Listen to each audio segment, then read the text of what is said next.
National Conference on Social Innovation. It's a pleasure to have you all here on this fine Sunday morning. NCSI is a conference that celebrates groundbreaking ideas, so it's only fitting that we gather here on a Sunday, the day of rest. After all, with so many innovators, thought leaders, and change makers gathered here on a Sunday morning, it proves that great ideas never take a day off. Today, we are here to celebrate the spirit of social innovation, turning challenges into impactful solutions for a better tomorrow. As we explore and celebrate innovations that uplift societies across country, on behalf of the Pune International Center, I, Koina Lairi, am thrilled to be your master of the ceremony today.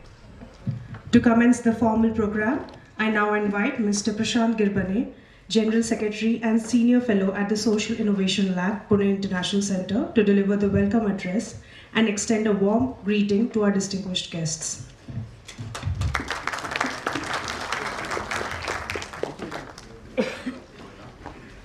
Thank you doctor Koyna. नमस्कार. सर्वप्रथम आपल्या सर्वांचं इथं स्वागत आहे. Welcome to each and every one of you here. This is the 12th occasion that we're meeting in this room, Mashalkar sir. This is the 12th time, very much the same hall, same place, same auditorium. Some of us have been around, but many one of you, every year we get a new batch, new social innovation fellows. So it's wonderful to be here. First of all, huge welcome on behalf of all of us on the stage, because we are the organizers, all of you who have gathered here. There are trustees of Pune International Center. There are social innovators, the families of social innovators. There are mentors of the social innovation program, and many well-wishers who have come together. So welcome to each and every one of you. I stand here to tell you a story that I might have told in past. Some of you in PIC might have heard of it. But it's important to repeat some good stories, especially if the audience is new. So it has 5 scenes. Scene 1. Scene 1 set in Delhi. So this is in North Block, I think, the Finance Ministry. So there is a 13th Finance Commission. The chairperson is meeting a professor from a well-known Institute of Management in Western India. And they're discussing something about innovations. And the chairperson says, we would grant the funding that you would require, and even more than what you're asking for, because this is a very important thing to do. The professor talks about a scientist who has been working on not just inventions, but also innovations. So that's scene 1. Scene 1 happening in North Block, somewhere around there in Delhi. Scene 2, Pune. This was about 2013, year and a half after the starting of Pune International Center. I was sitting with Dr. Kelkar, and he told me something in Marathi. I'll loosely translate it. अरे आपल्याकडे बुडाखाली अंधार आहे. म्हणलं ते काय झालं? So we have multiple verticals. We have vertical working on governance, economic growth, and all of it. But we're not doing much on innovation. While we have the president of the think tank, who is very well known as Mr. Innovation, not just in India, but all over the world. So we should do something about this. I said, okay, so we'll do something about this, sir. In that scene 2, of course, then Dr. Kelkar requested Dr. Mashalkar to spearhead this vertical. Both of them sat together and they made a call to Ahmedabad, to the same professor of scene 1. And they requested him to come over and shape this up, because this had to be social innovation as discussed and decided by Dr. Mashalkar and Dr. Kelkar. So this is scene 1 in Pune happening, okay? Of course, Professor Anil Gupta of IIM Ahmedabad came down, because he had met Dr. Vijay Kelkar, the 13th Finance Commission chairperson, who had taken reference from Dr. Mashalkar, who was the scientist that I talked about. And the scene 2 is where the inception of NCSI, this National Conference on Social Innovation, began. Scene 3, this is happening in Mumbai. I think it's called Elphiston Building, if I'm not wrong. There was Dr. Mashalkar, Dr. Kelkar, Mr. Ratan Tata in the room. We had gone to meet Mr. Ratan Tata. The meeting lasted for about 25 minutes odd, but many things got discussed. Both of them talked about Pune International Center. I was shaking, but I was asked to make the presentation, so I made the presentation on Pune International Center, but much of the discussions happened between three of them. Mr. Tata mentioned very emphatically that social innovation is very important, and we must kind of support all kinds of social innovations. This is scene 3, right? The other part of scene 3 happened in Pune, where some of his team came over within a couple of weeks of that meeting and said, Mr. Girbane, you happen to be honorary director, so here is the letter in your name, and there is a check. And that's a support from the Tata Trust for the work at PIC, but especially for social innovation. Scene 3 on social innovation we are discussing today because this is PIC's 12th National Conference on Social Innovation. Scene 4. I remember, about which there will be more discussions a bit later, but Dr. Kelkar requested Dr. Mashilkar to bring in the Anjani Mashilkar Prize, the Innovation Award, as part of NCSI. When you don't do a P&L thing, right, it's very easy to go and ask anyone to do something for you. So we also went around and asked Dr. Mashilkar, why do you do it separately? Please do it as part of this, because that's very important. But more about that, you would hear from Dr. Mashilkar and my friend Sushil Bode, who is the president of this whole foundation, the Anjani Mashilkar Foundation. So you'll get to hear more from him about the scene 4. Scene 5, and I'll end there. I think this one has gone through all the scenes. As they say, I grew up in a village, so I can tell you, it takes the entire village to grow a child, right? To raise a child. I think that's what has happened about NCSI as well. Over the last 12 years, this was Dr. Mashilkar, Dr. Kelkar, Professor Anil Gupta, my friend Sushil here. We also had some wonderful people working in PIC team to make it happen. My friend Hitendra Singh, I think he'll be here in the afternoon. He left his job in Dubai, very high-paying job, and he still does a high-paying job. And in between for 3 years, he just worked as a volunteer at Pune International Center. So when you have good and great people doing something wonderful, purposeful, then you get many people who want to come and contribute. My friend Mandar Joshi, I think he'll also be here, who is now at Bhav Institute. He ran the social innovation team for some time. Today, all of this, whatever good is happening, some of you came and talked about it. The credit goes to Neeraj Thakur, who should be around here, who has been running the social innovation team now, along with his colleagues. Along with all of those, at one instance, couple of years ago, Dr. Mashilkar, standing here on this stage in this gathering, mentioned, we do these moments of organizing NCSI once a year, but we need a movement between those moments so that we are able to do a lot more through the year. And that gave birth to the 2 programs, essentially, one on mentorship and one on shared services for social innovators. More than 100 social innovators benefited from this. So there's a whole lot that happened, and who did this? There are people here. I think I can see Amit Bhargava, I can see some other mentors that we have here in the audience today, and we'll talk about them through the day. It is these mentors who came forward and said, and they give their dedicated time, 965 hours they contributed, which is 965 sessions. I think those who have been here before have heard from me, there are no penalties for clapping, and there are no disadvantages of clapping. So feel free as and when you want, not just when I'm speaking, but when others are speaking, when social innovators are speaking, right? Thank you. I think with all of that, I must also mention, we're very honored today to have Mr. Kirloskar as the chairperson of this event. This NCSI has had the privilege of hosting Vice President of India, the Cabinet Ministers of India, social innovators and social workers like Shri Vikas Amte. Many of these luminaries we have had the opportunity to host as the chief guest. And today, the name that many of us associate rightfully with industry of Maharashtra, the name Kirloskar, is represented for more than about 100 years, right, by the group Kirloskar, and we have the chairperson of KBL, Mr. Sanjay Kirloskar, as the chief guest today. So a round of applause to welcome him also.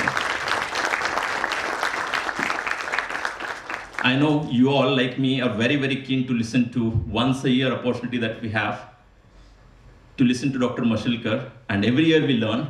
So I think I'll not take much time, and I'll, like you all, I'll take my seat and listen to Dr. Mashilkar. Thank you all.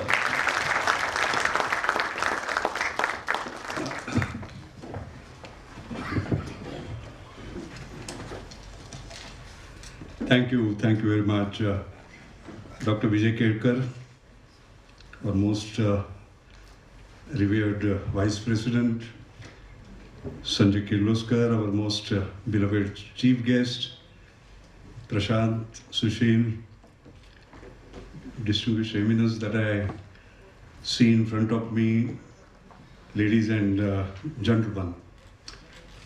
Let me extend my own very warm welcome to you all. This is a Sunday morning. There is no better way of spending a Sunday morning, by the way, than what we are doing today. I want to begin by extending a very special welcome to our very, very special chief guest, Sanjay Kirloskar. To me, he stands as a beacon of transformative leadership and beacon of innovation. You know about his iconic leadership of Kirloskar Brother Limited. In fluid management systems, he has made us a global leader there. And I would say that he has redefined industrial excellence with his heart firmly rooted in social good, wearing technology and human welfare into a seamless tapestry of progress. If you see his life and work, that's how I would summarize it. From championing gender equity with India's first all-women run manufacturing plant in Coimbatore, to embracing green technology, he has shown that success is not measured by what we achieve, but what positive impact we leave behind. I had the privilege of visiting Kirloskar Wadi with him, with Rama, and I can tell you, he just doesn't believe in Make in India as in assembled in India. He believes in Make in India as invented in India. And the kind of critical technologies, and I can't disclose any of them to you, that he has developed, where for love or for money, for India, those technologies are not available, is absolutely incredible. You have to see it to experience it and to believe it. So Sanjay, we are very, very proud of you. He is a believer in Make in India, as I said, and he, I would say, has not only done us proud, he has done the entire nation proud. A last word about him as a great human. I have known him, humility, integrity and simplicity is what Sanjay is all about. So we could not have got a better chief guest to inspire us this evening. So thank you, Sanjay, for making it possible. Yes, and Prashant, as usual, you have said whatever I wanted to say about social innovation, the history, etc. All great ideas are born when Vijay just calls and says, you know, Ramesh, I was just thinking. And then comes a great idea. You know, so that is how this idea was also born.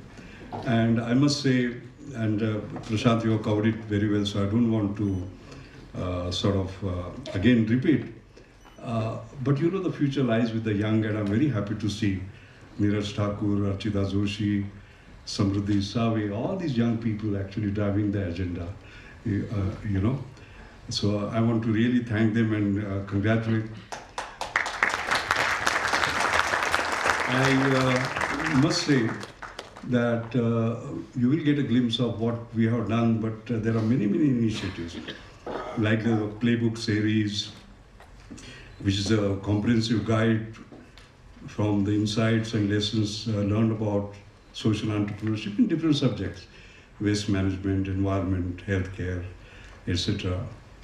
We have had these first one in circular economy, the second one is healthcare, and so on. And actually these learnings are very important because they help us mitigate challenges of building impactful social enterprises, which is our main purpose.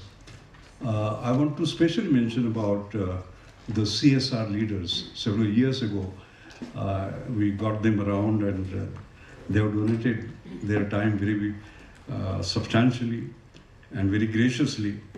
And the first CSR roundtable, leaders roundtable, was held last year.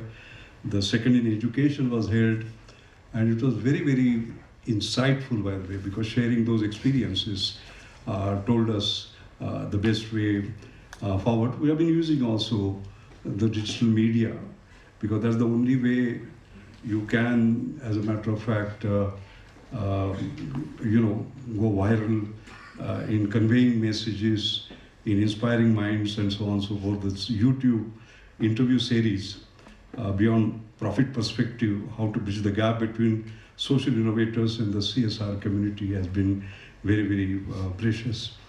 I want to make a special mention. Today, you will see that we are looking at tribal social innovations, rural as well as urban. But a special word about tribal. You know, Sanjay, I had the privilege of being in the Jamnalal Bajaj Awards function on the other day. As you know, they celebrate those Gandhian warriors, as they call them, who promote, who preserve, who practice Gandhian values. And Abhay Bang, Dr. Abhay Bang was the chief guest. And Sushil was also there, and we spent almost 4 hours with him. And Ajay, I can tell you, Ajit, I can tell you, when we say tribal, it's just tribal for us. But he had lived there, seen it, felt the pain, and it looked like a different world altogether, honestly. You know, so we are actually looking at this very, very seriously indeed, and you will see as this unfold as we sort of go around. The last word, I want to make a special mention about the valedictory. We have Jyotsna settling here, and she will be talking to us on democratizing giving. You like the words? Democratizing giving, and the role of social stock exchange. And just now we want to thank you. And you know that she's the first female tribal Indian Forest Service officer of India. And you'll be very happy. So please stay along. That's the last session, valedictory session. I'm already sort of alerting you about what is coming. And of course, this morning's function is going to be about the Anjani Mashelkar Prize. Anjani Mashelkar is my mother. I would say she's the invisible grand orchestrator of this event.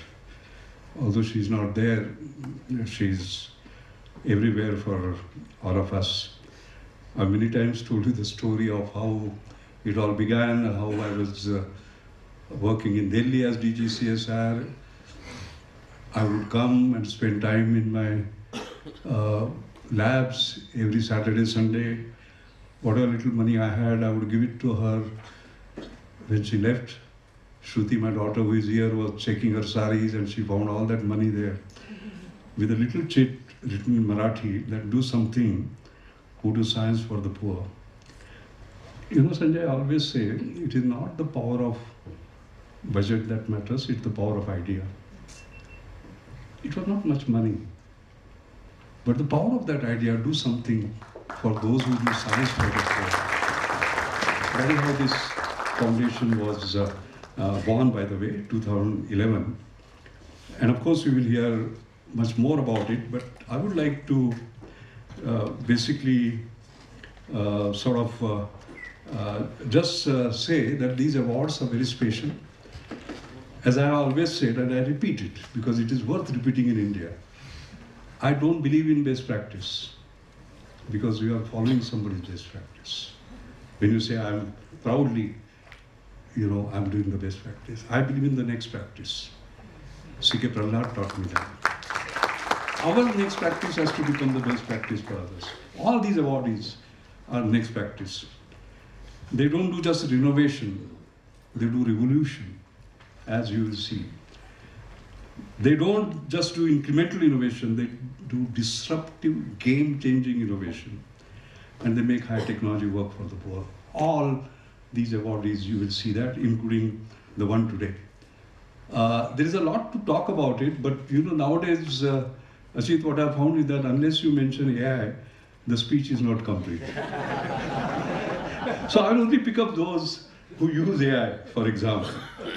And you will remember, most of you were here when Senthil Muruga says Save Mom, that's a wearable like this, assisted by a device like this. And you remember the rural women, they were challenged in changing buses and going to medical centers. And then Senthil said, why don't I do something which is a wearable from which you can monitor them in a sort of distant way. You remember that present? I'm very happy to say that 4 state governments have adopted it. It has already onboarded 3.6 million women. And interestingly, Harvard Business School has a case study on this. Incredible. Similarly, Shwasa, you remember we said this is a mobile phone where the audiometry is trained by artificial intelligence. So the cough sound is recognized immediately in terms of what it is. I'm very happy it has gone to 7 states. 3 lakh screenings have been already done. And it is undergoing large-scale validation to become part of our national TB program. TB is coming back. And most importantly, you just cough. And just now, within 1 rupee, you know what's wrong. 1 rupee. Right? But interestingly, and that's what I always insist, that science and relevance, excellence and relevance must go together. Which are among the top 3 journals in the world, scientific journals? One of them is Nature. There are 2 papers in Nature on this breakthrough, by the way. All right? So you can combine highest level of science, and that has to be the dream for our innovators. And of course, last year, you saw ARCA research, for example, the non-invasive, ultra-affordable screening solution for metabolic disorders. And lakhs of people in slums of Dharavi are undergoing the scanning on this, etc. So they're all scaling. I think that's the most important. All of them, as I said, AI. I want to have a special word of appreciation for our jury. We have kind of who's who as our jury. I want to thank them. Anuaga, Devi Shetty, Harsh Mariwala, Dr. Radhakrishnan, former chief of ISRO, Kiran Karnik, Nirmal Ganguly, who is the chair, Ronnie Screwwala, Shekhar Mande, Swati Piramal, and Sushil sort of himself. So thank you very much. It's extremely difficult to pass through them, by the way. The highest standards of excellence are met. While ending, I would like to end by some reflections of the year gone by. It has been very special. On the 15th of October, I was in Delhi. Deakin University honored me with an honorary doctorate. They were completing 30 years. And the Chancellor, John Stanoff, actually very graciously said that we like to sponsor sum of rupees 1 lakh for our prize, and also a partnership with their AI Institute, which is one of the world's best, by the way, for SaveMom, because that is improving the power of AI. This was the most unexpected source, by the way. What it means is that if you touch hearts, it doesn't matter whether you are in India or anywhere, people will come and lead forward. I also said that the major difficulties with these youngsters who do this work out of compassion, out of empathy, and their job is not, their aim is not to make $1 billion, but bring smile on the faces of billion. They find it very hard to get support. You know, our venture capital has become vulture capital. We require adventure capital, we require patient capital, we require compassionate equity for such people, because this is for not private good, this is for public good. And I'm very happy to say that 25 September was a very unique event. You know, Dr. K.K. Garda, you know, his 95th birthday was celebrated on that day. He's a unique individual, by the way. If you look at his entire life, he created wealth out of his own innovations, by the way. Very unique case. We talk about startups. He had a great startup 5 decades ago, all right? And what he created was a big empire. But his first principles, through which he lived, are very interesting. And those were that chase value, not valuation. Everybody is chasing valuation today. He said, no, chase value, give more than you get, trust people and return that trust, and stay within your means. I think these are lifelong lessons. So, you know, what happened was, it was his birthday. I remember cutting the cake and feeding him. Didn't realize that would be the last, because after 10 days he unfortunately passed away. But his last act was to create a K.K. Garda Innovation Foundation, which will do precisely this. The compassionate equity that I talked about, the patient capital that we talk about. Sunday he has set aside 30 crore, which will be replenished as sort of time goes on for supporting such innovators who nobody else is supporting. But not only that, we have formed a MOU so that these innovators, they will get the benefit of mentorship, guidance, and so on and so forth, etc. I wish there were more. I just want to end by just recalling something which did not look like this, how it works. This is portable ECG. You remember we gave a prize to this? This is in 12 countries and 3 million scans have been taken. But would not have been there. And it works very simply, by the way. This is it. You put your 2 thumbs for 15 seconds. Then this is the sensor. This is your heart. 15, 15, 15 seconds above the heart. 15, 15, 15 seconds below the heart. And if you have downloaded an app called Sanket, you know, a medical grade ECG will go to your, now you can just imagine what impact would have. But what I want to tell you is that when we gave the award, and by the way, when we talk about talent, technology, and trust, trust is the key. We trusted him and we gave him an award when it was just 6 lead. For proper ECG, you require 12 lead. But we awarded him because it is important to see, not after they are successful, before they are successful laying bait. But I remember telling him that, look, you have to make a 12 lead sort of machine. And he says, sir, I've exhausted all my money. So I said, how much you require? He said, 48 lakh. As luck would have it, Tata Trust had invited me to speak about some future. I took it and actually showed to them, this is 6 lead, and said that if you give 48 lakh, it can become a world-class portable ECG machine. And a village, a woman in a village, at night, if she gets, an old woman, a pain, she doesn't have to put in a bullock cart and taken to some distance. Right there, she can sort of spot it. Can you believe it? They virtually wrote a check of 48 lakh within 48 hours. And that is Tata Trust. You know, Ratan Tata is no more, unfortunately. But again, he's everywhere for us. All right.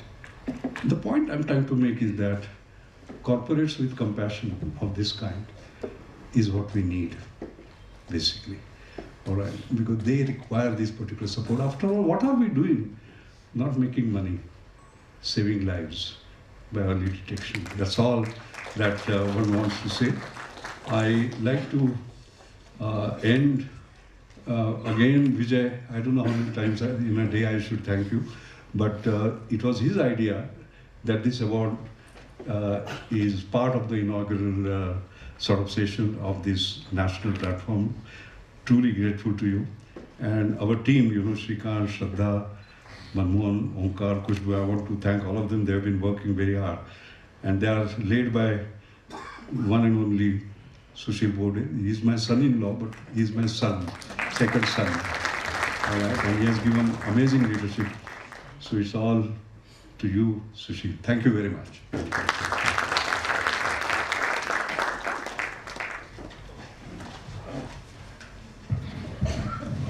Thank you, Papa. Thank you for the added pressure. It's your vision that we are really implementing. I think, you set the scene, you provided the vision, and we are now taking that forward. I'm also happy that Prashant has finally called me his friend. It took me 14 years, though, for Prashant to call me a friend. I think I'm doing some right things in life. Let me ask you all a question. How many of you had the privilege of meeting Dr. Mashelkar's mother? Family members, I hope you met them. Great. So for those who haven't met her, and they will vouch for this, you would notice that she always smiled, right? If she was sad, she would smile. If she was happy, she would smile. If there was a challenge, she would smile. If there was success, she would smile. And somebody asked Dr. Mashelkar, so with your foundation, what are you going to achieve? What is the final outcome? And he said, I want to see a smile on each and every face on planet Earth. Now you see where this legacy from smiles is coming from, and that is exactly what we are doing at the foundation. And how are we doing that? Well, we are doing that through a world-class portfolio of healthcare innovations and solutions. Dr. Mashelkar mentioned a few. You also saw on the screen some very passionate innovators trying to solve grand challenges. And who are getting benefited?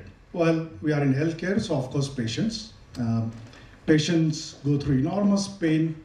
They go through tremendous expense when it comes to healthcare, however rich or poor you are in India and globally. And obviously just not feeling good is not a good feeling, right?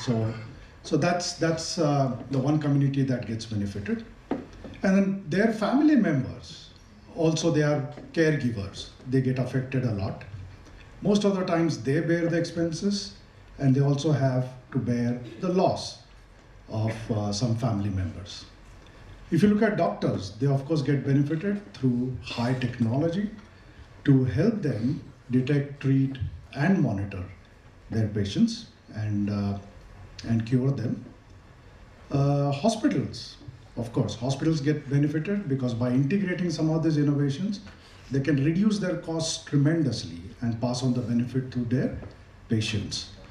But also they save a lot of time. Dr. Mashelkar talked about very quickly, and they also save a lot of time so they can treat more and more patients in their OPDs. You look at corporates. Dr. Mashelkar talked about corporate compassion. Corporates, of course, care about the well-being of their employees.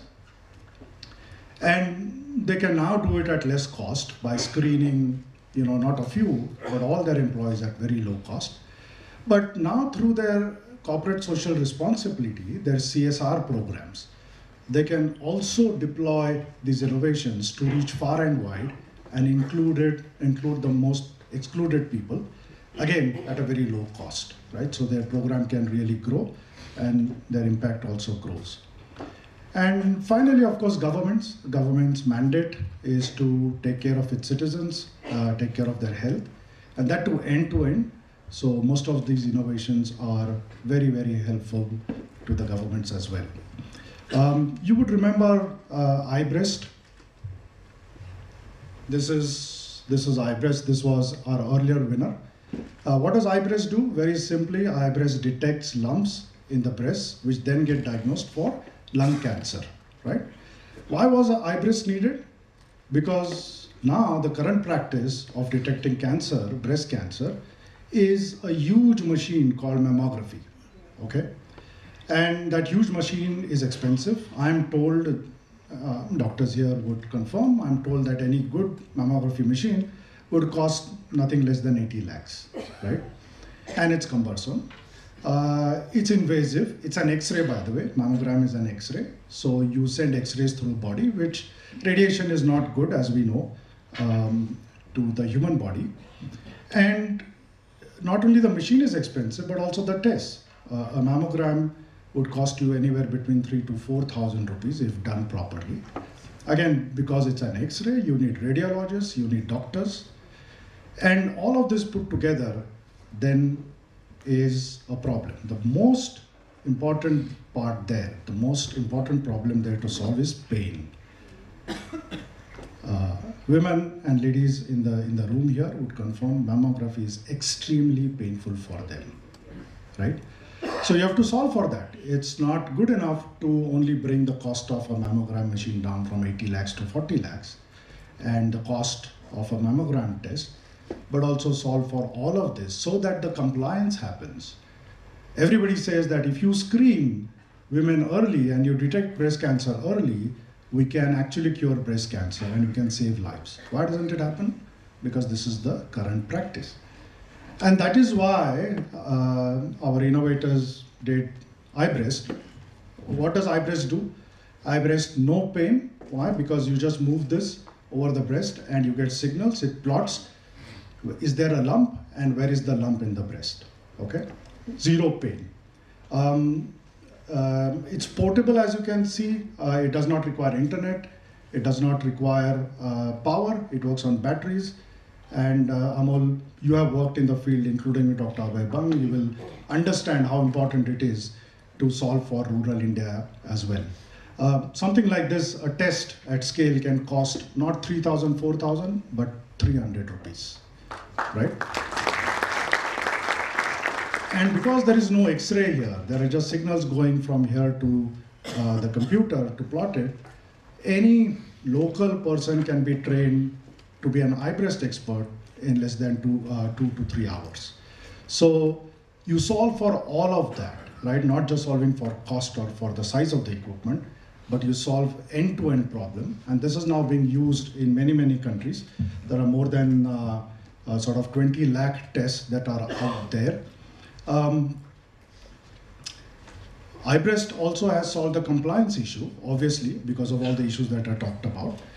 And we have an iconic picture, which has never happened in the history of mammography, where women for the first time are lining up to get tested for breast cancer. We just did a camp in Latur for 1,000 ASHA workers. Why ASHA workers? Because we said ASHA workers care about everybody else. Who cares about them? If nobody, then we'll care about them. And we did 1,000 ASHA workers breast cancer screening in Latur over record 3 days. And we have a photograph where ASHA workers are actually fighting to get tested, right? So that is a power of this innovation like this, which solves end-to-end. Dr. Mashelkar talked about HAIL. What does HAIL do? HAIL detects 3 things. One is, and of course many more now, diabetes, blood sugar, and cholesterol, okay? And that is what it is being currently used for. Why is HAIL required? I'm sure you all would have seen the process of testing for this. So you need a technician who comes, draws blood, okay, goes to a lab. The lab is very expensive. This test obviously will cost you, the panel will cost you anywhere between 3,000 to 4,000 rupees again for all these tests. It is painful. Not many people like to draw blood from their hand or prick their fingers. And it is time consuming, to get an appointment. The technician comes home, goes to the lab and gives you the report. Now, what does HAIL do? So you saw last year, this was the winner. This is HAIL. All that you have to do is put your 2 fingers here, wait for only 60 seconds, and you get a report on your mobile phone with 18 parameters of your body, okay? Including your blood sugar, HbA1c, cholesterol, as well as blood pressure. And there are many more that it does. Now, obviously, it solves for pain, no pain. You don't need a lab technician, you don't need a pathologist, you are your own doctor, own technician. Just put your 2 fingers in, you get the report. From 3,000 to 4,000, you can do again this test for nothing more than 300 rupees, right? Now you can see the scale that you can achieve with this. Dina Tata Consultancy Services, TCS, is using HAIL to now screen your employees. And obviously with that, saving a lot of money. Earlier you would give 3,000 to your panelists, now you're giving only 300, and at scale it can reduce even more. So not only that part, but Dina, they are also now looking at why is my Powai center looking healthier than my Bangalore center, right? Because of the data that I'm collecting. All of this is digital. And if they find why, then they can fix it. Earlier, they wouldn't have that visibility, right? So corporates are using it. Bombay Municipal Corporation, as we speak, will test 50 lakh Mumbaikars for diabetes, cholesterol, and blood pressure through their NCD cells. So that is how people are taking up innovations like these. That is the power of such innovations. And many of our innovations that you saw on the screen are doing the same end to end. So great, excellent. Problem solved? No, not even close, right? They have their own challenges that now they have sort of given birth to through their technological innovations. What are the challenges? Dr. Mashelkar talked about trust, medical community trust with respect to all the medical professionals here. When they meet the doctors say, "Are you a doctor?" They say no. But they say, "Sir, I'm one of the world's best engineer or scientist. Is that not good enough?" They say, "No, how can an engineer solve a medical problem?" Now, not realizing that all the current equipment that they're using, the ECG, the CT scanner, and the MRI, they're all done by engineers 50 years back, 60 years back. But no, you have to be a doctor, right? Then the next question is, okay, you're not a doctor, so your toy is not going to be accurate, right? It's an engineering piece, it's not a medical piece.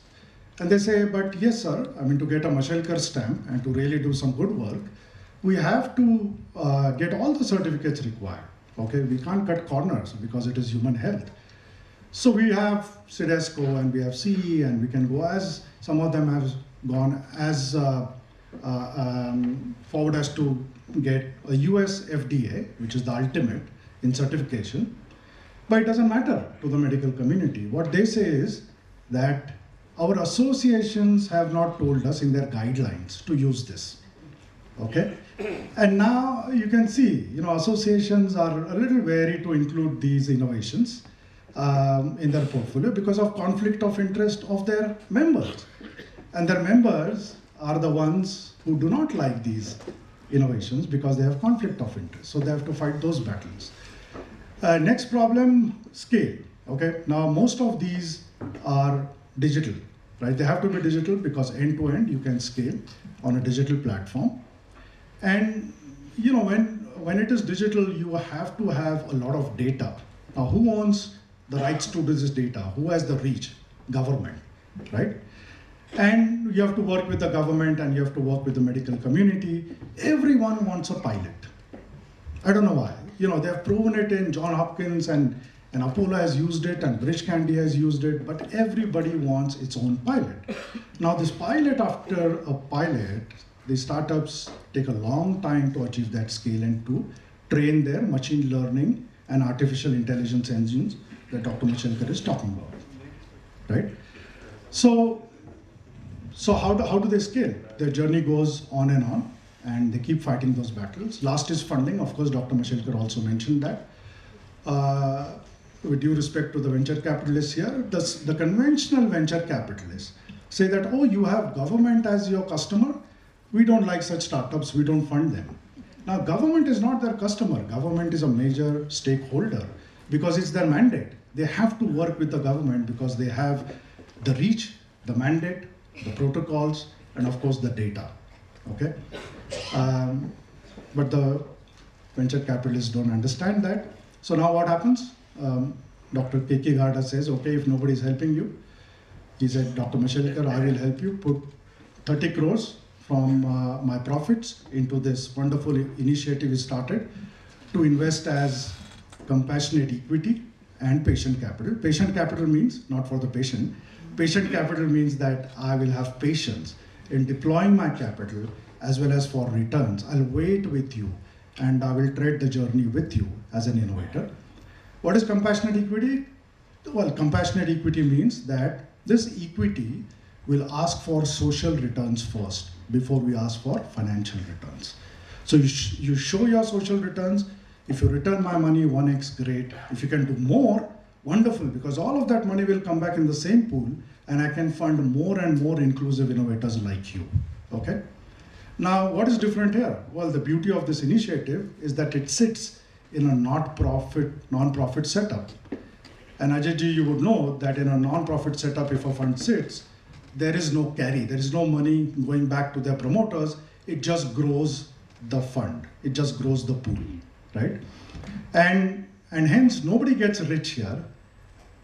The only beneficiary here is patients and their lives. And we are saving lives through that, right? So that is the innovation behind this initiative. We have Mr. Suhas Tulzapurkar here, who has been instrumental in putting this initiative together with the Garda team. And the Garda team, of course, is going to syndicate this money. Why 30 crores? We should be making it 300 crores, not just from the financial returns on the equity, but also from syndicating with big-hearted people like Dr. Garda that are around here and that are around in the world. So that will go on now, and I'm sure that will make it a big success. Dr. Mashelkar finally talked about our great meeting with the great Gandhian, Dr. Abhay Bang. One of the questions he asked me was that, Sushil, I've studied your portfolio. Tell me one thing, why don't these innovations happen often? Or why don't these innovations happen earlier? And I said, sir, simple, because this is a rare breed of people. This breed is rare. You need to be very clever. Well, they are very innovative and clever, very competent to solve complex problems like this. You have to be very competent. They are very fearless. They are very bold. Okay, so it takes a lot of courage to leave your cushy corporate jobs in Singapore and US and come here and dedicate your lives and sacrifice your career to help social causes. And more importantly, they have compassion. Okay, so they can not only look at a social problem, but they feel the pain of the other person. And I said, sir, that this combination is very rare. And you don't find people often, and that is why such innovations don't happen very often, right? Let me now, ladies and gentlemen, introduce the next compassionate innovation leader, who has taken on one of humanity's biggest challenges to solve, being all of that, clever, compassionate, fearless. He's dedicated his life. He's also the winner of the Anjani Mashelkar Prize of this year. Partha Das. Partha, please come on stage and tell us your story. Thank you.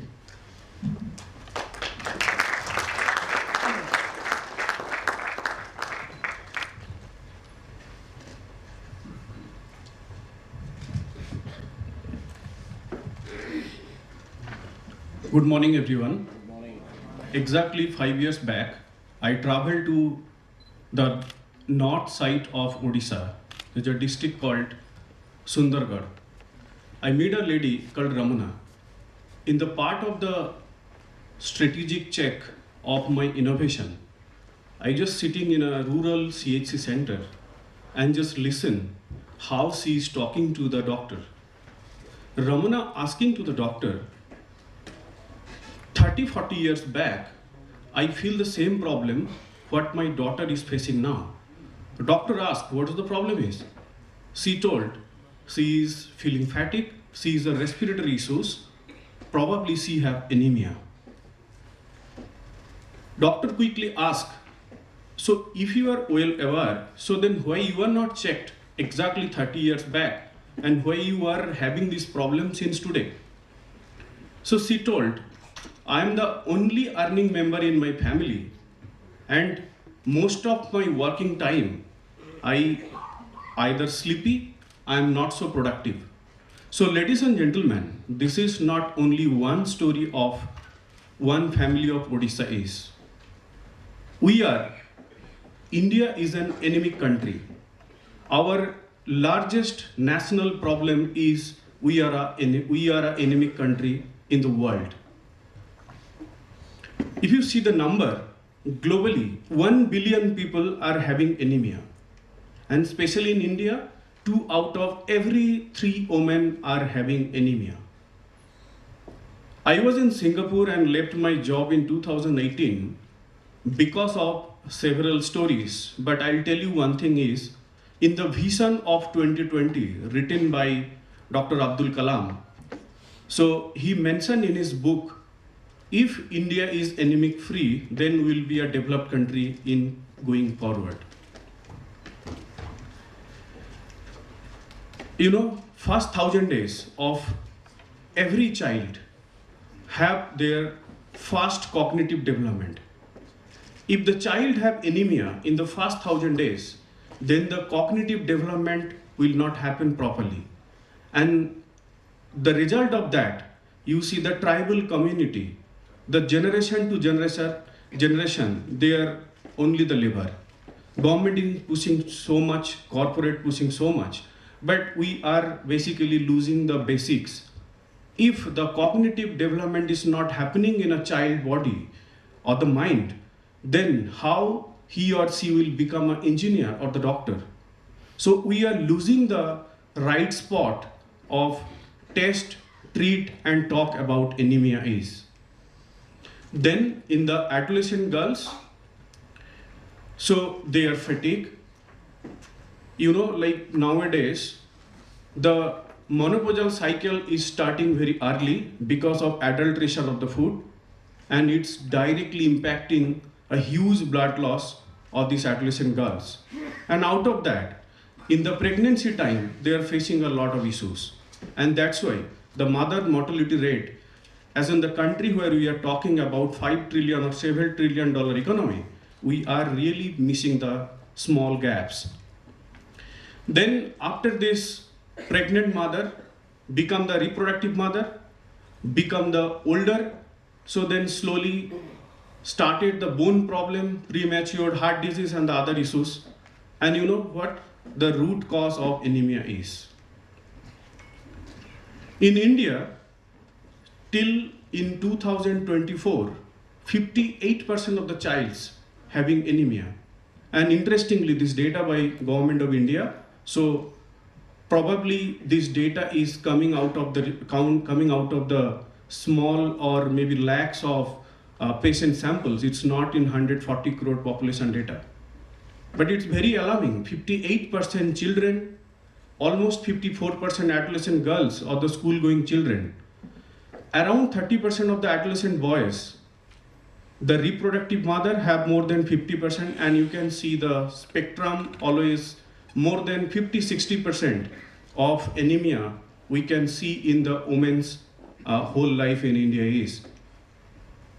So what exactly we are losing is, I believe in the audience you are from more of the corporates and the other communities. If your 8 hours is not productive, then you are losing your money, you are losing your value and other things. So your growth is really depends on the productivity of these 8 hours. But as a country, what we see, this 50% mean is we are really towards the growth, but with the half of the power. What is anemia is? Anemia is a deficiency of hemoglobin.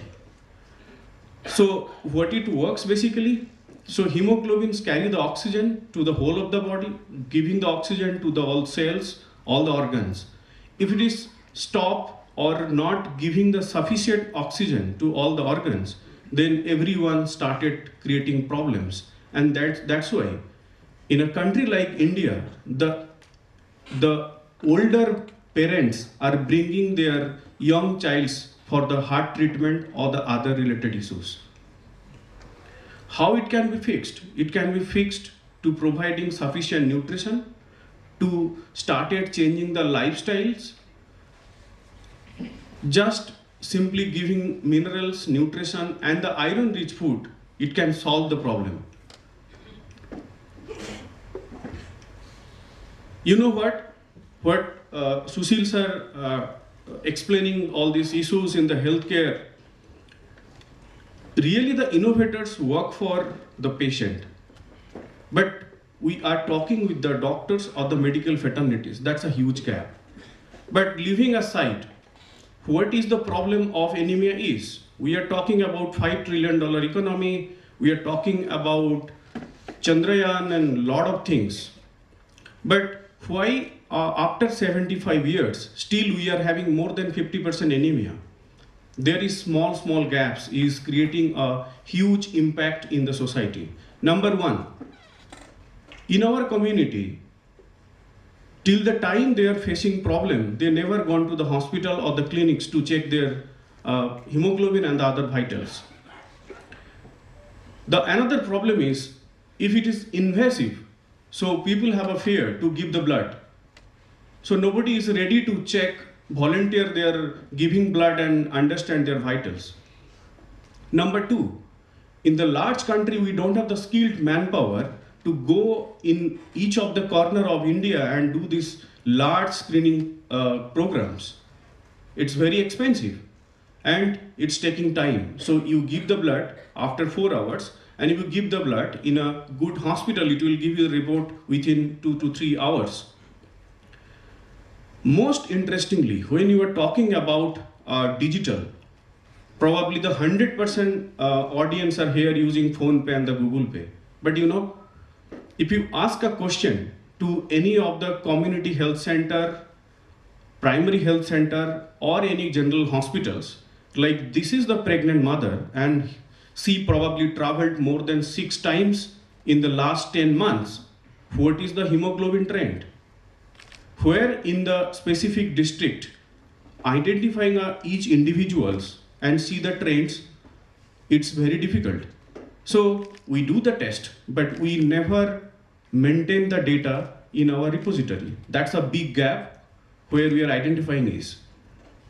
What normally government does, it run a large programs. I'm referring to government because anemia awareness is predominantly driven by the government, heavily by Anemia Mukt Bharat and the other programs. So it's very generic programs. You become a beneficiary, you do your test. If you are having anemia, then they will give you the iron tablets and folic acid.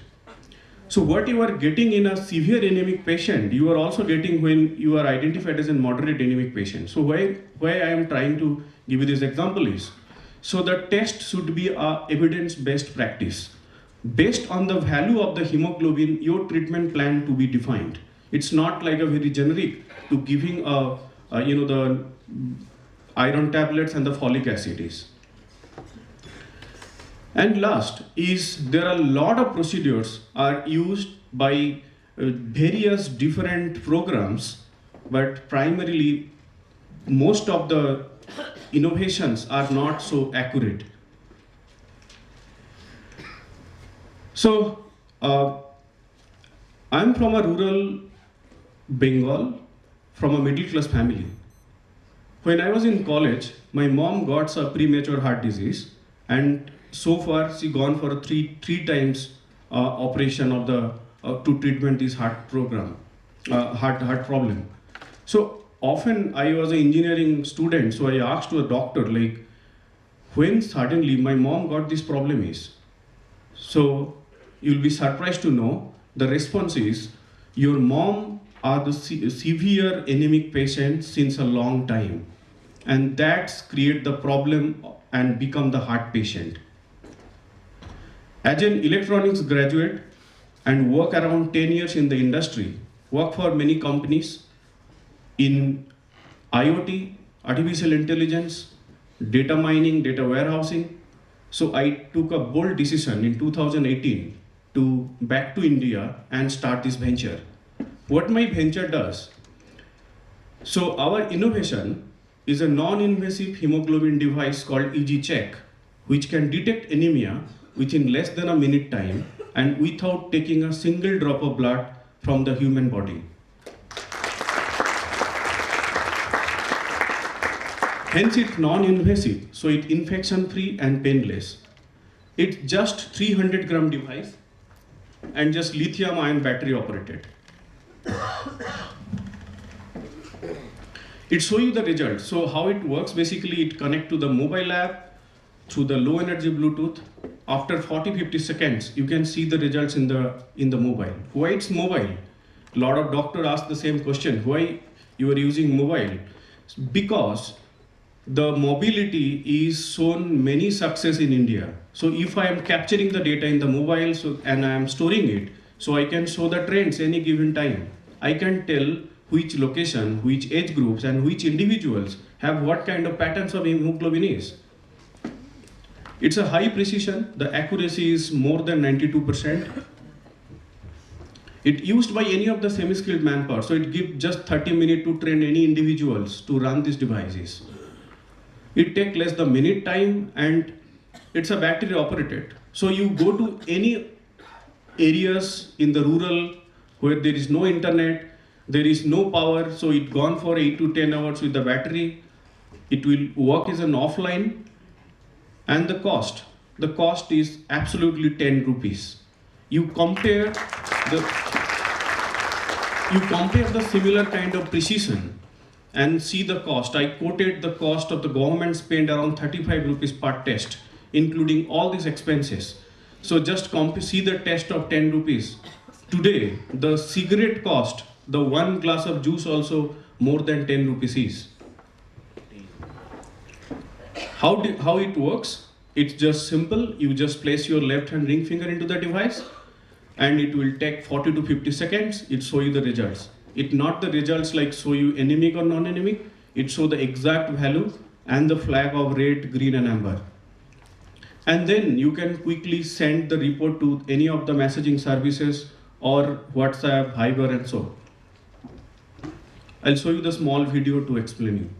Patient's ring finger on the EasyCheck sensor. EasyCheck will now capture the data at 10 different LED intensity levels. This process helps ensure an accurate reading of hemoglobin levels. The app processes the data and within 60 seconds you will see the patient's hemoglobin level displayed on your screen.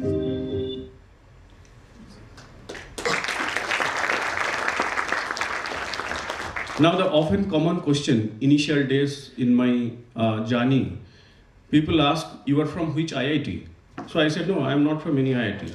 So they ask like, you were a scholar or something? Then I said, no, I'm a media grad student. So then, who approved like your science is really accurate and it works? Now I'll tell you like how it works. So we are using a LED light, which is a low cost LED light. What normally we use 6 LED lights, create a light beam. When you place your finger, the light pass epidermis and touch your peripheral blood. When light is returned back to the circuit, we have a tiny spectrometer. That is one of the innovation, where just small spectrometer having a large spectrum analysis from 300 nanometer to 850 nanometer, and it detect 57 biomarkers in this whole spectrum. So maybe your question in your mind, like coming a question in your mind, like how it works in different skin thickness and the body color. So hence it's identify the pattern. So the pattern have many permutation and combination of these 57 biomarker points is. Based on the pattern, it generate the pattern and send to our AI server. So the deep neural network identify the pattern and revert back the results within a minute time. How it works? Nothing. We follow Raman spectrometry. So what our scientist does, we just see it, fine tune, identify the real applications and just apply it. So what we do, we just calculate the optical density, but this pattern of the optical density, so various part of this spectrum, we identify the correlation, significance related to the hemoglobinase.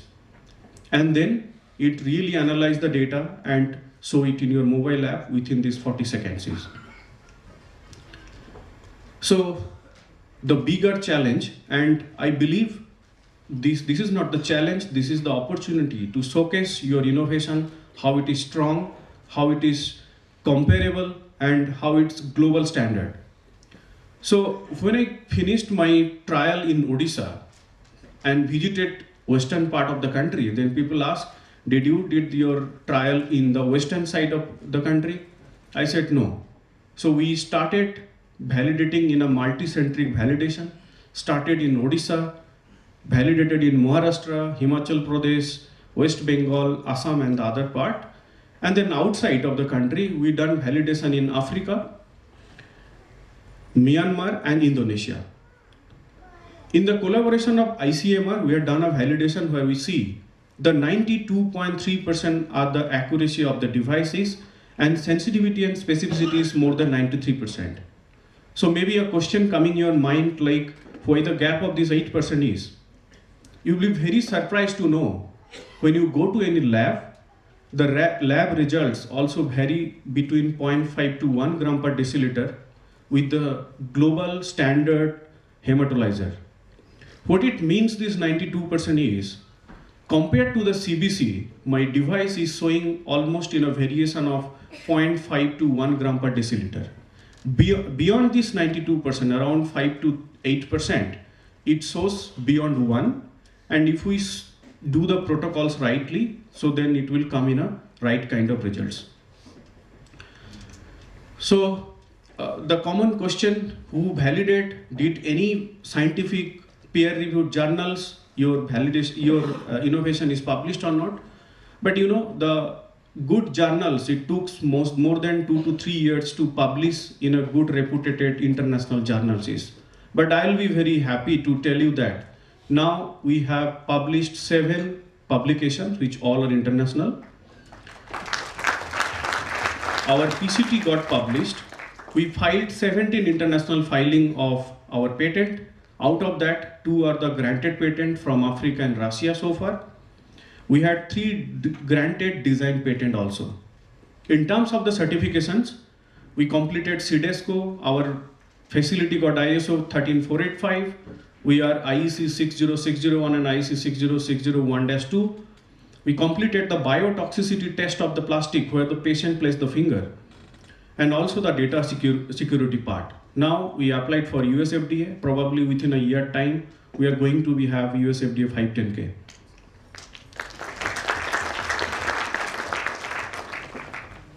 What we tell to the policymakers, like in anemia detection, you follow test, treat and talk. What we suggest, test, treat, talk and track the data. So this is the mobile app where you go back to the record section, you can put the name or put the health ID of a patient, the ABHA ID, you just search and see the results if the patient done the test in our system earlier. And the frontline workers who go each of the corner of this village and do the test, he or she can also see the results. How many patients done? What is the ratio of male and female? How many are having anemia is? The biggest advantage of digital practice is, hence we have a dashboard. So you just slice and dice the data. You see the prevalence of anemia in every part of the KPI, what you look for. And most interestingly, you can see the geographical presence, where you did the test, what is the prevalence. You can run through your special program to see the color of the dashboard is in the map. Now we completed more than 25 lakh screening. deployed around 6,000 devices in 21 states in the country and 6 other international countries outside India.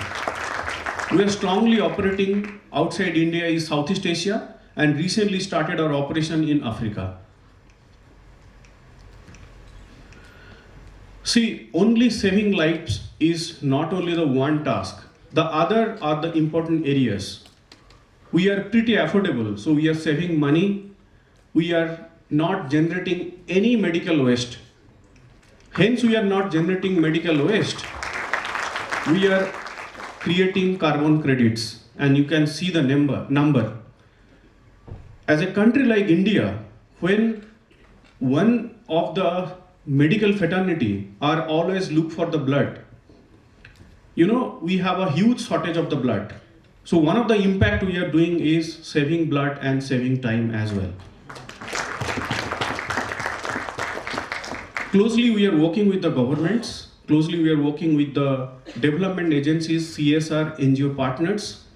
In the government setup, we are working with the ASA workers directly, deploying solution into the sub-centers, community health centers, blood banks.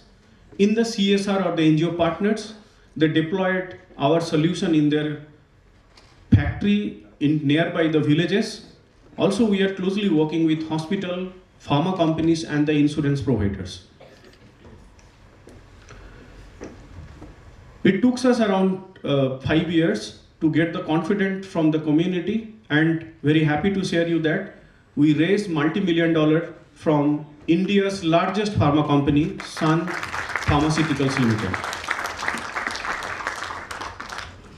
Showcasing the award and recognition what we received in the last 6 years, to tell you like the innovation, it's a groundbreaking. We are really creating impacts and we are really putting smiles into the rural community. We are the award winner for Arohan Infosys Award, Tata Innovation and Tata Social Enterprise Challenges and the others. So now coming to the next solutions. You can see taking blood drops from the adult is okay, but taking blood drops from the neonatal is very, very pathetic.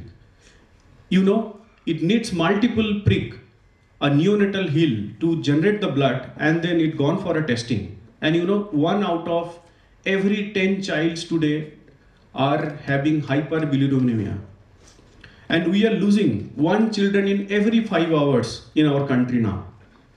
So we are working in a next product is NeoCheck, where the device will be touched to the below of the heel of newborn baby and it will tell you hemoglobin and bilirubin within less than a minute time. We just completed our second stage of clinical trial and we are ready for the next course of actions.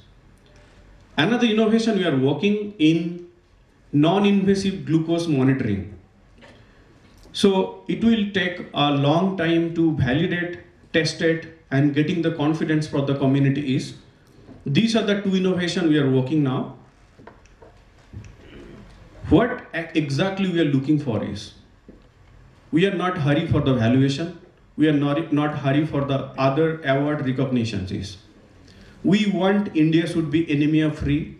The way we are thinking for $5 trillion economy, we want the workforce should have double productivity of what we are now is, and we want India should be anemia free. So we want anemia mukt Bharat. Thank you so much.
Thank you, Mr. Mahapatra, for the presentation and congratulations on the award.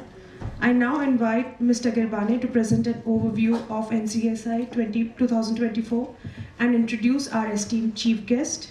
This year's journey in social innovation has been both impactful and transformative, and Mr. Girbane will provide us with a thoughtful perspective on these developments.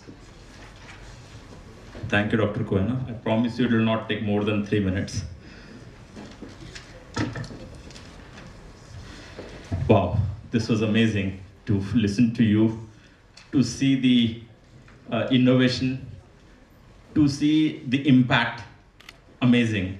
I think there's one interesting thing, there is something in it for all of you.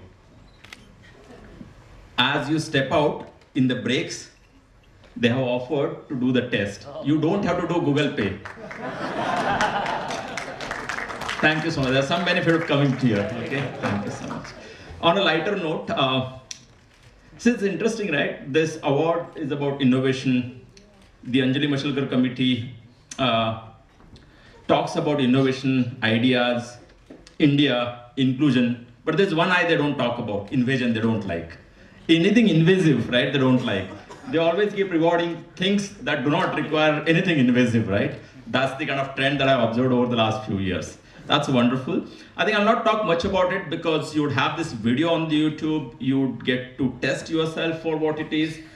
And like Sushil was mentioning earlier, the earlier innovations. So this is not just about celebrating it today, knowing Dr. Mashalkar and now Sushil and the team, they'll continue to support it so that we all get to see how the journey is progressing, right?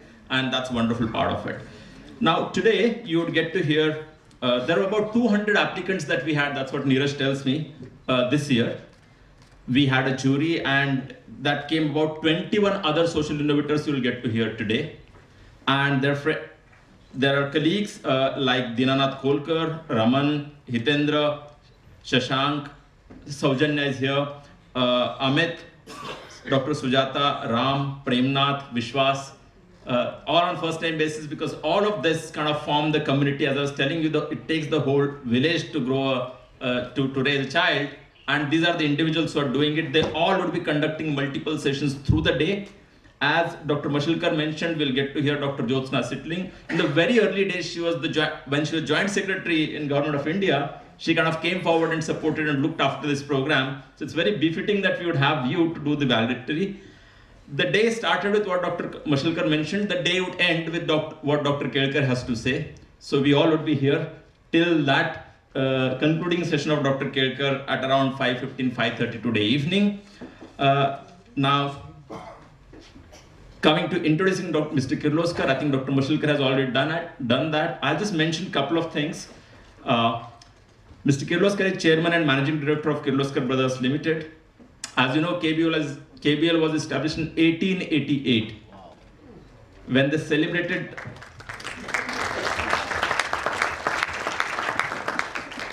I could hear Mr. Kirloskar saying, not by me, of course, but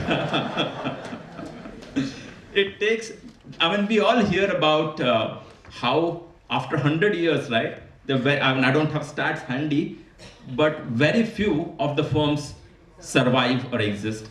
So it takes something to kind of keep it growing. That's something that's done by you. That's Mr. Sanjay Kirloskar for you.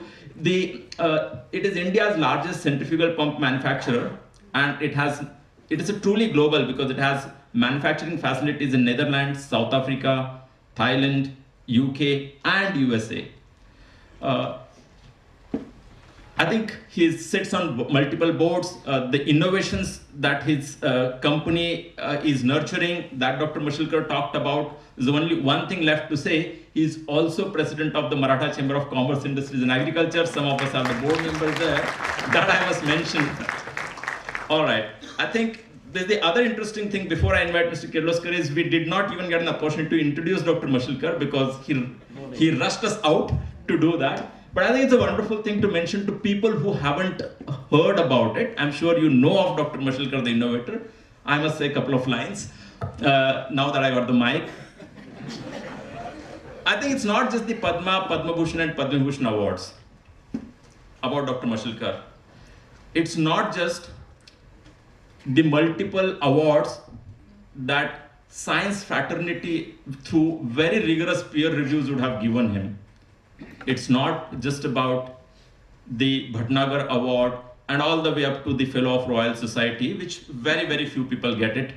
And as you would have heard Dr. Mashilkar, some of us mentioning it, the other people who would have signed on the register is likes of Newton, right?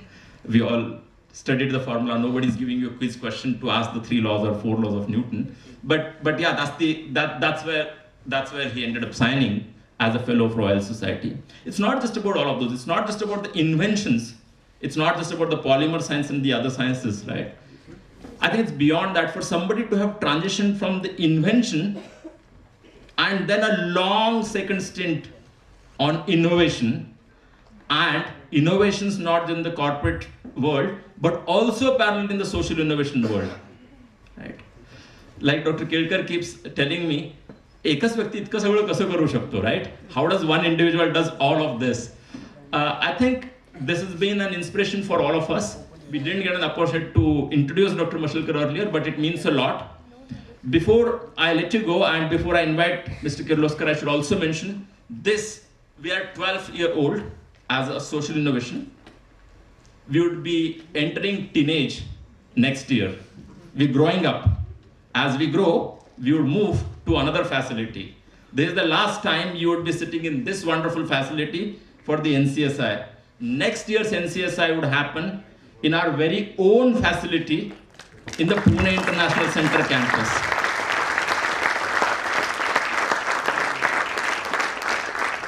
So for this momentous occasion, it's a privilege to invite Mr. Sanjay Kirloskar to address us all. Thank you so much.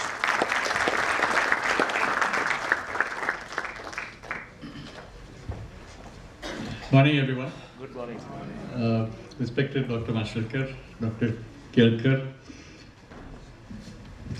Mr. Mahapatra, and all the friends who are gathered here today. First, like to congratulate you on this wonderful invention or innovation, as well as the great presentation that you made. I think you're probably going to impact far more lives than we have been able to impact, and make India a far better place for the future. My heartfelt gratitude to the Pune International Center for inviting me here today to address this distinguished gathering. I'd like to thank Dr. Mashilkar and Prashant for the warm introduction. Dr. Mashilkar, I really don't know why you invited me here today, save the fact that a few years ago when we were standing over there, you just hugged me and you said, I love this guy. So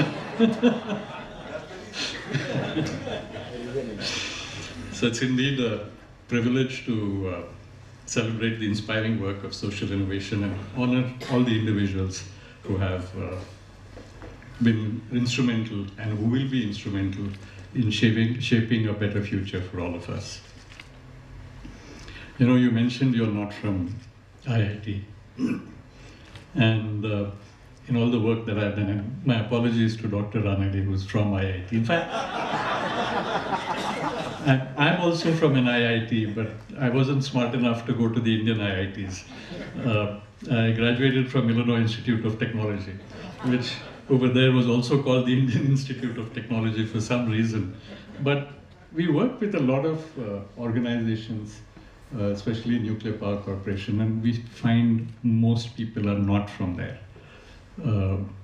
And they're the ones, I think, even in ISRO, there are very few people from IIT. And it's institutions like NIT and others who are also doing great work, taking our country forward. Prashant thankfully reminded me that I'm now in the Maratha chamber. But I'm a transient, as I like to say. He is the Director General, so I have to listen to whatever he does. And when I got this schedule for today, I realized that I have to speak for 30 minutes. And as it is, I cannot speak for more than 15 minutes in my own company. As a mechanical engineer, I try to be as direct as possible, but he gave me a long, I don't know whether I have to stick to the script, but I'll try the least to stick to the script and talk to you about what we've been able to do. Not so much social impact, because I'm a mechanical engineer. Social innovation is probably as far as possible from what I do. But what I have seen that there are countries, especially in Northern Europe, who are actually the happiest countries, who have very advanced social systems. And this is probably what sets them apart from the rest of the world. That the personal freedoms that they have, the peace, happiness related issues, everyone I think wants to go there and settle down, I think, especially with Mr. Trump coming back to America and our issues with Canada. I think that will be a place, but really a prosperous society in our times signifies not only thriving economies, but great social growth. Prosperous societies bring new approaches to solving social issues because complex problems require radical solutions. Social innovation brings with it a mentality that actually abandons the narrow-minded view of social enterprises and for-profit businesses as mutually exclusive areas. Social innovation adds a new dimension to innovation by sustaining economic and social growth. So with that, let me talk a little more about what I've been doing. I thought this would be a great idea to speak about what Kirloskar Brothers has been doing, not just from my time, but also from the time my great-grandfather set it up. It has impacted society in many different ways. It's not just a manufacturer of pumps, but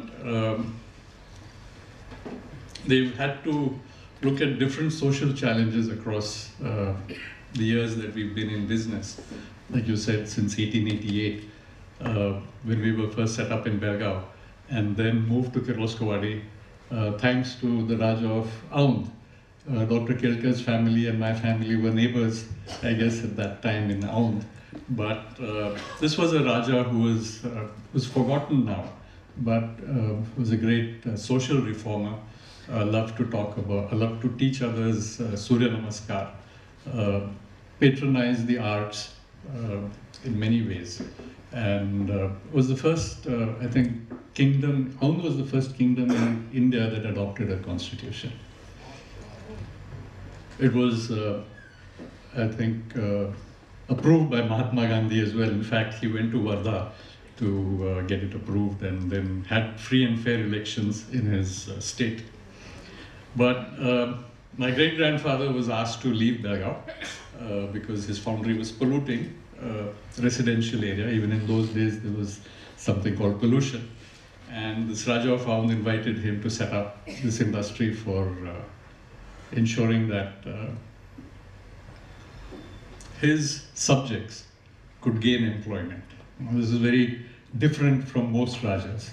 And in 1920, when the business became a company, he was one of the founders of the company, and he ensured that there would be no taxes for 35 years. Wow. You know, governments today talk about tax-free status for 5 years, 7 years, 9 years. The company never paid taxes to the Kingdom of Aund. I mean, I'm sure it benefited the Kingdom of Aund by providing employment to thousands of people, but India became independent before we were due to pay our taxes, and I'm sure that in 1948 we paid taxes like everyone else. But my great-grandfather was a very different individual in the sense that he wanted to be a painter. His father was a practitioner of a Vedanta practitioner, I guess, and this gentleman wanted to be more of a painter, an artist. And on the second day found out that he was colorblind in JJ School of Art. So that's how I'm standing here before you today, because he went to VJTI and became a learned mechanical drawing, became a drawing instructor, was passed for a promotion in favor of an Anglo-Indian and decided to chuck his job and started this business. But he was very, I mean, like I said, he was very different. When he came from Belgaum to Kirloskawadi, it was one family. 32 families became one family. There was no casteism, which in a rural area was very difficult. In fact, he sat down as a Brahmin, I guess, and conducted the marriage of two what we would call backward class people today, because no Brahmin priest would want to do that. He wanted both boys and girls to get educated and set up a school for that. He allowed women to take part in dramas. And the worst, or the best of all, was a convicted murderer was asked to guard his colony. Right? Together with his nephew Shankarrao Kirloskar, he published 3 progressive magazines. I think the older people would remember them, Kirloskar Stri and Manohar.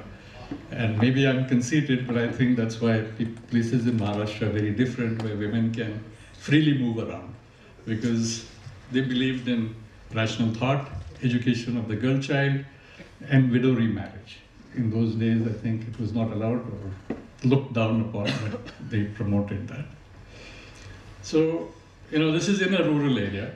It's not in a city. And one thing that I've tried to do, I was lucky to meet Professor Jeffrey Sachs in 2007, when there was, I think we celebrated 50 years of India in New York, or 60 years of India in New York. And one thing that hit me was, he said that if you want to reduce urban poverty, you have to ensure that there is no rural poverty. So every factory that we've set up is in rural India. And it's a little awkward for me when people in Bombay and Delhi ask for corporate social responsibility funds. And especially if they're from Pune, I say, go to my 2 brothers, they have factories in Pune. Because my factories, there's no one else, and I have to ensure that we do work in areas that we are able to make an impact. And that actually helps, because we've never had any labor issues. They depend on us, we depend on them. And you might wonder what happens in a rural factory, but I can assure you that we are at the top with people from rural India. Right? So in 1986, before I joined, we had made India's first solar pump. We had, we talk about the Kusum projects today, where solar pumps were first made in our Devas factory. The UK's strategic north-south water pipeline. There's more water in the north, less water, and more people in the south. They use only pumps made by our subsidiary, designed together with KBL, because they are lowest life cycle cost pumps. We worked with sustainability for a very long time. Also very happy that the first firefighting pump for very tall buildings, single pump, unlike others who have 4 or 5, which has FMUL approval, was designed and manufactured in Kirloskawadi. Europe has come out with new efficiency norms. It's not a European company that's met them first. it's this company in rural India that's met it first. We also set up an all-women factory. It was mentioned a little earlier. I've told all my male colleagues, beware. We are not needed. They make one pump every 17 seconds in their plant. It's got the Limca book of world records. So, there's many things that can be done. I realize one does not need to be in a place like this. We can contribute in a very big way by being in rural India, ensuring that people don't need to move to urban areas, and see that this nation can also develop very good technologies with people who may not be from IITs, but are from every other college that is available to us.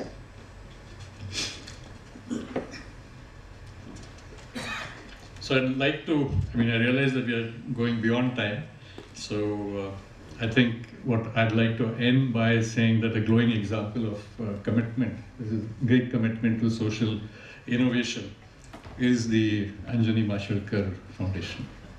I think established in memory of Dr. Mashelkar's mother. It's dedicated to the upliftment of the community and making a very meaningful impact. And I think over the last, all those award winners that we saw on the screen, each one of them is making a huge impact. And I think, as you said, your mother's in this room. I'm sure she's looking at the family with great pride to see what the money that she had saved is being put to great use. So by funding and mentoring social innovators, you've created pathways for them to achieve their goals and make tangible improvements in the lives of underserved communities. So this prize is very special because it recognizes individuals such as yourself who embody the spirit of social innovation in India. And it's really a reminder that the extraordinary impact that can come from individuals because of their vision, their compassion, and their commitment to creating a change. I think her legacy of courage and resilience lives on through this award. So I'm sure that you, like the others, will also be a role model who has dedicated your talent, resources, and your passion to uplifting lives, and especially the lives in so many villages of India, because that's where anemia is most common. I also understand it's very common in Punjab, of all the places.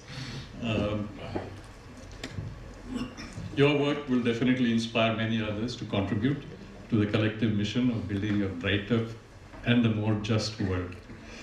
We have to foster partnerships and embrace new ideas that once might have seemed impossible. So I'm sure that by supporting innovation, we are not just changing systems, we are transcending boundaries, enriching lives, and building hope for future generations. So I'd like to quote the Ashoka founder, Mr. William Drayton, who said, "Every one of us is a change maker." I'd like to say that in this journey of social change, each one of us has a role to play. Let us leave here today knowing that the challenges that we face are actually opportunities for each one of us to create meaningful and lasting change. So I'd like to thank Dr. Mashelkar, Dr. Kelkar, and the Pune International Center for inviting me to be part of this. In my own way, I've tried to say that this is the kind of work that our company has been doing. And though we are an engineering company, we hope that the work that we do also has a social impact on the rest of India. Thank you so much for calling me here today and listening patiently.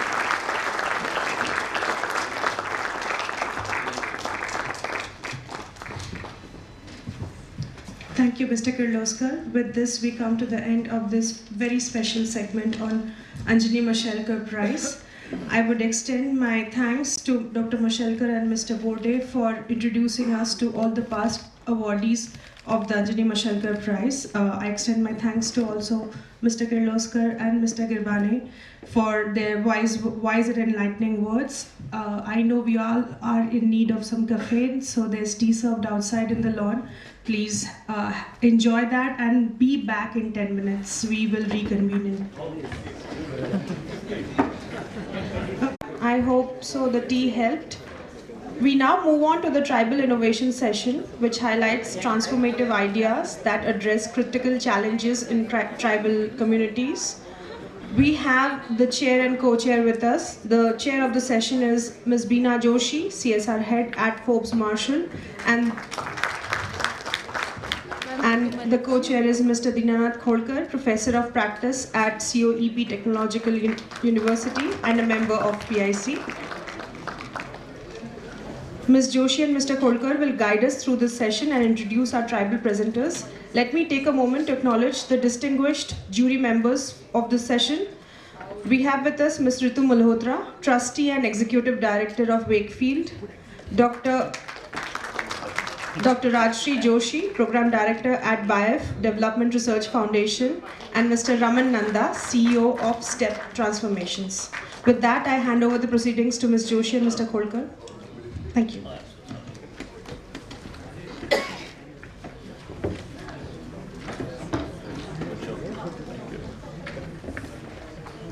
Good afternoon to all. Let's get into action mode now. So I welcome all of you back again. In interest of time, I will be introducing all the three tribal innovators together. So first of all, as all of us know, the tribal population is really a unique population. I think we have given them some time to do the presentation, which doesn't really do justice to the tremendous work all of them are doing. So right at the onset, I would like to wish all of them really good luck and best wishes for all the great work that all of you do. Ideally, the tribals are best described by the words Adivasi, so which have rich traditions, their culture, heritage, their unique lifestyles and their customs. So for effortlessly working towards the tribal, we have these three tribal presenters. The first, welcome to you, Tejaramji. The last presenter is going to be Farooq Fazili ji. He's come from Jammu and Kashmir and is based in Pulwama. They work with the Gujjar Bakarwal community, who are primarily into cattle rearing and agricultural trading. They are also a nomadic tribe and they reside in areas like Kilar, Dhangaran, Jampatri and Sangarwani. So I hope I have got the names correct. Probably he can correct the names with the right pronunciation. So welcome to all of you. And to add to my introduction, I would ask Dinanath sir to share his comments.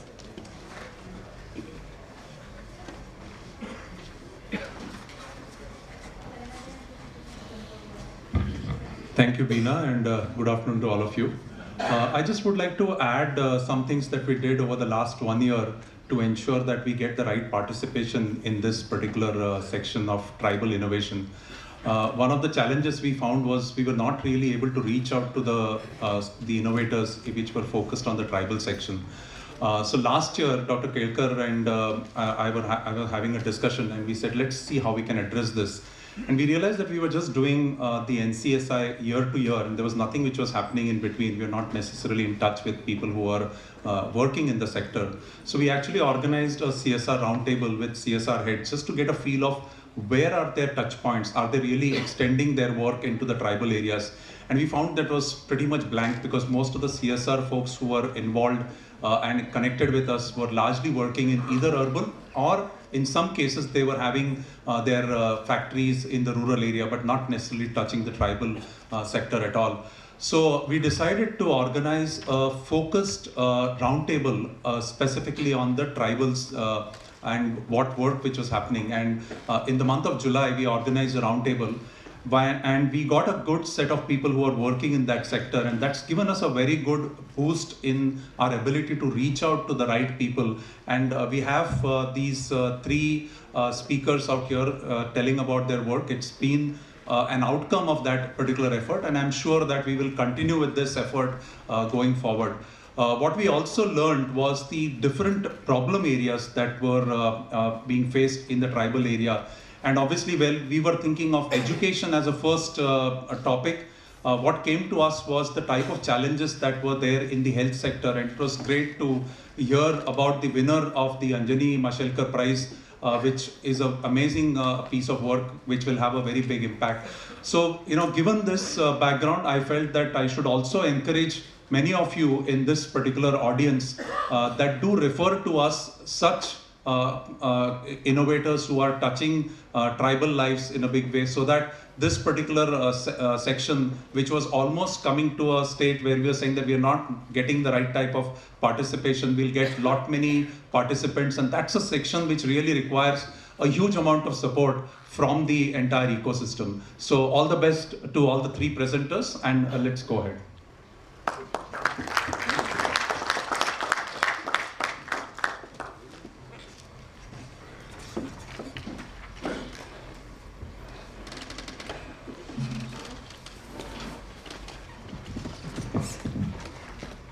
Thank you so much हम लोगों को ये opportunity देने के लिए। नमस्कार, मेरा नाम किरण है और मैं उपक्रम की को फाउंडर हूँ। उपक्रम स्कूल्स को as a learning effective learning and discourse centre के तौर पे इस्टेब्लिश करने के मिशन पे काम कर रहा है। इनसे मिलिए, ये आरती है। आरती का बचपन और मेरा बचपन एक जैसा रहा है। आरती अपने घर की पहली लड़की है जिसकी शिक्षा अभी भी चल रही है, और मैं अपने घर और अपने गांव की पहली लड़की थी जो ग्रेजुएशन के लिए पढ़ने गई। हम दोनों में एक और समानता है कि हम दोनों ही इसी सोनभद्र ज्योग्राफी से हैं, जो वाराणसी से 120 किलोमीटर दूर है, और यहाँ 16 प्रकार की जनजाति समुदाय पाए जाते हैं। मैं आदिवासी समुदाय नहीं कहती हूँ, जनजातीय समुदाय ज़्यादा बुलाती हूँ। सोनभद्र एक भारत का यूनिक ज़िला है जो 4 स्टेट को बॉर्डर करता है, और कहते हैं कि जो चीज़ें यूनिक होती हैं उसके फ़ायदे हैं, पर उसके नुकसान और उसकी चुनौतियां भी साथ साथ हैं। जब हम काम कर रहे थे तो हमने 3 चुनौतियों को सामने पाया। हमने देखा कि जिन जनजातीय समुदाय के साथ काम कर रहे हैं वो पिछली 3 पीढ़ियों से अपनी गोंडी भाषा नहीं बोल रहे हैं। मेन स्ट्रीम ने उनको इतना पिछड़ा घोषित कर दिया है कि वे मान चुके हैं कि उनकी कल्चर, उनका रहन सहन, भाषा अब उस समुदाय के किसी काम के नहीं है, और ना ही समाज की।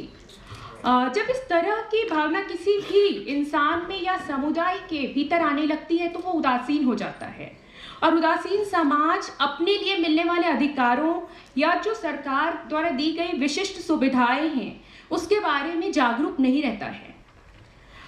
इस समुदाय से आने वाले हमारे बच्चे पहले से ही उम्मीदें कम लेके आ रहे हैं, और कक्षा में उनके साथ ट्रेडिशनल टीचिंग मेथड से ही टीचर्स काम करते हैं। जब हमने आरती के साथ काम शुरू किया तो आरती तीसरी कक्षा में थी, और उसके पहले वो बहुत कम दिन स्कूल जा पाई थी क्योंकि पैंडेमिक में स्कूल्स बंद थे। तो आरती और उसके जैसे आने वाले तमाम बच्चों के लिए हम एक साधारण शिक्षण प्रक्रिया नहीं रख सकते थे। उसके लिए हमने 3 अप्रोच लिया। हमने एक करिकुलम डिज़ाइन किया जो स्टोरी टेलिंग पेडागोजी बेस्ड था। हमने उसे थीमेटिक और इशू बेस्ड बनाया। उसमें कहानियों का चयन इस तरह से किया जिसमें हम बच्चों के साथ संवाद कर सकें और उनको एक डिस्कोर्स की तरफ ले जा सकें। कहानियाँ ऐसी थीं जो उनके अधिकारों के बारे में, उनकी रोज़मर्रा की ज़िंदगी या चुनौतियों के बारे में बात करती थी, और उनकी खुशियाँ तो उसमें शामिल ही थी। स्टोरी टेलिंग पेडागोजी क्यों? क्योंकि हम जिस कम्युनिटी के साथ काम करते हैं वो कम्युनिटी कहानियों में जीने वाली कम्युनिटी है। फिर हमने बच्चों को कक्षा के अंदर एक ऐसा माहौल दिया जहां बच्चे सहजता के साथ सीख पाए। हमने वन साइज फिट्स ऑल वाले अप्रोच को छोड़ा, और बच्चों के लिए जो लर्निंग मटेरियल्स थे, एक्सपीरियंस थे, रिसोर्सेज थे, उसको कॉन्टेक्चुअलाइज किया। और इसके बाद हम बच्चों को एक ऐसा चाइल्डहुड एक्सपीरियंस देना चाहते थे जो कंस्ट्रक्टिव हो। और इसके लिए हमने बच्चों को लगातार क्वालिटी एकेडमिक रिसोर्सेज का एक्सपोजर दिया, जिसमें हमने अरविंद गुप्ता, एकलव्य, पिटारा जैसे लोगों और संस्थाओं से सीखा कि टीचिंग लर्निंग मटेरियल क्लास के लिए कैसे बन सकता है। हमने जो किताबें इकतारा पब्लिकेशन हुए, तुलिका, कथा, एकलव्य, यहाँ से ली, जो बच्चों के एक्सपीरियंस को और इनरिच कर रही थी। 2018 में हमने 350 बच्चों के साथ ये सीखने सिखाने की यात्रा शुरू की थी और आज हम डिपार्टमेंट ऑफ एजुकेशन सोनभद्र की मदद से 4000 से अधिक बच्चों के साथ डायरेक्ट काम कर रहे हैं, जिसमें हम शिक्षकों के साथ उनकी कैपेसिटी बिल्डिंग पे भी काम करते हैं। आप आरती की चिट्ठी देख सकते हैं। आरती ने अपने फेवरेट ऑथर को चिट्ठी लिखी है और जब हमने इस पेडागोजी का इम्पैक्ट देखा तो हमें समझ में आया कि हमारे जो तीसरी और पाँचवीं के बच्चे हैं, एनसीईआरटी की गाइडलाइन के अनुसार एनसीईआरटी की गाइडलाइन के अनुसार वो बच्चे परफॉर्म कर रहे हैं। दूसरा हमने देखा कि बच्चे अपनी अभिव्यक्ति क्षमता का पूरा प्रयोग कर रहे हैं। उन्होंने उस टीचर के खिलाफ कंप्लेन दर्ज की जो उनके साथ मिसबिहेव कर रहे थे। बच्चों ने समुदाय के अंदर हमने एक बदलाव देखा कि बच्चों ने उस समुदाय का बस्ती का नाम बदलने के लिए डीएम को चिट्ठी लिखी, जिसका नाम मलिन बस्ती था। हमारे ये सपोर्टर्स पार्टनर्स हैं जो हमें सिर्फ फंडिंग नहीं, हमारी कैपेसिटी बिल्डिंग में भी मदद करते हैं।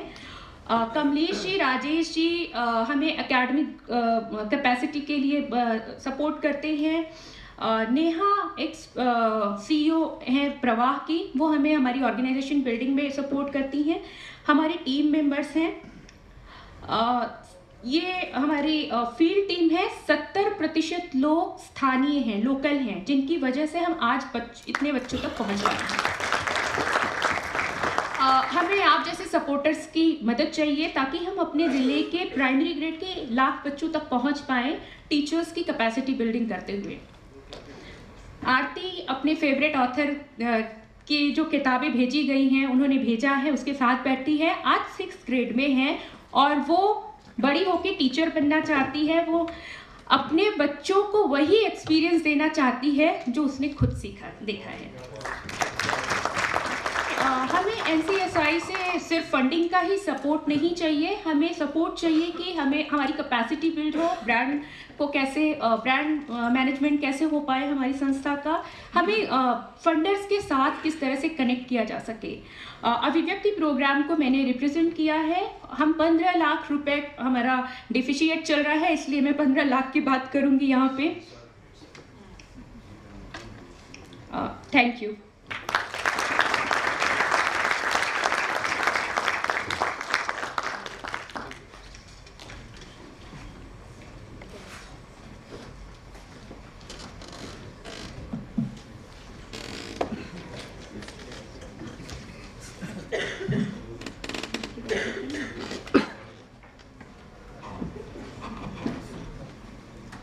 नमस्ते।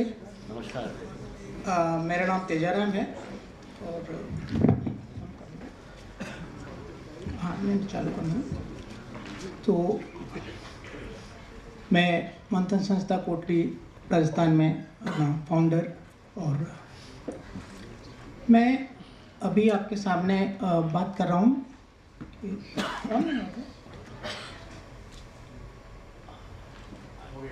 हाँ, तो मैं जब कॉलेज में था तभी एक चीज़ समझ में आई कि लोगों के पास, जिस समुदाय में हम काम कर रहे हैं, उनके पास बहुत बड़ी शिक्षा है, लेकिन थोड़ा सा साक्षरता नहीं है, लिखना पढ़ना। अगर साक्षरता उनको मिल जाए तो बहुत सारे रिसोर्स तक पहुंच सकते हैं और अपनी ज़िंदगी में खुशी ला सकते हैं। तो मंथन का जो मेन मकसद यही था कि हम किस तरीके से रिसोर्स लोगों को उपलब्ध कराएं या उनकी मदद करें, उनके लिए काम करें ताकि वो अपनी ज़िंदगी को और अच्छा बना सके। उसके लिए हम शिक्षा, स्वास्थ्य, रोजगार और पीने का पानी जैसी छोटी छोटी उनकी बेसिक नीड है, उनके लिए काम करना शुरू किया। 1998 से लेके अब तक हम लोग करीब 120 गाँव में इस तरह के कम्युनिटी के साथ काम कर पा रहे हैं। हमने सबसे बड़ा जो चुनौती देखा है वो ये है कि एक तरफ से बहुत सारे रिसोर्स है, एक तरफ बहुत कम रिसोर्स है, और दोनों अपनी ज़िंदगी में खुश हैं। जिनके पास कम है वो भी खुश हैं, जिनके पास है ज़्यादा है वो भी खुश है। और हमारा प्रयास है कि ये दोनों एक दूसरे के साथ मिलें ताकि एक दूसरे को खुशी दे सकें और उनका सपोर्ट कर सकें। उसी के लिए हम लोग प्रयास कर रहे हैं। और देखिए, इनका ज़िंदगी में बहुत धीरे धीरे बदलाव आता है, चाहे जिनके पास रिसोर्स है, जिनके पास नहीं है, क्योंकि दोनों खुशी से हैं। तो धीरे धीरे जो बदलाव आता है, उस बदलाव के लिए हम लोग काम कर रहे हैं। और उसके लिए सबसे ज़रूरी चीज़ है कि आप बैठ के एक संवाद कीजिए। जब तक आप बातचीत नहीं करेंगे, डायलॉग नहीं करेंगे, तो आपको समझेगा नहीं कि मुझे क्यों उनके लिए काम करना चाहिए या मुझे क्यों उनके पास जाना चाहिए। तो हम 3 तरह के ग्रुप का, सबसे पहला है महिलाएं, क्योंकि हमने देखा पिछले 30 साल से जिस काम में हमने महिलाओं को इन्वॉल्व किया या इन्वॉल्व कर रहे हैं, बहुत जल्दी एक तो महिलाएं विश्वास करती हैं और बहुत जल्दी बदलने के लिए तैयार हैं, प्लस सपोर्ट करते हैं और सूचनाओं को, जानकारी को बहुत लोगों तक फैलाने का काम करते हैं। तो पहला हमारा मंच है गांव में महिलाओं के साथ। दूसरा पूरा कम्युनिटी के साथ। महिलाओं को भी अगर हम कम्युनिटी के साथ नहीं करते तो दबा देते हैं, तो पूरा कम्युनिटी। और फिर कुछ सरकारी अधिकारी, कुछ हमारे व्यापारी लोग या कुछ सरपंच, जनप्रतिनिधि लोग, उनके साथ हम बैठ कर के ये जानकारी डायलॉग करते हैं कि क्यों हमें अपने गांव की बेहतरी के लिए मिल कर के काम करना चाहिए। और क्योंकि इससे सबसे बड़ा तरीका हमने सोचा कि हमने एक काल बेलिया कम्युनिटी में जो हम 10-12 साल से काम कर रहे हैं, एक स्कूल सेट किया। स्कूल मैं इसलिए कह रहा हूँ कि क्योंकि वो एक तरीके का, उस तरीके का स्कूल नहीं है, ब्लैक बोर्ड, चौक और पाठ्यक्रम वाला नहीं, लेकिन उनकी ज़िंदगी का स्कूल है, जिसमें जब हमने उनको बुलाया कि उनके साथ बैठ के कि आपको क्या पढ़ना, क्या सीखना है स्कूल में, सबसे पहला आया था कि लिखना और पढ़ना। दूसरा आया उनके स्वास्थ्य के बारे में। तीसरा आया कि उनका कल्चर बहुत ही रिच कल्चर है, जिनको ना तो वो खुद रिस्पेक्ट करते हैं और ना ही अभी कम्युनिटी में उनकी पहचान है। और फिर है कि छोटा सा हमें कुछ रोज़गार का चीज़ मिल जाए तो बहुत बेहतरीन होगा। और फिर है कि हम सरकार के साथ, क्योंकि सबसे बड़ा रिसोर्स, सबसे बड़ा अगर हम सस्टेनेबिलिटी की बात करें तो सरकार है, तो कैसे हम सरकार के साथ जुड़े। और यही हमारे पाठ्यक्रम का कंटेंट रहा, जिसको लेकर के हमने स्कूल शुरू किया। और क्योंकि रोज़गार में, जैसे एक महिला, क्योंकि उनके पास अपना खुद का कोई रोज़गार नहीं है, उसको 50 रुपये चाहिए तो पति को बोलेगी, और पति कम्युनिटी में जाके मांग के लेके आएगा, चाहे वो अनाज है, आटा है या पैसा है। एक दिन नहीं मिला, दूसरे दिन, तीसरे दिन। और अभी क्योंकि सरजू जैसे उसी स्कूल में पढ़ी है, लिखना पढ़ा, उसने अपना दुकान चालू किया, अब अपना खुद का 300-400 रुपये डेली वो कमा लेती है और लिख भी लेती है। प्लस जब मार्केट में जाती है तो रेट तय करती है कि शक्कर का आपकी दुकान में इतना है, अच्छा आपके यहाँ इतना मिल रहा है, तो मैं कहाँ से लूँ और जहाँ से मुझे सस्ता मिलेगा। और ऐसे ही संतोष है जो कपड़ा खरीदती है, बेचती है और कहती है मैं सिलाई भी कर दूंगी आपके लिए, वो कमा रही है। और इन्होंने अपना खुद का बैंक भी, एक सेविंग बैंक बना लिया है। पैसा चाहिए अपने बैंक से लेती है और जैसे कमा के वापस उस बैंक में शुरू कर देते। तो एक तरीका का उनके लिए एक स्थायी तरीका हो गया अपने आजीविका के लिए, जो पहले से था, लेकिन स्कूल ने उनको थोड़ा सा एक तरीका दिया।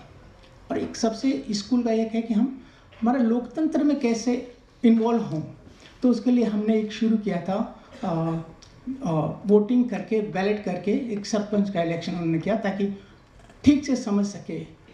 अभी तक हम लोगों ने सरकार की जितनी भी सोशल सिक्योरिटी स्कीम है, कम से कम 2-3 हज़ार लोगों को उनके साथ इन्वॉल्व कर दिया। कौन कौन से डॉक्यूमेंट चाहिए, बाहर जाते हैं, उनका वेरिफिकेशन कब होता है। और ये सबसे बड़ा हमारा एक उपलब्धि है कि हम लोगों को स्थायी रूप से उनके साथ जोड़ पा रहे हैं।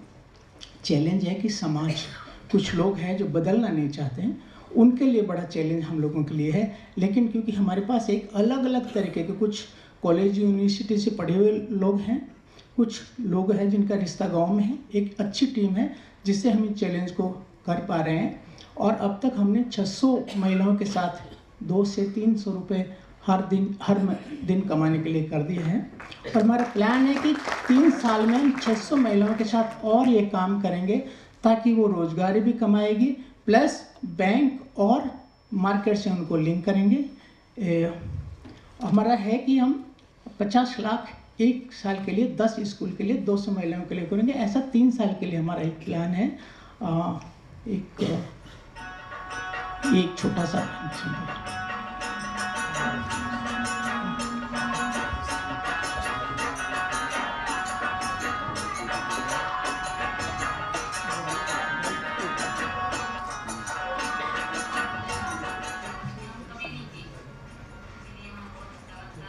जैसे फायदा होता है स्कूल में, जो स्कूल पढ़ते हैं उसको बहुत अच्छा फायदा।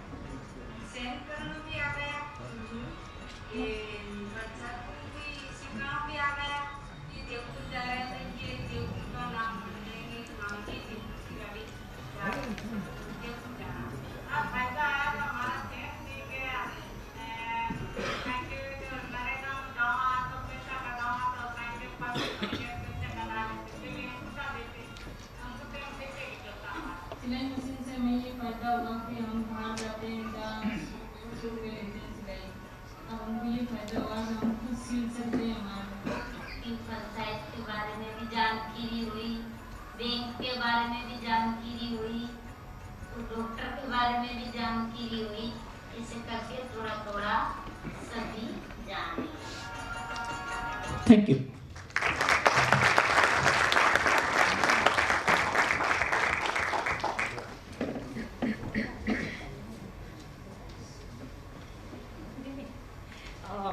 I had requested him to tell about the Kalbelia tribe because without that background we will not the relevance of all this. So we thought with the permission of all of you, आप थोड़ा बताइए। ये हमारे इलाके में Kalbelia community काफ़ी बड़ी संख्या में है। एक समर सॉल्ट लेक है जो झील था, उस समय वो कभी प्राकृतिक रूप से पानी था, पेड़ थे, जंगल थे, जानवर थे, वहाँ रहते थे और लोग घर बसा के नहीं रहते तो घूमते रहते। आज भी वो एक जगह से दूसरी तक घूमते हैं। कमाई का अपना उनके पास कोई साधन नहीं है और जब घूमते रहते हैं तो उसे मकान और ज़मीन का तो कोई प्रश्न ही नहीं उठता। तो अभी और इसीलिए क्योंकि बच्चे जब घूमने चले जाते हैं, साथ ही पूरा परिवार एक ऊँट सगड़ा में जाते हैं, तो उनके लिए बच्चों के लिए पढ़ाई का कोई मायने ही नहीं रखता, कहाँ उनको डरे। तो हमने इनको लेकर पिछले 10-15 सालों से थोड़ा एक संवाद करना शुरू किया और उस समाज से एक चीज़ हुई कि थोड़ा थोड़ा वो रहना शुरू किया और उनके एप्लीकेशन लेके सरकार में भी दिया। सरकार ने बहुत सारे कम्युनिटी को एक ज़मीन दिया, उनका पट्टा दिया और मकान भी बनाना शुरू किया। और काफ़ी सारी जगह जहाँ उनके डॉक्यूमेंट नहीं थे, क्योंकि जब डॉक्यूमेंट बनाने तो जाता है तो वहाँ मिलते नहीं हैं, तो हमने उनके डॉक्यूमेंट बना करके उनको साथ किया। और इनके कालबेलिया कम्युनिटी का अपना जो गहना होता है खुद का बहुत इतना ज़्यादा है कि जो लोग जानते हैं बहुत बड़ी कमाई करते हैं उनके अपने गहने से। तो अभी हम कोशिश करें कि धीरे धीरे वो कैसे अपने जो उनकी स्किल है कपड़े का बनाने का, गहना बनाने का, उससे वो कमाई कैसे शुरू कर सकते हैं, उसके बारे में अभी हम लोग उनके साथ काम कर रहे हैं। और इनका एक रिवाज है, मैं आपको एक छोटा कहानी बताऊं। कोविड में हम लोग इनके लिए वो राशन लेके गए, मना किया, जबकि हम जानते हैं उनके घर में कुछ नहीं है।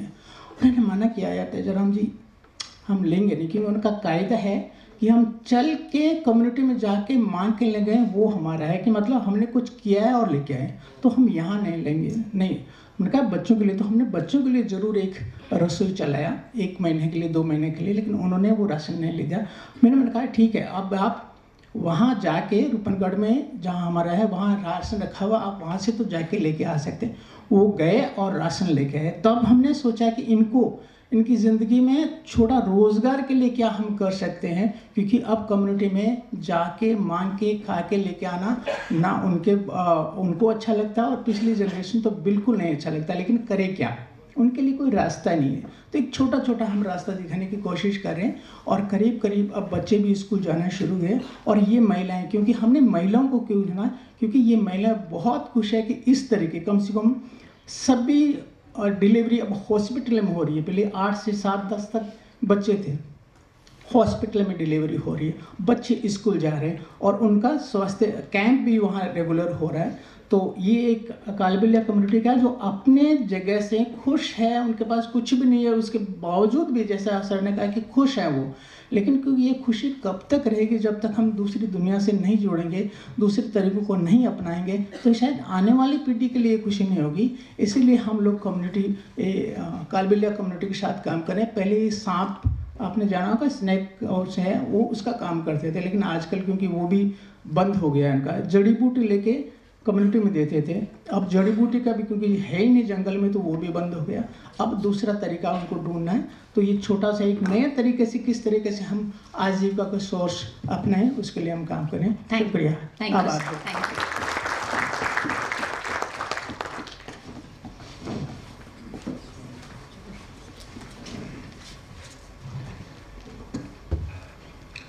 आप सबको मेरा प्यार भरा सलाम। मैं फारूक हूँ और जब हम बात करते हैं कश्मीर की तो हमारे सामने एक अनोखी तस्वीर सामने आ जाती है, वो है हसीन और जमील वादी। लेकिन वो सिक्के का एक पहलू है। जब हम सिक्के के दूसरे पहलू की तरफ जाते हैं तो हम कुछ और देखते हैं। That is the conflict. जो कॉन्फ्लिक्ट पिछले 35 सालों से कश्मीर में है। तो this is a map of conflict, और मैं इस मैप में एक जगह यहाँ पे जो एरो किया है पुलवामा से वाबस्ता हूँ। तो जब हम कॉन्फ्लिक्ट की बात करते हैं, these are the daily routines जिसका इम्पैक्ट कश्मीर के यूथ पे पड़ता है। जैसे इंटरप्शन इन डेली रूटीन्स, हम बोलेंगे इंटरप्शन इन डेली रूटीन्स कैसे होता है। जब कभी सिक्योरिटी चेकिंग होती है किसी पर्टिकुलर एरिया में तो दे कॉर्डन ऑल द एरियाज। तो क्या होता है, वहाँ हमारे स्कूल की बसेस नहीं जाती है, कुछ नहीं हो जाता है, तो एक ब्लॉकेड होता है फॉर दैट पर्टिकुलर डे।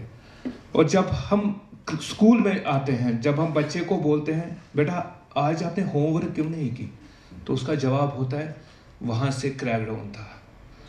तो we see these type of youths in our schools. तो वी हैव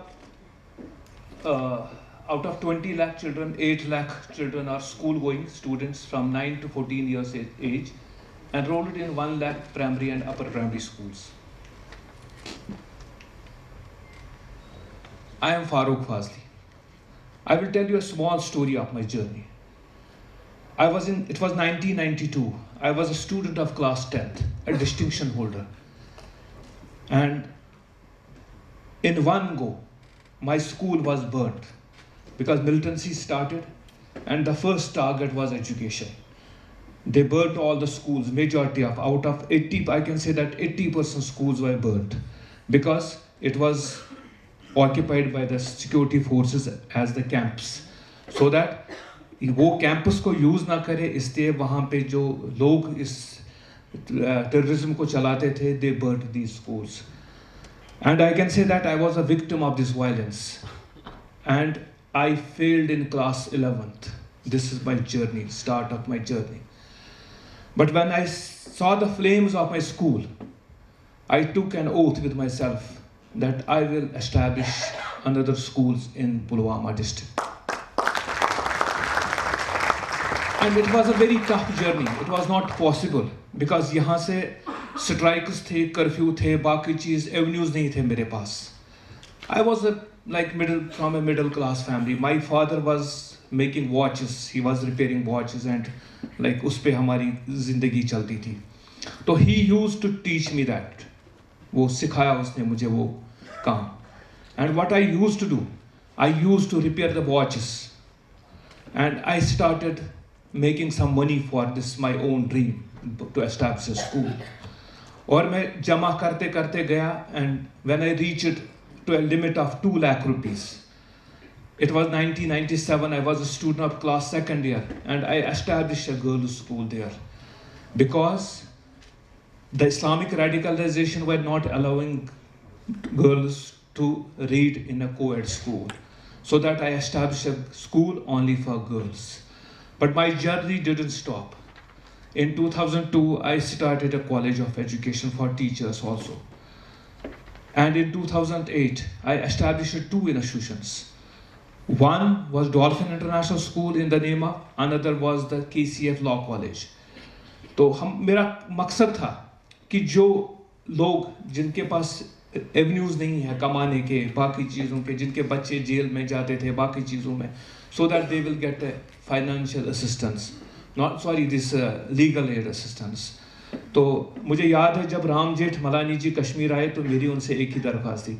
मैंने बोला मासूम बच्चे हैं जो जेलों में हैं, उनके लिए कुछ करते हैं, their parents are not in a position to afford legal assistance. तो थैंक गॉड उन्होंने 12-13 बच्चों को वहाँ से निकाल कर कश्मीर की ही जेलों में बरवा दिया क्योंकि वो आउटसाइड कश्मीर थे। तो कोशिश मेरी यही है कि इस जर्नी में जो मैंने खोया है, हम एक बच्चों के लिए एक ऐसा एटमॉस्फेयर क्रिएट करें ताकि वो कॉन्फ्लिक्ट को ना अडॉप्ट करें. सो मेरा एक I am the regional head for Teach For India, ये sorry Teach For India X के साथ मैंने काम किया. मेरी एक फेलोशिप चल रही है, तो इन जो प्रोजेक्ट है मेरा एक कॉन्सेप्ट है कॉन्फ्लिक्ट रेजोल्यूशन के लिए, it has been taken to other districts also. So I am very thankful to Forbes Marshall, उन्होंने उस प्रोजेक्ट को सपोर्ट किया है. And also like I have been I have received more than 120 examples. So this is about my society organization. So and जब हम tribes की बात करते हैं, क्योंकि थोड़ा सा मैं अगर शायद आपकी इजाज़त से 1 मिनट ज़्यादा लेना चाहता हूँ, क्योंकि जब हम ट्राइब्स के साथ काम करते हैं तो उनमें एक थोड़ा सा वो फियर आ जाता है कि हम ट्राइब्स हैं, और वो उनके लिए जो जब वो किसी बड़े स्कूल में जाते हैं, बड़े कॉलेज में जाते हैं, तो उनके लिए एक चैलेंजिंग टास्क होता है कि how can they adjust themselves. तो हमारी टीम ने दूसरी इनोवेशन कर दी. हमने उन ट्राइब्स के बच्चों को इस स्कूल में लाया जहाँ पे बहुत अच्छी टेक्नोलॉजी है, जहाँ पे रोबोटिक लैब है, जहाँ पे बहुत अच्छी साइंस लैब है और स्पोर्ट्स की फैसिलिटीज़ है. और ये स्पोर्ट्स फैसिलिटी खाली उन बच्चों के लिए नहीं है, but it is all open for the community based. तो ये हमारी ऑर्गेनाइजेशन का विजन है. तो our vision to build an active model of culture which fosters well-being, constructive resilience and dreaming beyond despair. So this is our guiding values, तो जिनको हम baseline बना के काम कर रहे हैं. तो where we invest, we take students for different exchange programs to different parts of India. We are not charging anything from it, all goes from the organizational funds. So critical thinking and scientific inquiry, library, practical innovation labs, environmental projects, Manak Awards. Our one student has been nominated for representing India in the Dubai. So the process takes children from this to this.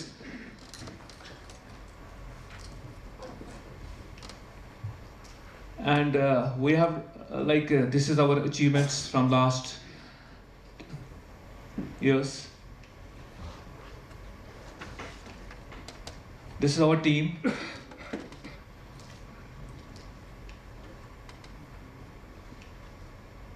So this is one of the funder who is the individual funder जो आते हैं कश्मीर हमारे काम को देखते हैं. और I'm not able to play it. एक play नहीं हो रहा. हाँ.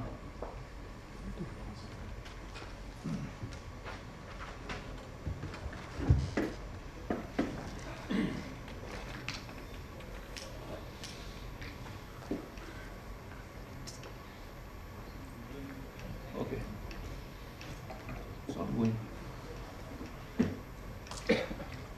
एक last slide is this.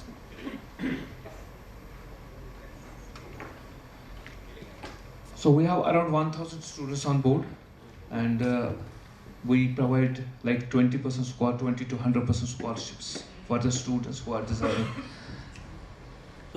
And this is our budget. We are facing around 92 lakh rupees deficit in our budget. So we are not stopping our process, and what we expect in that infusion of 92 lakh rupees for the organizational support.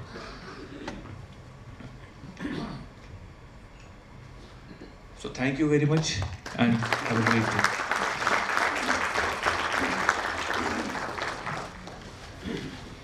Thank you very much, all of you. We would have a quick round of question answers for 10 minutes. I request you to keep your questions brief, please, so that we give more time to other people who want to ask questions.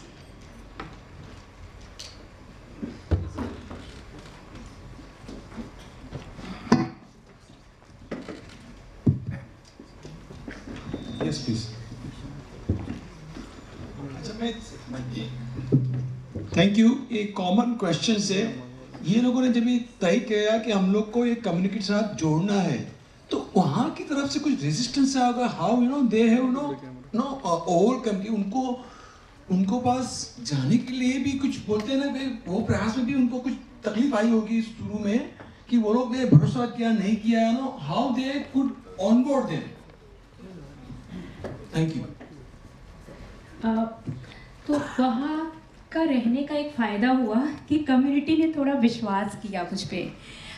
और मैं उनके लिए, क्योंकि उस community से नहीं हूँ, तो पर वहाँ पहचानते थे और शुरू से काम किया था उनके साथ, तो उन लोगों ने अपने साथ लिया। और उनको ये पता था कि ये लोग जो हमारे साथ जुड़ रहे हैं, इनका कोई ऐसा मकसद नहीं है जो उनको लगता था कि कोई चुनाव तो नहीं दूसरे कम्युनिटीज के साथ जब काम किया तो उनको लगा ये चुनाव लड़ने वाले लोग तो नहीं है, पर इनको भरोसा था। तो वहाँ का होने का फ़ायदा हुआ। Thank you.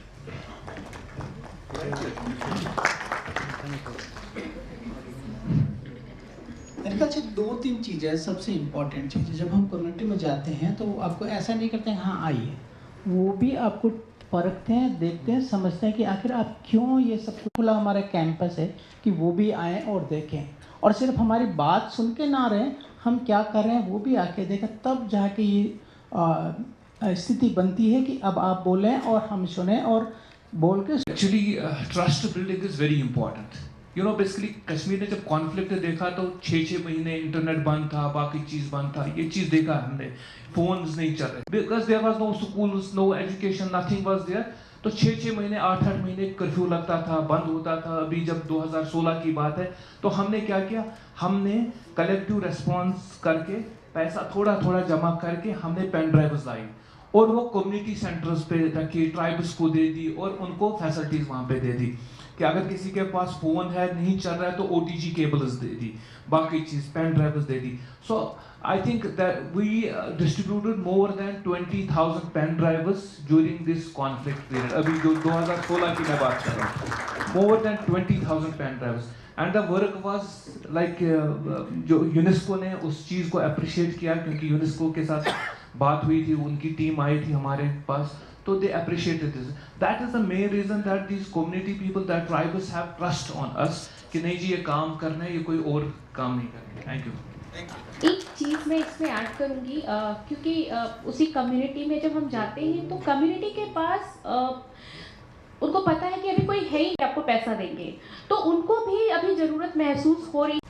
फरूक जी, मेरा नाम सुशील बोर्डे है। मैं उनमें से हूँ जो कश्मीर घूमने जाते हैं, कुछ करने नहीं जाते आपके जैसे। But one thing I can realise is that to solve Kashmir's problem really is to create 100 more Farooq Fazilis out there. One question to you: you're doing all the right stuff. You're teaching them science. You're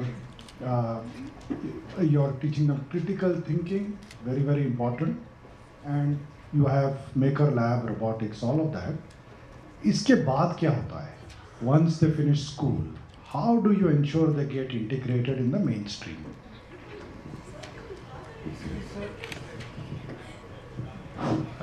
Hello. Yeah.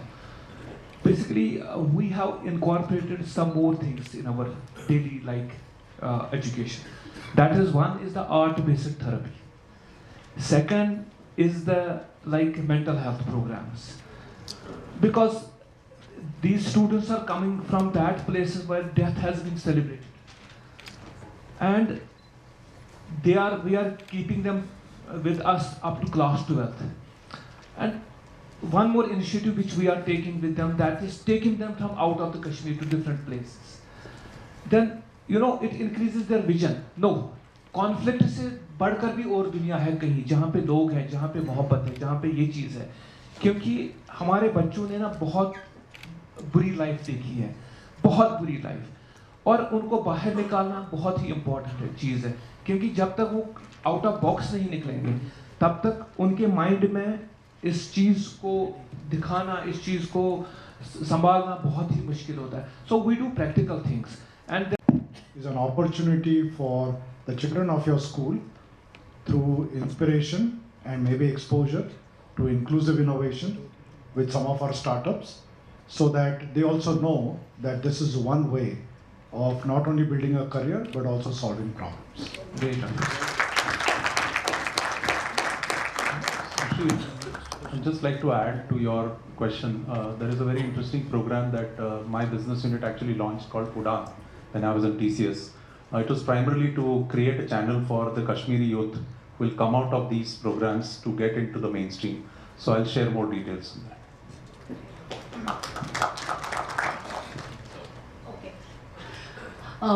मेरा सवाल तेजाराम जी के लिए है कि आप women empowerment के लिए इतना काम कर रहे हैं, they are economically getting empowered, उनके फैमिली लाइफ में traditionally their community how was it and now when they are empowered how their family dynamics are and is there any impact which you are able to see socially in terms of specifically girls education which might be getting impacted कि अगर माँ अच्छी तरीके से economically empowered हो रही है तो हो सकता है कि वो बच्ची के स्कूल के बारे में ज़्यादा कॉन्शियस हो, या in a family as a unit what is the change that you are able to C?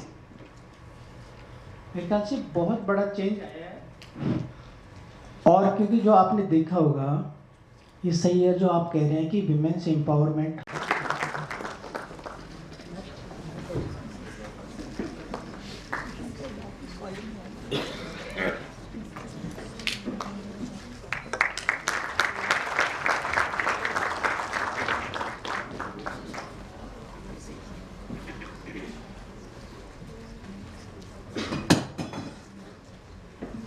Thank you, Mr. Malone. Thank you, Ms. Joshi. Mr. Fulker.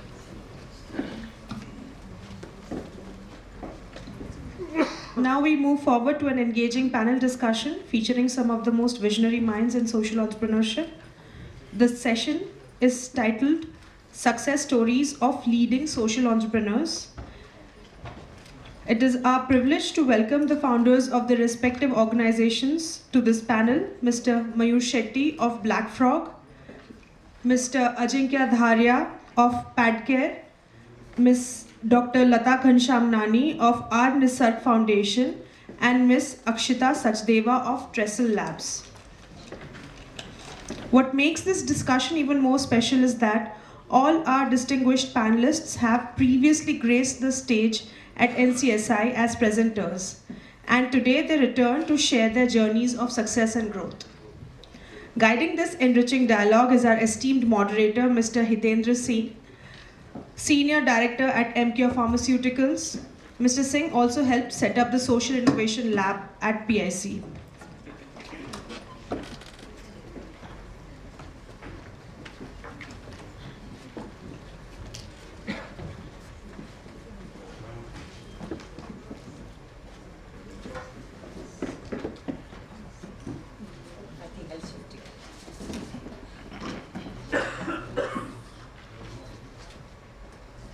With that, I request Mr. Singh and our panelists to commence their discussion. Thank you.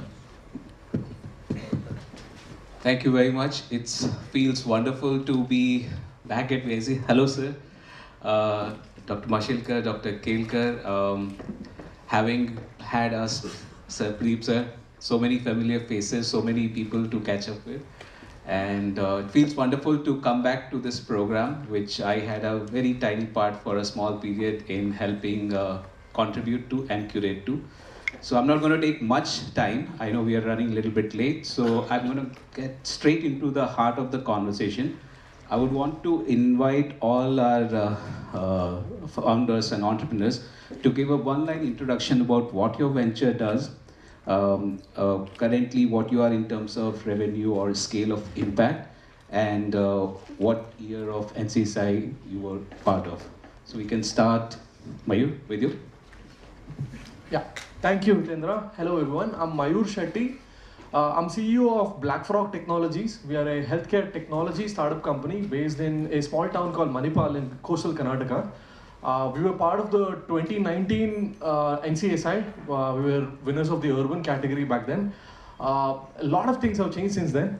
We've made significant progress since 2019. We had a proof of concept for a portable battery-powered refrigerator for healthcare. We work in the last mile transport of thermally sensitive biologicals like vaccines, blood, culture, serum, sputum. All of these biologicals require strict temperature control, and traditionally it's been carried with ice-based systems. Like you see Anganwadi workers and Asha workers use the blue boxes for carrying vaccines. That's been the challenge, that's been the bottleneck of transport of vaccines, and that leads to both economic burden of wasted vaccines as well as the public health nightmare where you give vaccines to infants or pregnant mothers, but they don't create that immunogenicity because they've lost the potency because of the way that we're carrying vaccines. As a solution to this, we developed our flagship product called Embolio, and with Embolio now, since COVID, we've helped deliver over 200,000 doses of effective vaccines in some of the most rural and remote regions of India. This is now the first product pre-qualified by WHO. Something that Mr. Kirloskar earlier said about how they were the first ones in a rural facility that was able to meet European compliance. Very proud to say that we were the first ones pre-qualified by WHO as a battery-powered vaccine carrier. With this, we are now scaling across Africa. We are helping transport organs as well. We've started transporting corneal tissues. I just want to stress upon that because transport of corneal tissues is a tricky challenge for healthcare. About 50% of donated eyes go to waste in India. In cities like Mumbai, it's close to 75%, where it's terrible to say that we keep asking people to donate eyes, but then there is a 75% chance we're going to discard it because of the way that we're carrying it. That's something that we want to solve by ensuring there is accountability in the way that we carry thermally sensitive biologicals. Thank you. Thank you, Mayor. Akshita? Hi everyone. It almost feels like being back at home, the place where it all started. Almost in NCSI, PIC was the place, or the people who were one of the first believers in what we were doing. For us, the journey started in 2017 when we met this young girl whose name is Dipali, who lost her eyesight when she was in the first year of her college. Within a week, and her college was not ready to accept her back. She had to learn Braille for 2 years, which she was not able to get too good at that age. She spent next 3 years trying to get into mainstream education, but she was not able to get admission. She finally went to an open university. She would get printed books from there, had to go to an NGO to get it audio recorded, which typically took 4 to 6 weeks for one 300-page book. When we met her, she had 3 subjects books with her, and she said, for the next 3 subjects, I'll have to reappear. And we just picked up all her books, digitized it and gave it to her, and that's how Trestle Labs was born. And today it's a 7-year-old bootstrapped, profitable company which started on this mission of making education and employment digitally inclusive for persons with blindness, low vision and dyslexia. And today, with the technology that we built, we are also solving some of the critical challenges around handwriting recognition. We have our technology which is called Kibo. PIC especially holds a close place to our heart because the name Kibo, which is Kibo, knowledge in a box, was actually given by our mentor at PIC, who is Mr. Sanjay Kanvinde. And since then, it has been an amazing journey of building Kibo. You can imagine Kibo like a magical talking table lamp. You keep any document, whether printed or handwritten, in any language under the lamp, and it can read it out to you in any language you want. We are bridging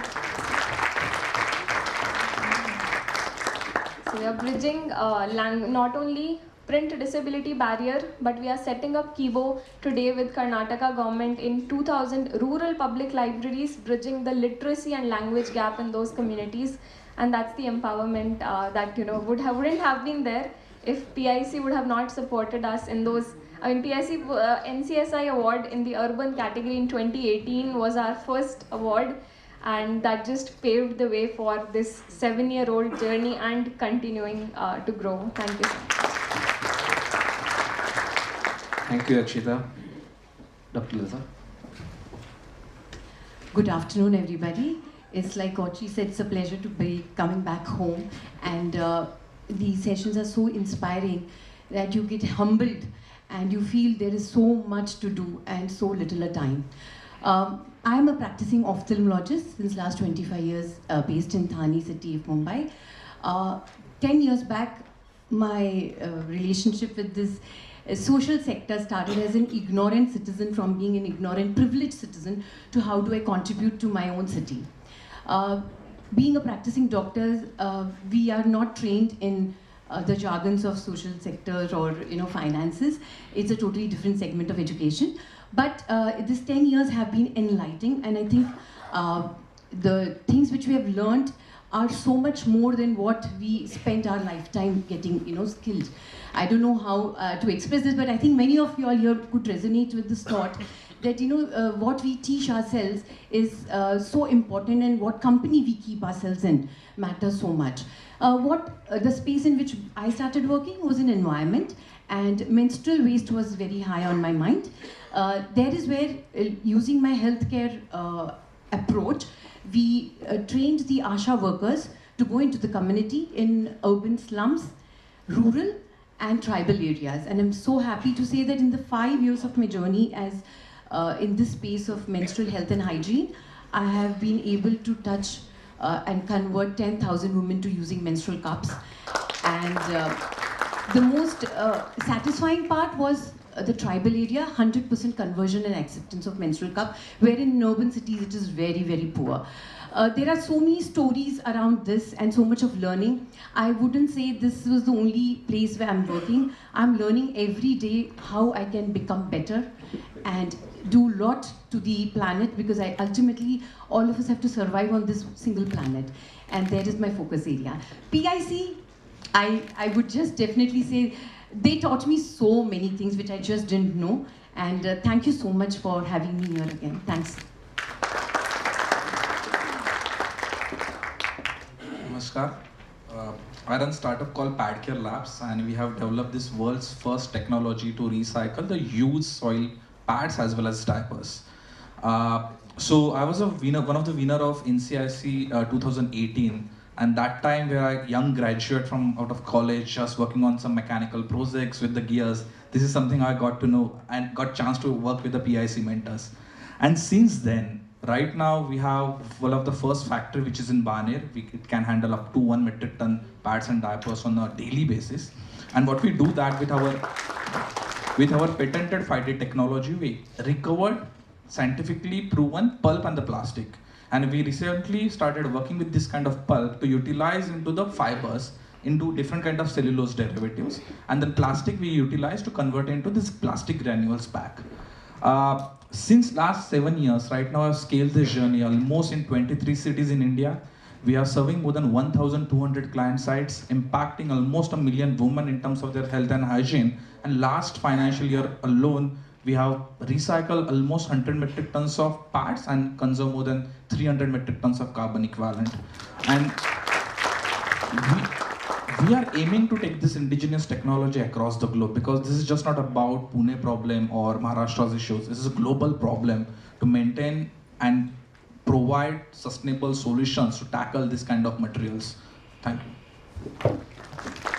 Thank you, everyone. So I have not been a career person in the social sector. I mean, I was as hardcore a capitalist as you can imagine. Till about 2015, I used to run a distressed debt fund. And one of the things that I always used to think when it used to come to social issues, right? It was always presented as a binary.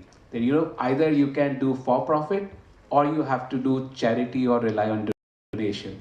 And a lot of time that I got to spend under Dr. Mashelkar's guidance and under Dr. Kelkar's guidance, and I see Dr. Jyotsna Sitling here, we spent quite a bit time on social stock exchange for not-for-profit, was how do we find midway solution which allow impact to be created at the same time creation of for-profit enterprises.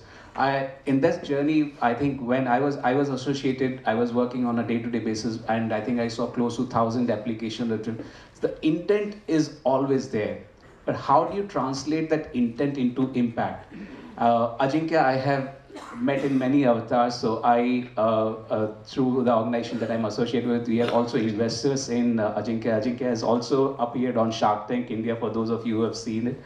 So feels very heartening to see, along with impact terminology, the business impact being talked about, because that's what solves the way for both the issues. So what I'm going to spend some time is one crucial aspect, which is pretty much a given in the business part, is product market fit, right? We find a lot of people coming up with innovative solution, but how do you translate them into something which becomes a repeatable process for which either individual users are willing to pay or organizations who want to support those projects, they are willing to pay. So it's a very startup term, but I believe it has resonance in our sector also. So I want all of you to spend maybe 1 or 2 minutes in how was your journey to find that product market fit. And I believe a lot of people in this audience who are upcoming entrepreneurs as well as running entrepreneurs, it's a very crucial concept. An idea tells you, proof of concept tells you that you have something to work, but can you convert it into something which is repeatable, for which someone, whether your end user or someone who's financing it, is willing to pay for. So please pay attention to how those product market fit journey have been. Ajinkya, this time we'll take a turn from your side. And I remember seeing one tiny box when first time we had met. And how did it go from there to having a thing for which you are getting repeat order from different customers? Sure. So if you look back in 2018, right, when I presented here on this particular stage, our model was completely different. We thought, and I was coming from this mechanical engineering, had to develop the product can easily get sold into the market, right, without understanding how exactly market and business works.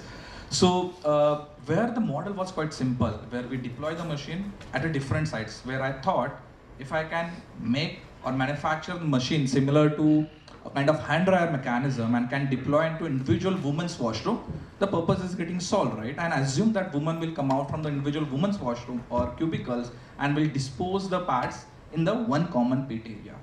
Also because it is kind of more recycling solution where some water is requirement, electricity requirement was there. And with the support of, probably there is a kind of ping buses Sara Plus has deployed. So I've worked with Raju and asked, let me just put this kind of machine at individual your ping buses to check and get a feedback. And definitely because Venture Center was there, so we deployed immediately this half-baked product at Venture Center. And then I started getting feedback and started observing the model that I have developed, where it's required infrastructure support like water, then electricity collection, and women as a user, they don't want to come out from an individual cubicle to dispose the pads, right? And that where we, frankly, have burned almost 20-25 lakhs rupees. I will not call it burn, but I have learned a lot. How should be there should be product positioning. And then one fine day where I was just discussing with the mentors, what we did, we have just divided this, right? What user want first. So if you look as a user, as a woman, they want their at-source disposal while maintaining their own health, hygiene and privacy. And waste pickers, our Safai Karmacharis wanted to have to handle this kind of hazardous material in more dignified way, on safety manner. And our Mother Earth was looking for more environmental conscious, greener solution.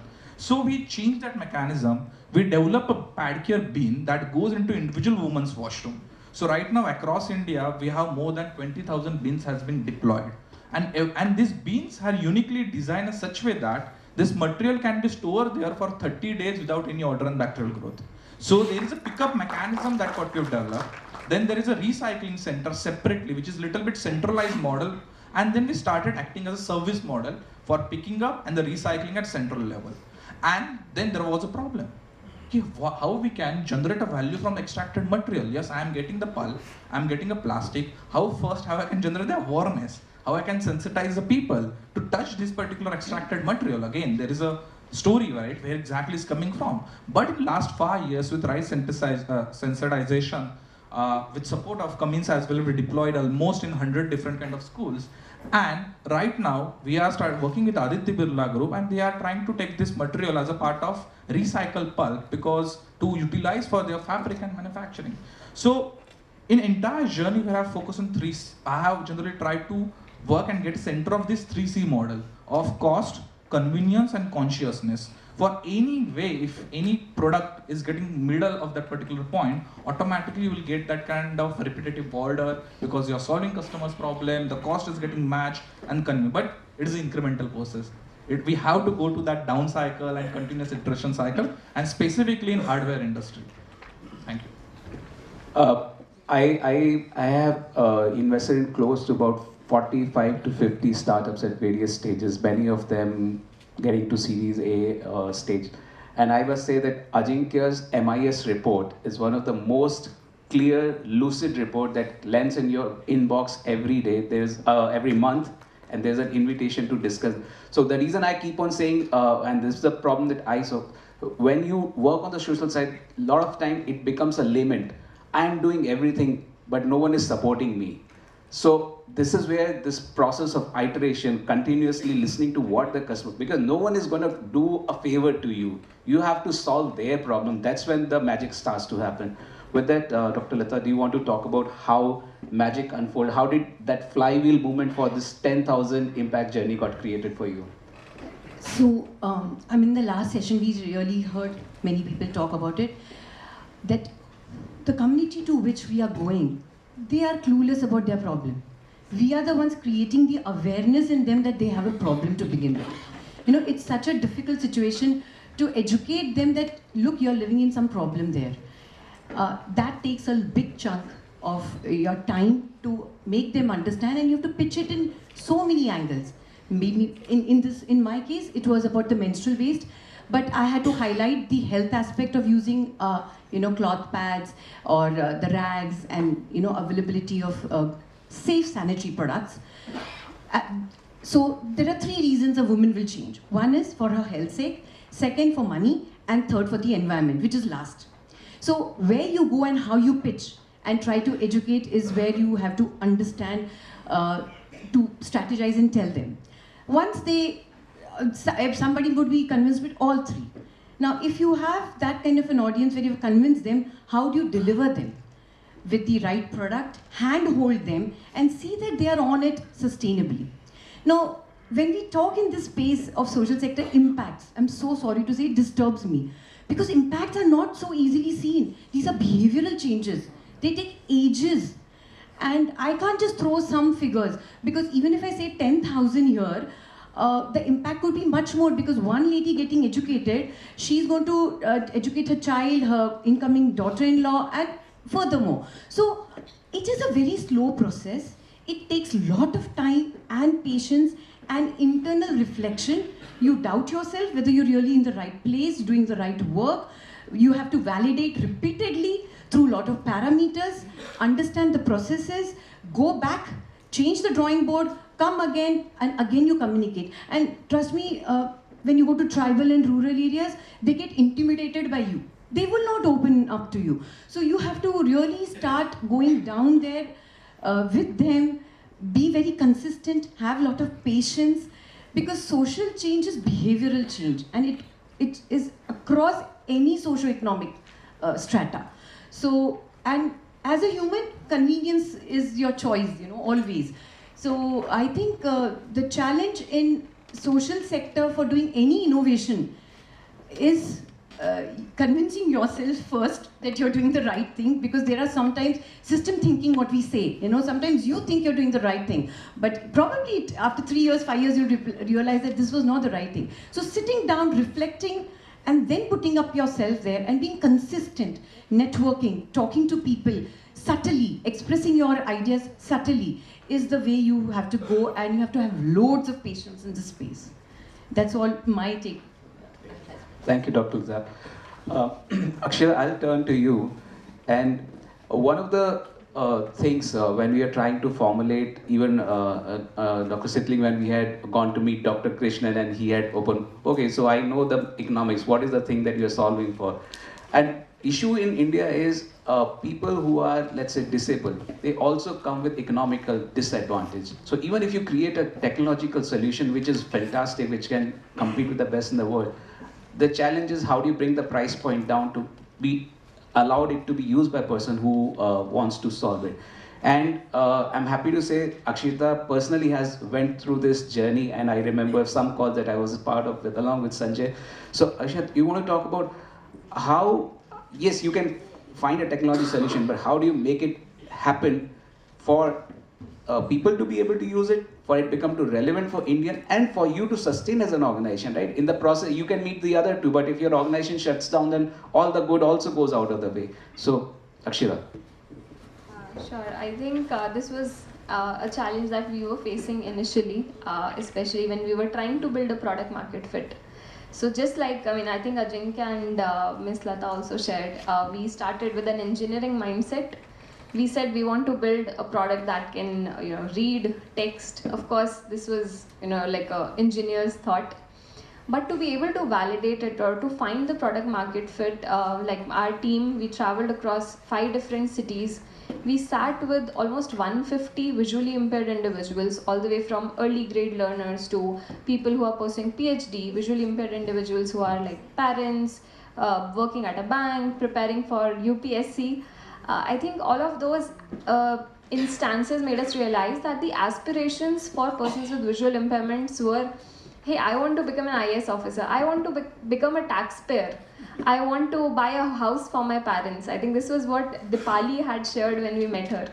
She said, I want to take my parents out of that rented home to, a place that I buy for them.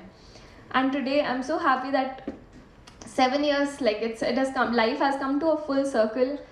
She started as our first user, and today, 5th of August 2024, she actually did the home puja, housewarming puja of her new house, which she and her brother bought for her parents with her own salary. She has been working at Russell Labs with us for the last 2 years, and we have seen those aspirations coming to reality. Of course, product market fit was a challenge initially, of course, because of affordability and what do we build. So we built a machine initially back in 2017 that could read a printed English document. We took it to National Association for the Blind in Nashik, and we showed them, oh, this is our engineering miracle. They looked at it and they said, let's show you something. They took us to the first floor of the NGO. They lifted a cloth from a big machine, and there was a lizard that popped out, and we were like, what is this? They said, this is a machine that we got donated from the US. It's an imported machine. It can read printed English. And I said, okay, that's great, but why is it in this condition? They said, because the books of our students are in Marathi. They get handwritten notes which they borrow from their peers in school or in college. And I said, that makes so much sense. I remember my study days when I used to borrow notes from my friends. And we were like, okay, if this imported, expensive machine that can read printed English does not solve the need of the students of India, what can we do to solve it? So then we started building on a solution that not only reads printed English, but we started in Nashik, so we started with 3 languages, English, Hindi and Marathi back in 2017 when we launched the product. And today we support 60 global languages, out of which 15 are Indian. This year itself we have added Odia, Assamese and Nepali also to our suite. So we continue to grow, we continue to build for the needs of the students in India. And talking about the affordability factor, persons with visual impairment, they do face that challenge of affordability. Almost 90% of them live in low income settings. So we thought, let's reverse the model. They go to a school. By CBSE and SQUAF mandates, schools should have products or technologies for visually impaired. NAC, UGC, National Education Policy 2020 mandates colleges and universities to be inclusive for students with visual impairment. So let's build a business model in which the school purchases or the institution purchases it, sets it up in a library of the institution as a shared resource. And any student can walk up to it, read their book. In fact, with the requirements of the students, we have now created an audiobook creation feature. So students like Dipali no longer have to wait for 4 to 6 weeks for one 300-page book. They can get it in less than 30 minutes. They can scan 100 pages, get it in MP3, everything like in minutes, not weeks and months. So I think with that, not only were we able to solve a need, but today we are seeing stories in which visually impaired students who studied using Kibo mobile application for their UPSC are now sitting as IAS officers with the Kibo Access table lamp in their office, and they read their official documents. Visually impaired professors assess the handwritten answer sheets of their students independently without having to have a reader. That's how a product. I would say the journey of product market fit continues to evolve as we stay close to our users, listen to their needs, and continuously evolve our product to suit those requirements. I mean, we got to know that people in Odisha want to have. People in Odisha want to have Odia as a language, so we worked on it, and we continue to do it and make our product even more market fit going forward as well. Thank you, Akshita. So one thing which is remarkable when PIC allowed this social innovation lab to be set up, we had 3 great minds who were directing the broad thematic thing that we could work on. Dr. Kelkar was instrumental in terms of how it should tackle the issue of public policy. Dr. Mashilkar's work was fundamental in the idea of how do you create less from more for more, right? So how do you find out those solutions? More from less for more. More from less for more. Sorry, sir. More from less for more. And then we had Professor Anil Gupta, who had given the inclusion framework as to how all of these solutions need to be ultimately solving for one of the exclusion that people are facing. Moving on to Mayur. Mayur again brings out another facet for social entrepreneurs. Now, a lot of times the problem that social entrepreneur is solving for, where end user is someone, and it needs to be paid from by some public resources, right? So someone else pays for it, someone else uses it. How do you solve for that problem? And I think Mayur, you've had a very interesting journey in terms of getting your solution put into public infrastructure where it is ultimately helping our users. Do you want to talk about that? Yeah, sure. I think one of the aspects that social innovation is separate from typical businesses is that businesses look for opportunities. You look for how do you improve efficiency. Whereas with social innovation, you already know there is a very evident problem. It's an obvious problem, and we want to go about solving it, right? And as mechanical engineers, I think we love that. Like Ajinkya said, he had this mismatch of what do women really want versus what are we going to solve, right? And there's this joke that if you ask a team of mechanical engineers about maternal and child health, they will conclude finally that 9 pregnant women can deliver every single month. So, and that's essentially what we did too, because we solved a problem for transport of vaccines with a battery-powered solution, and we expected ASHA workers, and almost 100% of ASHA workers are women, though, ones who carry vaccines to rural households, right? And we built a backpack-mounted solution, and backpacks are backpacks are incredible if you want to travel long distances and stuff, right? But backpacks are not comfortable if you're going to wear a sari. It's super uncomfortable, and that was the first realization that we had when and essentially from what Hitendra talked about, the buyer is different from the end user, right? We design things for the buyer, not for the end user, and that kind of helped us to realize that it's going to be a problem moving ahead in terms of adoption as well. And after product market fit, product market fit was defining it was very easy because vaccines go bad because you use ice-based solutions, and we saw ASHA workers carry it in chai thermos flask. Even for Pulse Polio campaign, the polio drops would be carried in thermos flasks with ice cubes in them, and when they would reach homes, the ice cubes would melt. So essentially there's this vials immersed in a pool of muddied water, and that's not something you want to be put in your child's body, right? And a lot of us might be privileged to say that, you know what, this looks disgusting, I do not want this to be entering my child's body, but a large proportion of India depends on this public health infrastructure, so they don't have that choice. So now when we solve it, we as engineers, we assume it's going to work because it's a direct solution to a very evident problem. Over time we realized that adoption is a big challenge in the field because ASHA workers would see it as a means to an end. It's a point A to point B solution. Ice boxes have been doing the job for over 30 years now. Why do I need to take this fancy new tool with digital electronics, and what if it breaks and my medical officer is going to yell at me if it breaks? So there were a lot of these challenges, and what we learned was that it can't be a solution for that very obvious first problem. We had to improve on the value, and that's when we realized that we would conduct seminars across India where we would tell them, now this is a tool where you don't have to come back to the sub-center or the primary health center at the end of the day. All of the leftover vaccines, you don't have to discard it. You get to keep it at home because this is a plug-and-play system. It's a refrigerator where you can keep it running. You can increase the campaign duration for the subsequent days, right? You go on a Wednesday, Thursday, Friday, you're able to immunize. You don't need to travel 3-4 hours from the tribal settlement back to that primary health center. We made this elaborate case that at a sub-center, you're able to use it as a standalone application. I'm from Karnataka and we have one of the highest rates of snake bite in the country. And that's a huge challenge because if I go to a primary health center with a snake bite, the primary healthcare staff have to rush to the local pharmacy to get the appropriate antivenom. Right? And you don't have the time to freeze ice packs, condition them, then go collect it and come. What you need is a plug-and-play system. So we essentially packaged a vaccine carrier as a holistic refrigeration tool so that it meets all of the primary healthcare requirements. And that's essentially how we overcome these barriers with the product market fit.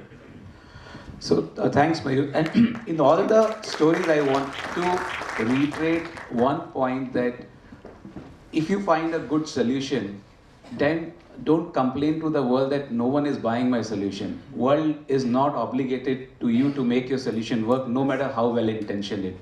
So you have to work with the audience till the time they find something you have created which is valuable for them, plus it is available at a price point which either they can pay for or an indirect buyer can pay for. Now, I am very conscious of the time that we have, but there are 3 or 4 aspects which I have in my experience of running social innovation lab that I've encountered. One is all the social entrepreneurs are very averse to talking about themselves. I mean, they don't like to market. Marketing and sales is almost seen as a dirty word, but it serves a wonderful function because otherwise, how do people get to know what you're doing? And if it's not easy to buy what your solution is, how does it even get a life? Second part is challenge with investor, right? How do you get your resources? I mean, do you get a CSR grant? Do you go for one of the grants that government departments give? Do you go for VC investors? How do you match the criteria of impact versus profit making?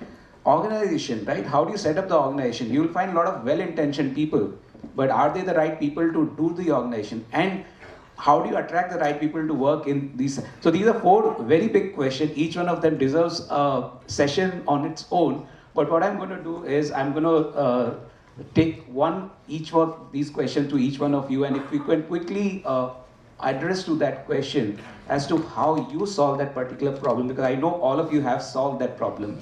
So Dr. Lata, in this case, I will start with you. So how do you solve for the problem of getting to CSR people and making the pitch that this is the cause that they need to come and rally behind? In terms of CSR, because of the government norms, it's now very easy to get funding from companies. But then again, you have to have the mandatory papers and documents in place, like 3 years of IT returns and then your turnovers.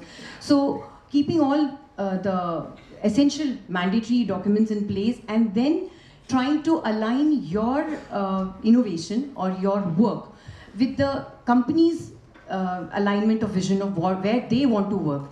So making a matchmaking with them has to be done. But when you're doing that, one thing which I learned is that you cannot really stick to that, I want to do this only. You have to have you should be able to be flexible and keep the larger interest of what the CSR company also wants you to attempt. So aligning your goals with the company goals, matching it where you don't dilute your goal, but at the same time, you're able to absorb their vision as well, has to be prioritized. And I think that is where the tussle begins. How much do you dilute? What do you do? Because then you're doing what they are wanting you to do. So somewhere you have to draw the line and you have to stick to it. In my case, it's a little different because I'm coming from not-for-profit background. The others are for-profit. And also I'm balancing my profession with being a co-founder of the NGO. So I don't get much of time to pitch for the CSRs, but consistency and follow-up and meeting the clients and talking about it and showing your work speaks. So then the connects come, the other CSR also watches, putting on LinkedIn, writing the right posts, sharing it with the right people. I think those are some arts which you have to cultivate and propose for a CSR pitch. Thank you, Dr. Lita. Akshita, do you want to briefly touch upon the operational conundrum? Finding a lot of people who want to work for you versus finding the people who will work for you. The right people for you, right? I think the way we have sort of figured this out is, when we bring passion, purpose, and people together, magic happens. And I think that's something that we have been running in the company over the last 7 years. So when it comes to having more people join us, whether it's as team members, as stakeholders, as customers, an important part of it is, I think a lot of us have spoken that it doesn't end if we don't talk about AI.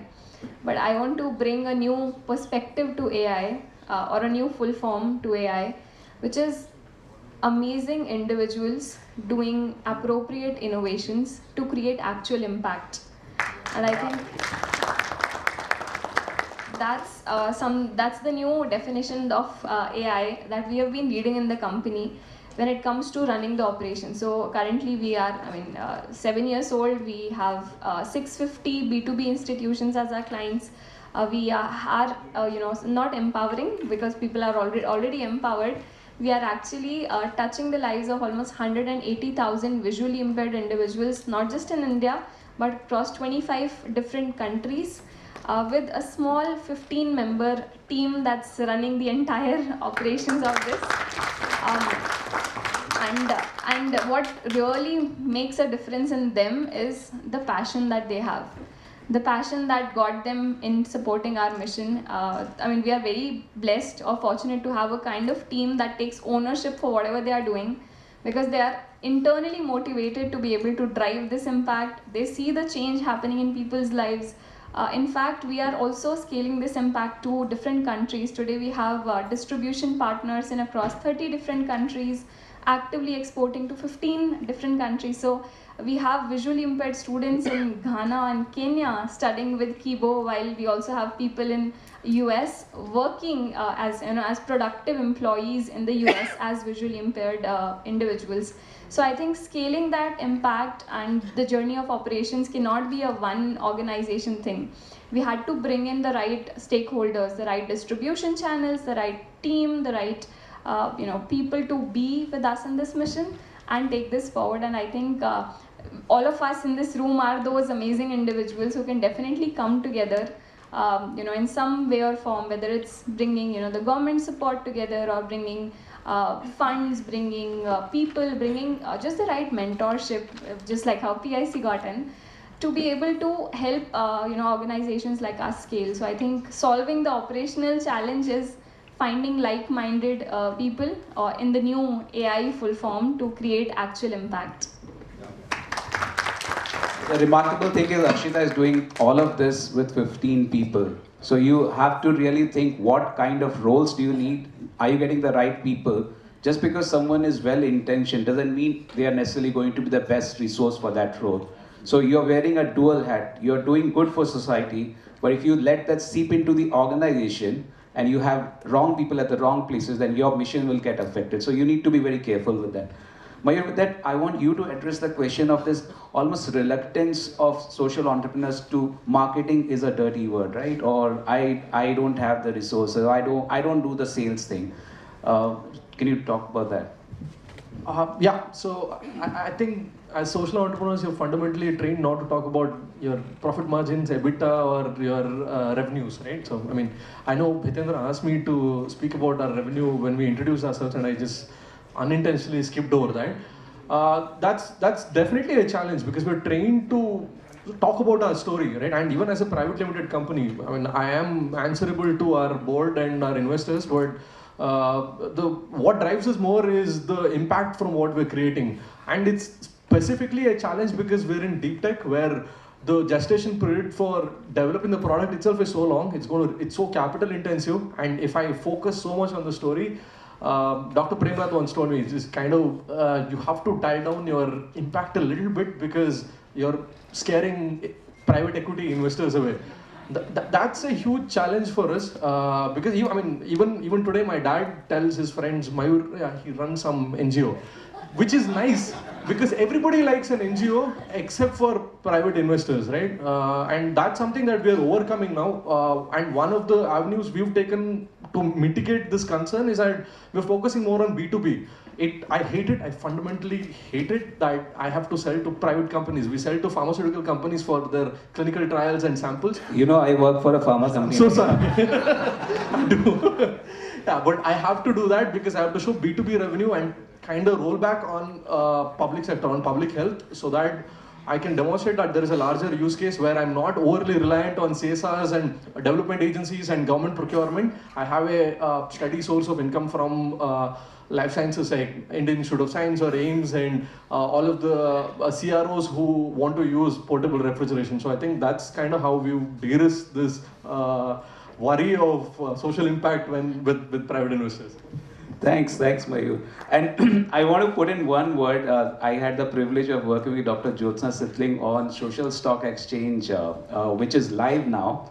And there are organizations, and most recently, I think Ronnie Screwlala's Swadesh Foundation, they have done a 10 crore zero coupon, zero principal, 7-year bond, if I'm not mistaken. So I urge those of you who are choosing to go on the not-for-profit route, explore that as an option, because that will bring in the right amount of accountability without you having to deal with Mayur's kind of journey. How do I sell? I don't want to sell, right? So with that, I want to have Ajinkya. Ajinkya's, and all three of them, I can say I deeply know that it's almost like I'm asking the question and I know what the answer is going to be, but for the benefit of the audience, I'll ask that question nonetheless.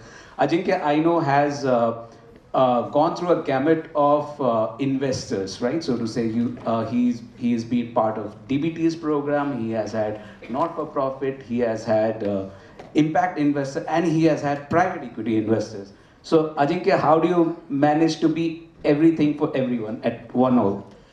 So if you look, right, if I look back in 2018 against, generally before starting and developing the product, दिमाग में था कि is it I'm going to make a money out of it, or just I'm just doing an engineering project, right? Just for the sake and satisfying my own probably ego. But it is a journey, frankly, right? At every stage you require different people to support you, and my journey started with the Venture Center in Sil Innovation Park, where we have received almost total combined from Department of Biotechnology as a part of BIRAC till date almost 2 crore through different grants, right? Without that money for the technological innovation or to take that risk to develop a technology like this into this particular field, it is not possible, right? And in that 0 to 1 journey where we have tap right resources from government grants, and we are lucky to have mentors who have guided what kind of grants can help. Then there are certain kind of CSR funds, like for me again, Saujanya here from Cummins Foundation, they help us to give that comfort zone initial stage to deploy this project or deploy this product or service as certain kind of schools or institution, right?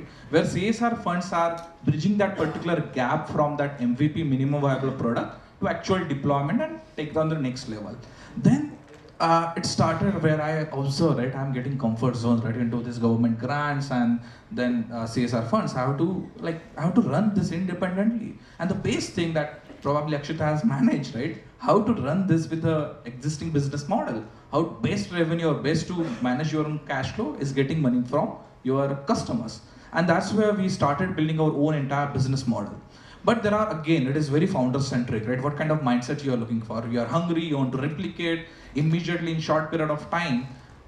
So where I started pitching into the different kind of stakeholders, right? And luckily, again, how it is, I don't consider investors as just kind of, yes, they have their side effects as well, but it's a relation. So for me, my first investor who as our part of seed round in 2020 was invested is Sanjay, because Sanjay started his own firm, right? Lavani Ventures, and he invested in the Padcare, then Ren Matter come into the picture, Social Alpha, just startup back, they have invested. And then that cycle has started. And where we started getting acknowledged on the work that what you guys are doing. And frankly, where Mayur also mentioned, right, profit with purpose is possible. If we are creating win-win situation for every stakeholders, people, planet, the internal team, or including external stakeholders as well, automatically there will be belief. But still there is a gap, right? I still remember, because we had a kind of negative PNL like last year. My bank was not ready to give me a loan, right? I have to go to the NBFCs, has to raise external funding for cash flow not cash flow management, for the product financing at 16% rate, right? Interest is quite high. And still, I think there is a huge gap. Social impact and still the impact investment, matlab to invest into the EVs and batteries and high ROI kind of segments. But no one is looking at this small deep tech startup, right? And where intervention is required, where support is required.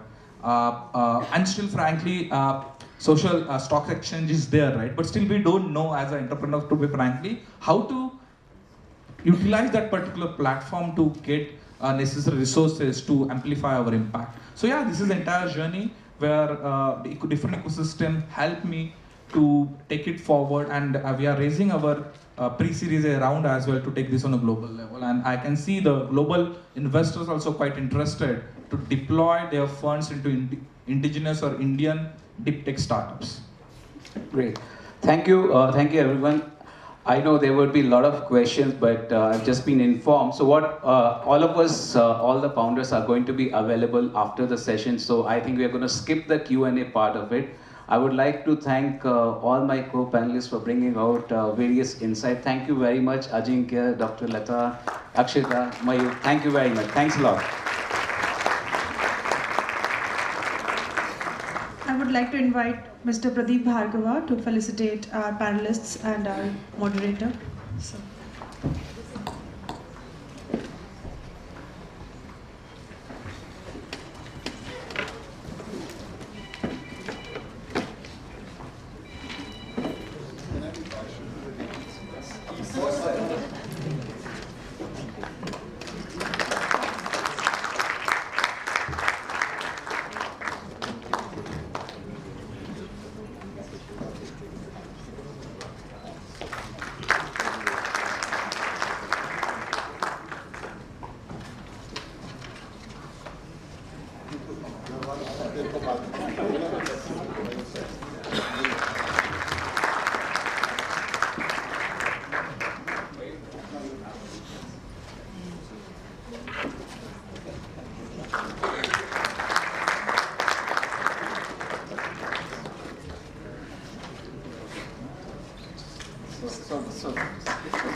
So we are running a bit out of time, so we are breaking for lunch now. It's going to be a 30-minute lunch. It's served outside in the lawns.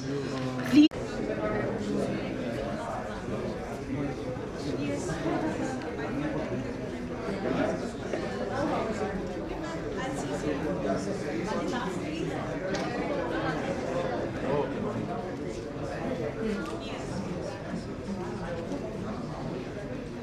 With the session on rural innovation, the presenters will be sharing ideas that drive progress in rural areas, creating lasting change where it is most needed. It is my pleasure to invite the chair for this session, Ms. Saujanya Veguru, CSR Head at Cummins India Limited, and the co-chair for the session, Mr. Shashank Kothari, Senior Vice President of Platform Engineering at Angel One, and a mentor at PIC's Social Innovation Lab, to take their seats on stage and lead the session.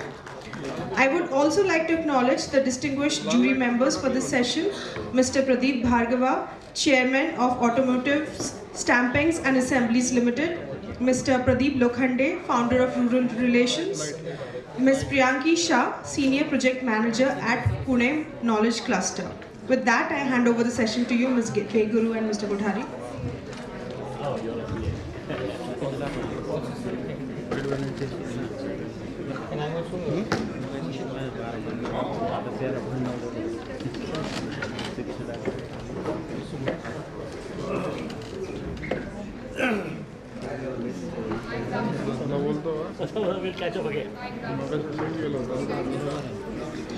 Oh, great.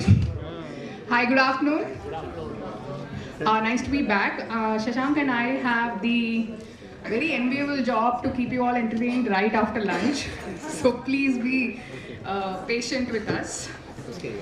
So before we kickstart this session formally, I would like to invite the three organizations who will be presenting in this section. Transform, do we have the team from Transform coming? Hi, please come. Rozgar Dhaba. Hi, thank you. Thanks for coming up. And Sare Tare Zameen Par. Thank you. So we will have more detailed introductions of the presenters, and Shashank will invite them and introduce them more formally. But I thought I would kind of set the tone a little bit for this session because it's something that is, I'm sure, close to all of our hearts, which is about rural India and rural innovation. We all know 65% of India's population lives in its villages. 40% of GDP comes from rural activities. Agri-tech will actually reach $25 billion economy by 2025. And there are close to 180 million learners in rural India. So it's a vast space. It's a vibrant space. It's a space that we are all, working towards to create some kind of social impact. So I'm very, very pleased to be here in front of you. I'm Saujanya. I lead CSR at Cummins. So I'm so happy that I'm seeing old friends. I've made new friends today from the fraternity.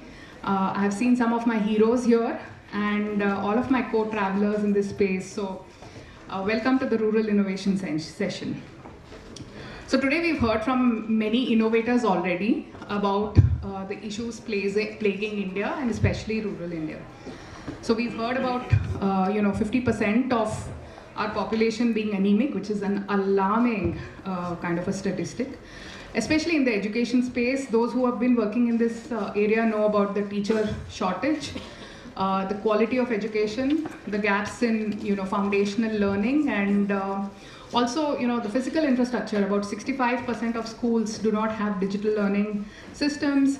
And while these statistics say a story, but each of us have gone to schools which need physical infrastructure, which need wash facilities, before they need other, systems to make sure children come to a place where they feel safe before they can learn. So to solve for these problems, there is a need for social innovators, who we've heard from, today, and we'll be hearing from these innovators also. Why rural transformation and rural innovation actually becomes important is because it really triggers a multiplier effect, especially solutions tailored for rural spaces.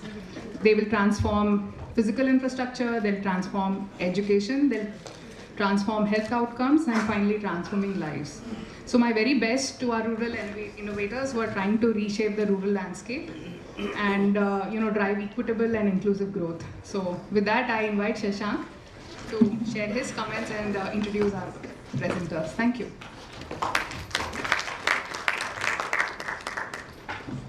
Hello everyone.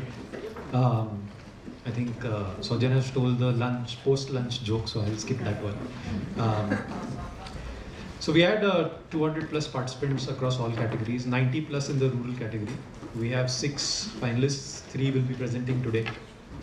The criteria that we used was basically what is the problem space that they're trying to address, what is the potential social impact and the market size, what is the solution, how innovative is it, and focused on use of technology, and finally what is the current traction in the terms of development as well as in terms of deployment. So that's sort of the criteria that we used, and without much ado, I will call on Transform Schools to start with the session.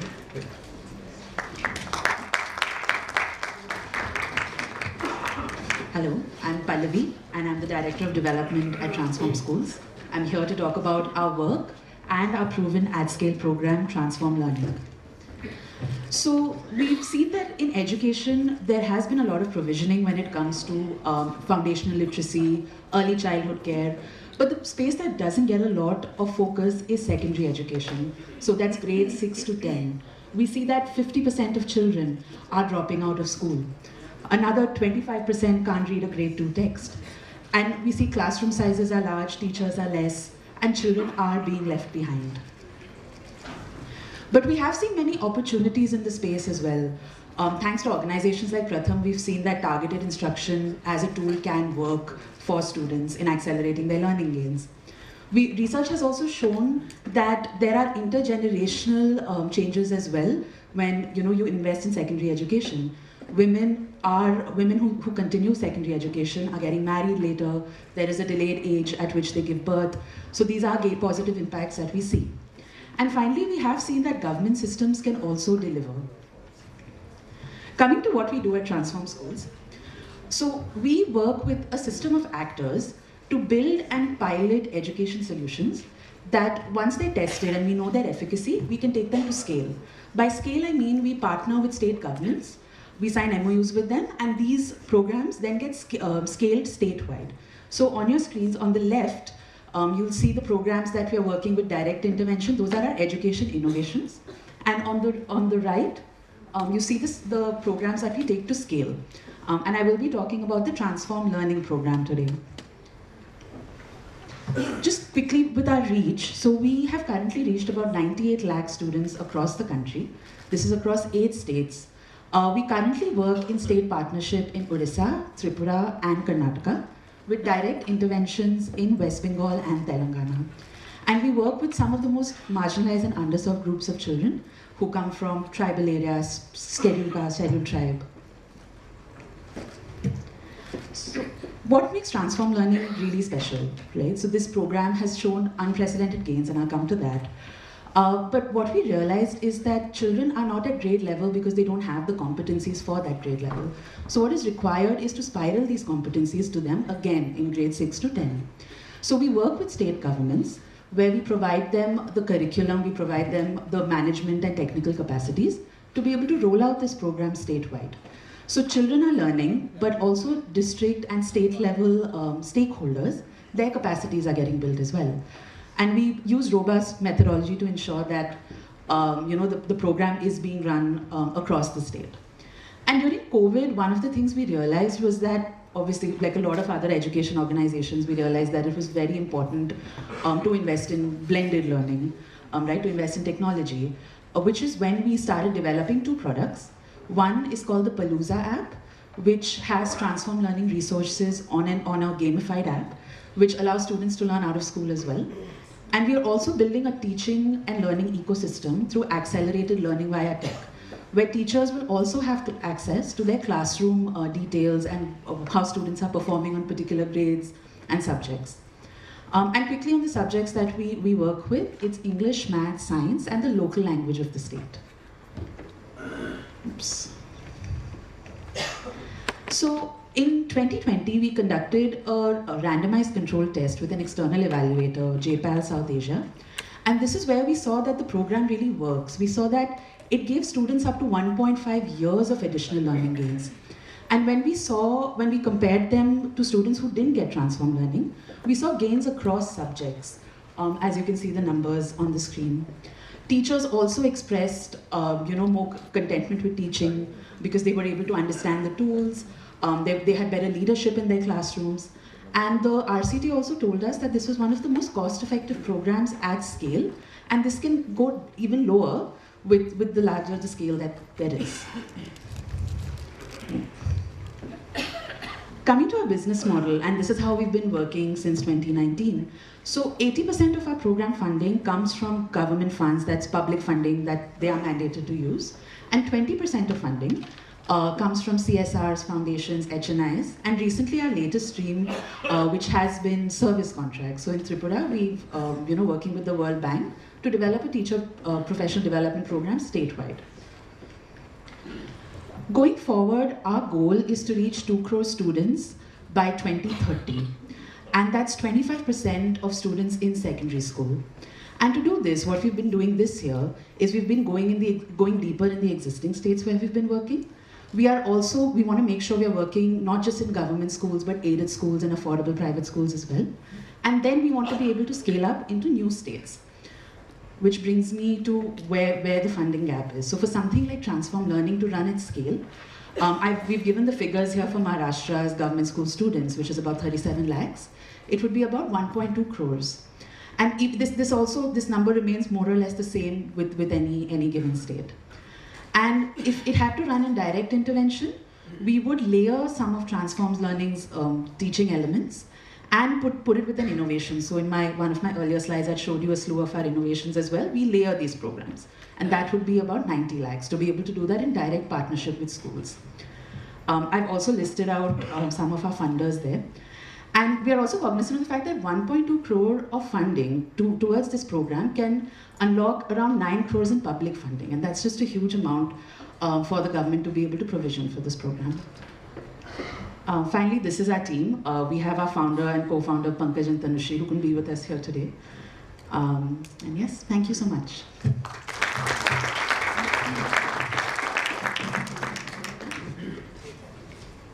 Thank you. We have Rozgar Dhaba next. Neelam, please.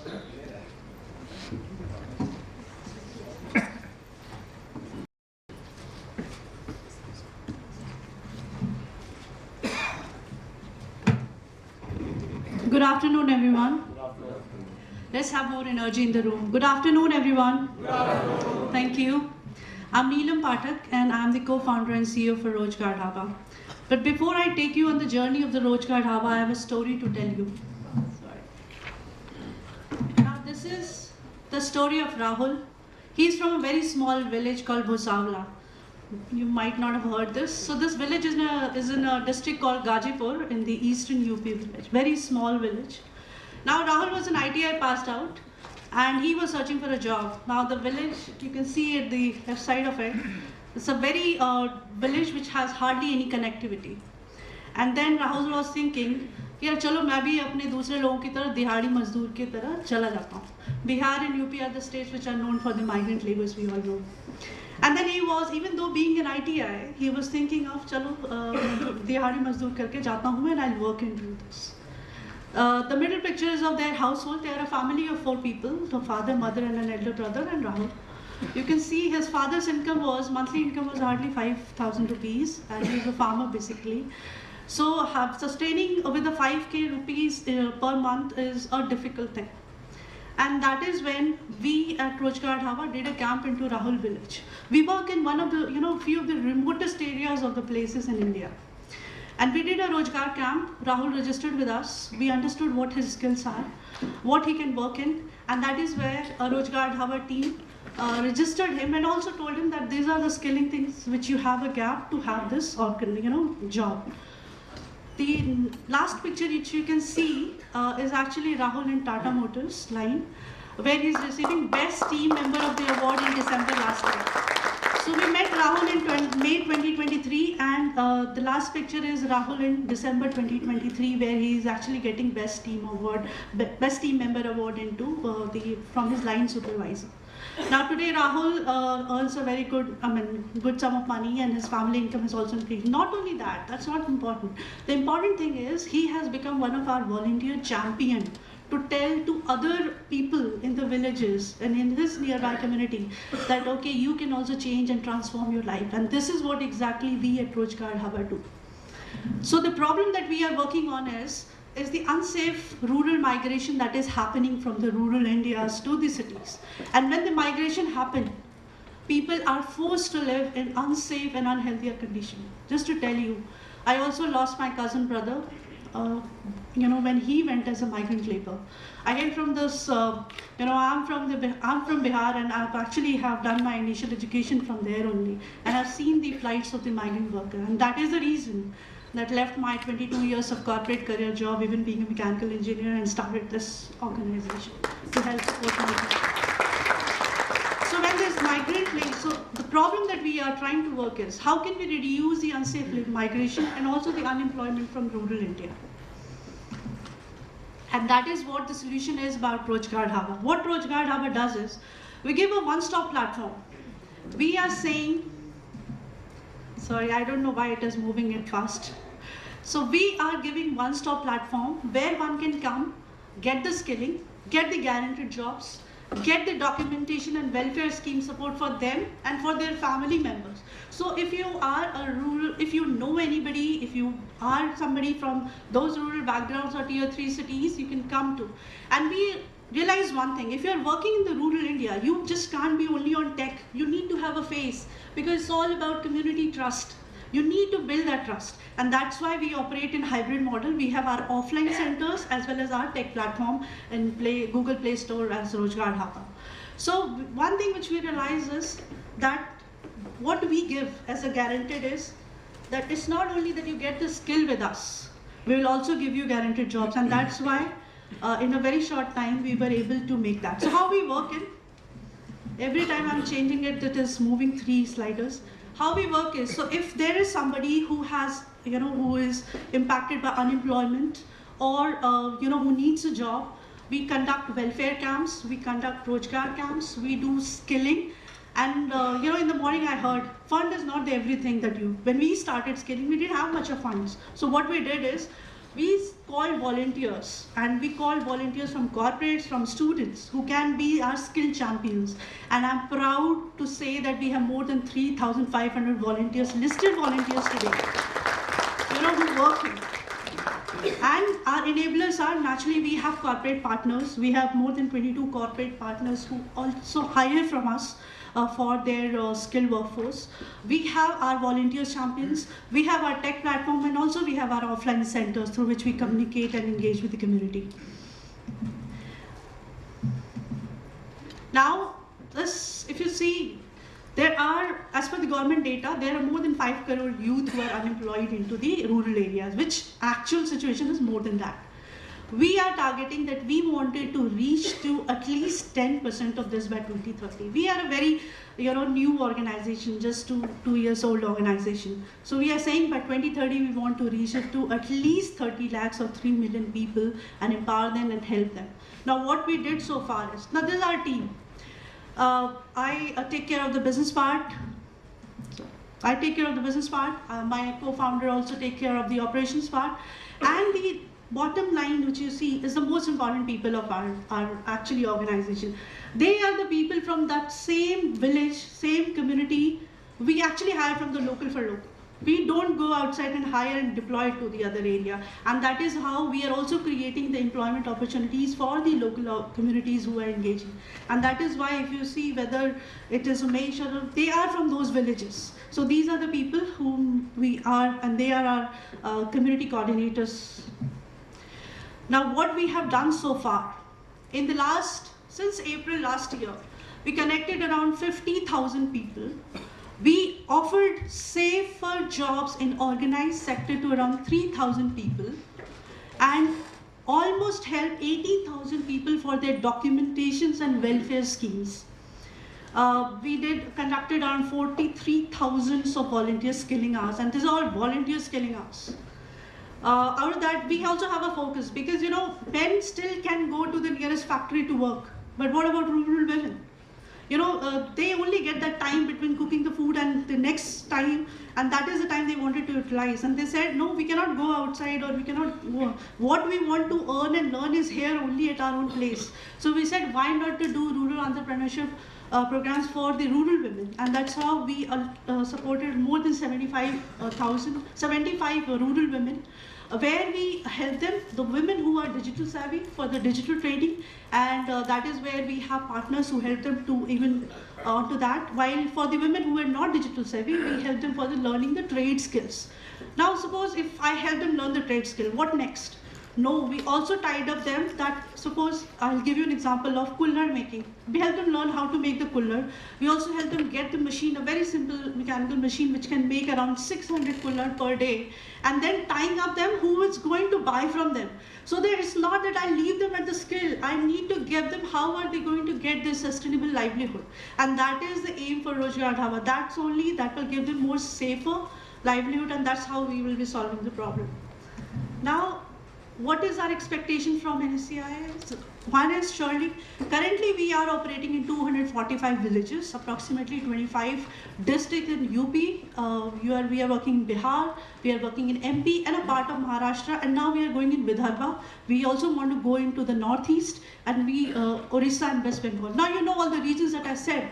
These are the regions which are impacted by the migration of the laborers, and also there is a high level of unemployment in these states. And that is the reason these are our focus. So surely we are looking for fundraise. We have a target of this year around 50 lakhs. We have already raised 22 lakhs, and rest amount we are looking for that. Second is, what is important is, more than fund, we are also looking for mentorship to work with the governmental skilling. And that is where we seek support and inputs. And the last is network and connection, as I said, as CSR partners, and also the partners who wants to hire from us. So if you have a business need, you can also hire from us and help those rural. Now, what is our roadmap? As I said, in 2024, only in year 2024 alone, we wanted to reach to additional 50,000. We wanted to also reach into the northeast, Vidarbha and West Bengal and Orissa. These are the other states where we wanted to make our footprints. By year 2030, we wanted to reach to around 3 million people and wanted to empower them. Basically, not only reach will be 10 times of that, but we wanted to empower them with the employability, with the skills. Second is, we also wanted to establish ourselves as India's one of the largest and the biggest skilling and employability platform for rural India. And we are very proud to say that we are one of the few who works into those remote areas. So thank you everyone, thank you for patiently listening to us. Thanks, Neelam. Next, we have Sare Tare Zameen Par Trust, Dinesh.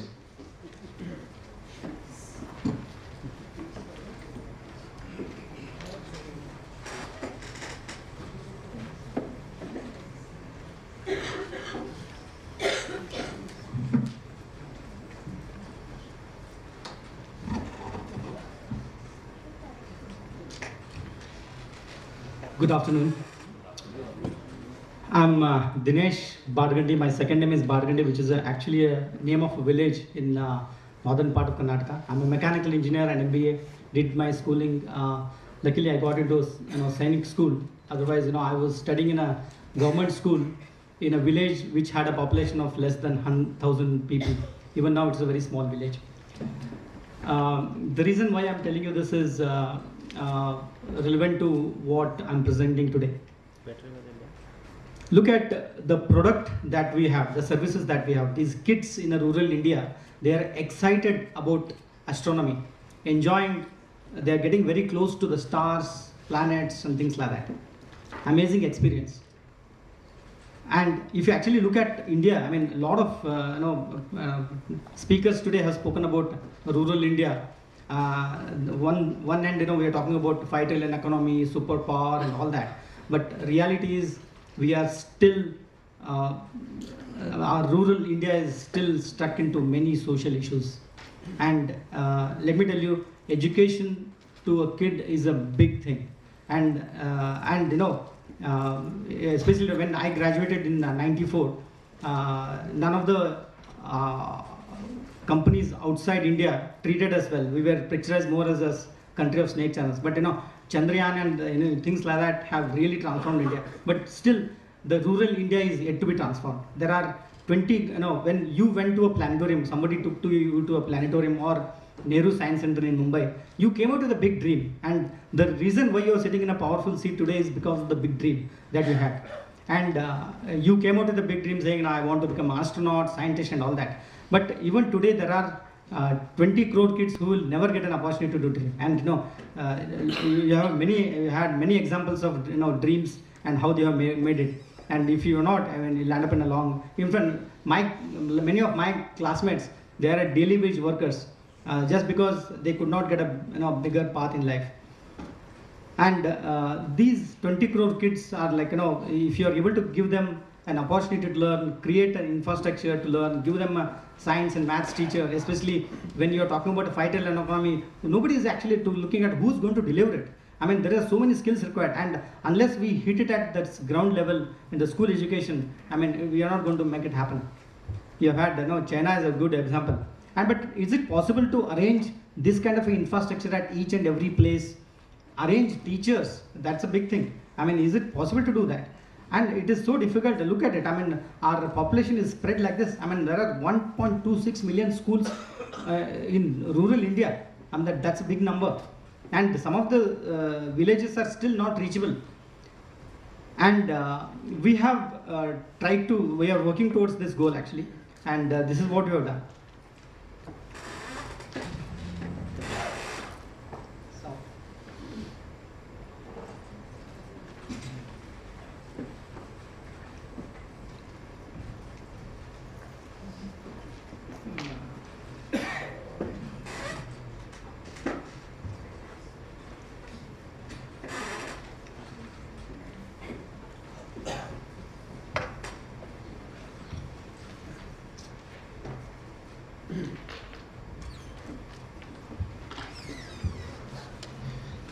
By the way, that is getting resolved. You know, we have just got into Pune. We are working with Serum Institute, a small project we are executing, which is launched only this year, and we are working with around 15 schools.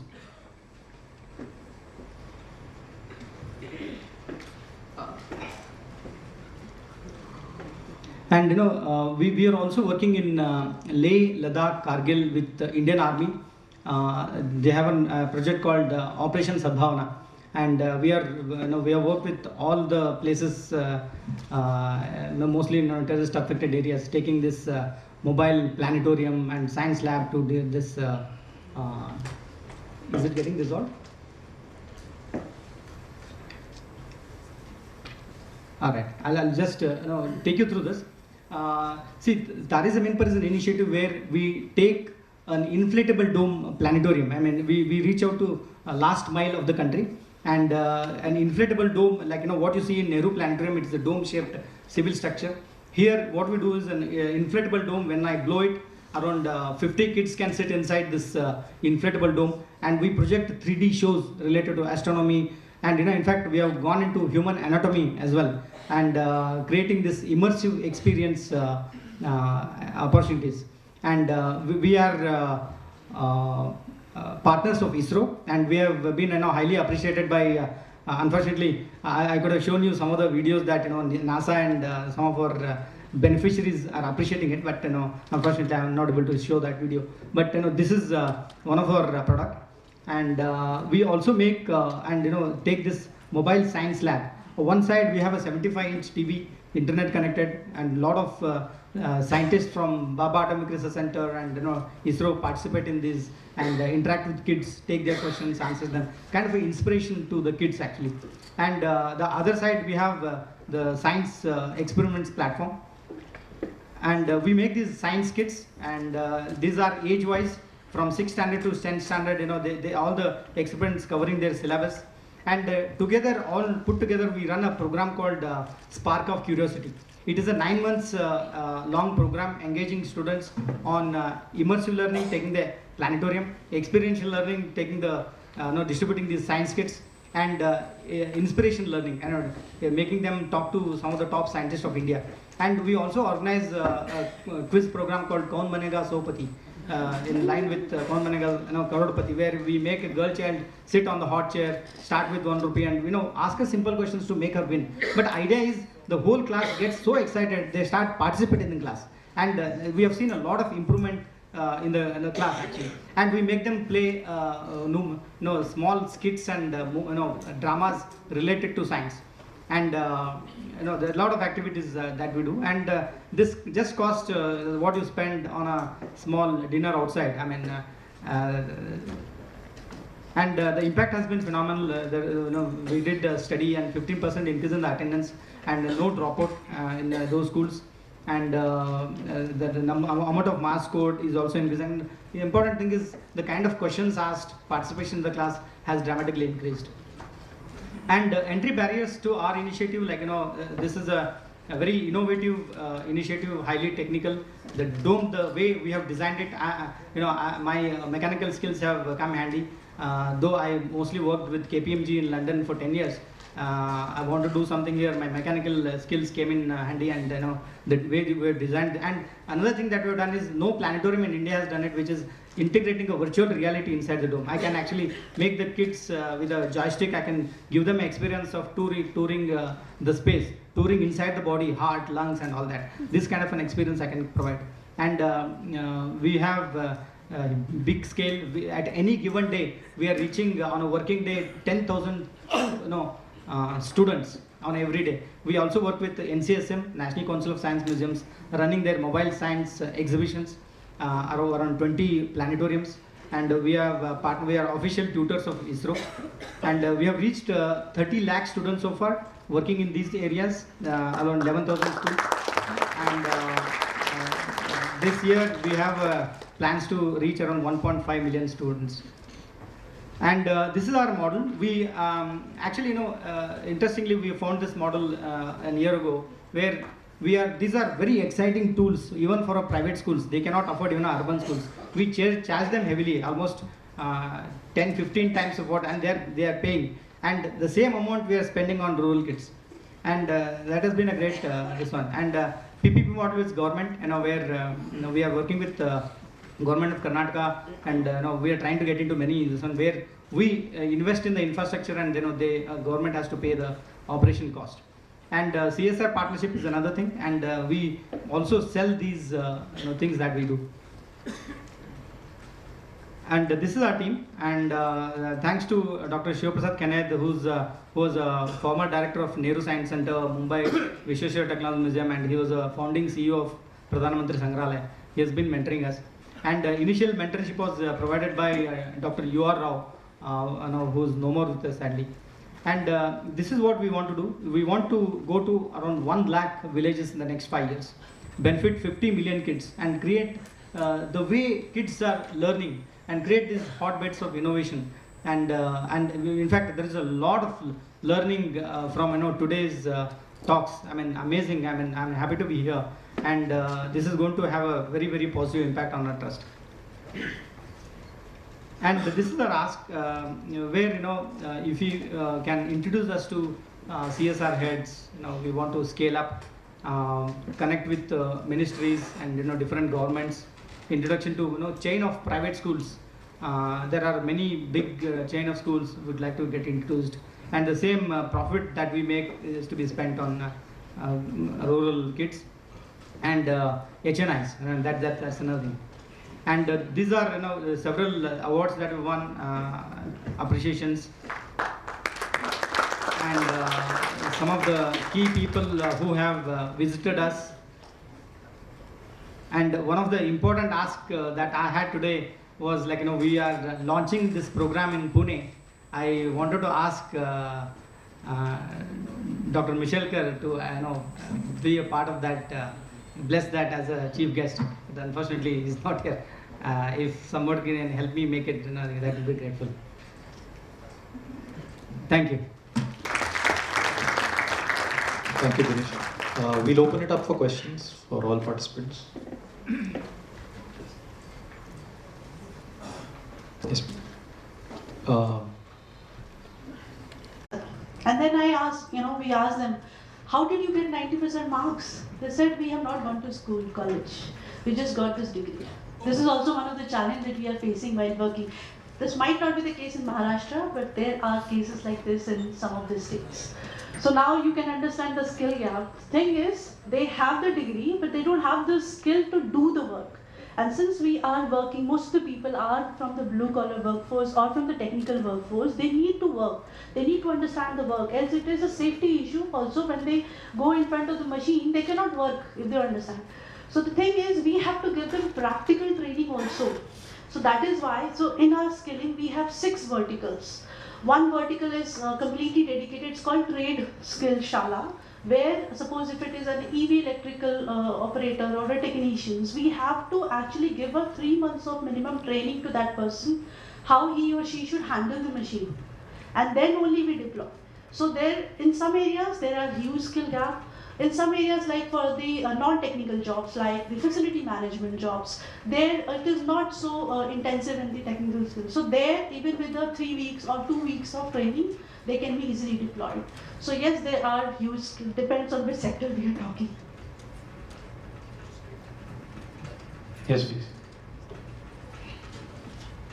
Okay, there's someone, sorry, they've got a mic. Come to you next. Sorry. Can I go? Yeah, please. Yeah, madam, I liked Pathak madam's presentation very much. It's a kind of a great achievement. It goes with employment generation, poverty elevation, and things like that. So my question is, I come from a town nearby, Solapur, and there's a particular Telugu community women, they roll BDs. Okay, so BD Kamgar Mahila is the issue in front of my mind to ask you, because you have a Rozgar Dhaba, you provide employment, etc. So these women, they roll BDs, and it's not a good thing to do because it causes lots of cancer-related issues and problems. So what is the alternative for them, you know? And these Mahilas, they come under the typical Lal Bauta political cadre, which sort of controls them in many ways. So, but the women want to come out of it. And there's a large stock of these women, all from BPL, below poverty line, and economically weaker section, etc. So I think they are in search of a proper, replacement to what they do, what their skills are. So will you be interested to come there and do an assessment survey? And these women come from the particular Telugu community. So there is a Padmashali Gnati Samstha, there is a Padmashali Akhil Bharatiya Padmashali Sangham, which can invite you, or somebody can invite you. Maybe a city chamber of commerce might want to invite you. So will you be able to sort of guide us and help us on that? Because nobody is doing anything for them. It is actually the city corporations, the city people should do something about it, and they are left high and dry and in a very debilitating situation. So if you can guide, thanks. Surely, thank you for asking. We would love to. Reason being, if they really want to come out of that work, there are other alternatives also that can be trained to them, and we do that training. We firstly train one person or 2 person from that, and that's how they train the whole cluster of the community. Very insightful, interesting. My name is Ashish Vaishnav. I am from Pune only. My question is to Dineshji. When you are making people reach for the stars, excellent initiative. I just wanted to ask you to set up one such center, if I have to say. What costs does it entail? And the other part is, if you have to actually host it at some place, where someone wants to rent it out, or what kind of costs which get associated with, and what kind of space you need for it. Thank you so much. Okay, I'm sure you are asking about the planetarium, because we also do science centers, science. So when you talk about the that is a unique thing about us, quite innovative one. So there are different the sizes of domes. The smallest one is 5-meter diameter. It's not a question, but it's an offer to Pathak ma'am. So we are a Pune-based organization, and we work in Pune and Nagpur. So we can be placement partners for you. We can hire your people. Thank you. So, if I get your contact number, I will get you. Surely connect with you. Sure. Yeah. Thank Yes, you. sir. Wonderful initiatives and wonderful projects. I just want to recount my recent research in Uttarakhand. So we were in Champawat district there. That's one of the underdeveloped places. Last 3 years, there's been no rain, and people are migrating. That's the case with most of these, mountain Himalayan region. So education has no meaning left there. Education or learning or motivation. I think everybody wants to just get out, because even agriculture is failed. So because that's a skilling and sort of learning and skilling and livelihoods was one of the topics that we were exploring. How do you think these kind of places be brought back to at least some state of normalcy? Because the situation is pretty dire. Anyone can answer. Yeah. I'll just touch base on to what you said. You're right. This reminds me of my own situation. I'm from the northern part of Karnataka, and this is a typical. The focus there was also on women entrepreneurship, and government is trying to push them, literally push them hard to come out and do some Rozgar. So some livelihood programs like Pirul craft or Loha craft or something, they're setting up these SNGs, etc. And these women are saying we don't have time because we spend 4 or 5 hours on managing water, 4 or 5 hours, 6 hours in farm because there are no men left, and then 4 or 5 hours in managing family and everything. It's like 14 hours are gone, and सरकार हमसे चाहती है कि 4 घंटा और काम करें. हमारे पास नहीं है. Plus they don't have those many skills. So they want a woman to be a craftsperson, marketeer, raw material collector, finance manager, everything in one go. And I think that's another thing about that entire livelihoods program. Whereas the local youth, the men and the boys, are just hanging around, and then finally they go to migrate and work in cities. So what we do is we just want the women to learn the trade.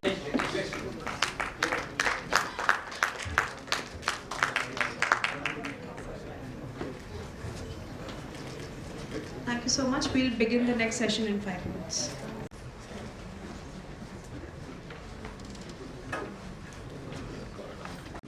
Was that they were looking for quite a bit of help in terms of mentoring support, in terms of connections. But I think what was the overwhelming favorite was in terms of funding and particularly CSR funding. So this session is a session which is focused on various organizations which look at CSR funding from different perspectives. The type of initiatives which they promote are varying in nature, but the underlying theme, I think, which we all believe in is that CSR funding is a serious business now. Organizations are very prudent and careful about what all initiatives do they support. They have a particular methodology of evaluation of prospective organization looking at getting this funding. And I thought this was a very relevant discussion to have as part of this NCSI forum to get the perspective of prominent organizations and what they look at or what they look for in potential entrepreneurs who are looking at CSR funding. Very delighted to have 3 stalwarts who are associated with prominent organizations. So without any further ado, I think we should get started with the session. So Pooja, I'm going to start off with you, and if the requirement is that an entrepreneur comes up to you and asks you for funding or support for CSR funding, then what are common do's and don'ts which you would look at from extending this funding help? Hi. It's working. Thank you. So, hi everyone. Pleasure connecting with all of you today. Often I really shy talking about myself. And we had a session earlier where they talked about that many of the social innovators don't like talking about themselves. And I think I'm just the same. But today I'm going to talk a bit about myself for the reason, because I sort of worked with the corporate foundations, I worked with the international NGOs, donor agencies, but also at some point of time in my career, I felt like going back to the NGOs, understanding how do they work on the ground. So thankfully, that gave me a perspective of it from different lenses, and that's what I'm going to share with you today. In fact, when I was working with the NGO partners and we would reach out to a lot of donors, I'm going to interestingly pitch my larger presentation from that perspective today, that as NGOs, how should you reach to the donors, and what is it that the CSR entities are really looking for? I think the most important thing is, and I'm going to really talk about very basics. The first and most important thing is know your CSR entity, the entity that you're reaching out to, know them well. So do some research. And I honestly say that in today's day and age, where the technology has made it possible, the websites, social media handles, there's so much public information out there. Understand what are their CSR priorities, and if you see synergies, please reach out. So, long ago, one would do a blind emailing or a random emailing. I'm essentially saying don't do that. Do a lot more focused, targeted reach out to the CSR entities where you see a synergy, because that's where you will see success primarily coming in from. Now, once you made the first connect, the most important thing is you'll possibly, hopefully get to meet the CSR entity, the so-called meeting. And in my head, that's a make or break moment. Those 30 minutes, 45 minutes, 60 minutes, whatever you get, do please prepare well for it. Do you have a deck, but not a generic deck? Are you customizing it? And that's where one necessarily sees a break, miss often. So for example, again, talking from my experiences, I've seen that an NGO partner would be talking about their environment initiative to a CSR entity who is focusing on education. So you lost those 15, 20 minutes. So it's very important that you're pitching about the organization, then you're also talking about the project. And I think that's where the bigger miss happens. A lot of NGO partners come in and start talking about their organization. But what they're essentially pitching for, that particular project, that doesn't get enough time. So it really, in your head, it really needs to be thought to 5-7 minutes, depending upon the quantum of time you have. Maybe first 15% of your time to set up the organization, or 20% of time. Then talk about the project. And when you're talking about the project, the most important thing is talk about impact. Again, I would say the sector has gone through a shift recently. And in the sector today, we are talking about impact, not activities. And I think that's where a lot of NGO partners, they would continue talking about we'll do X, Y, and Z activity. But what do those activities translate into? What's the transformation or the change they bring on the ground? That doesn't come out too prominently.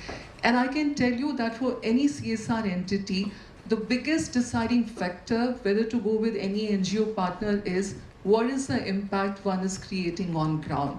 So be very mindful of the impact that you're creating. Second is, the social return on investment. So coming to the fact that when you're talking about impact, do talk about data. And I've often seen that, we do say there is a human side to the story, and it is important to bring out that human side. But the bigger picture also has to be brought out.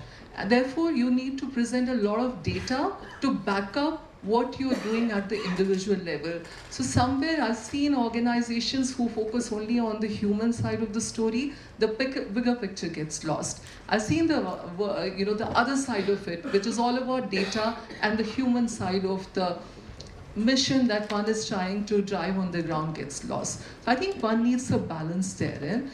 And you see, essentially any CSR entity would like to work at a scale, largely.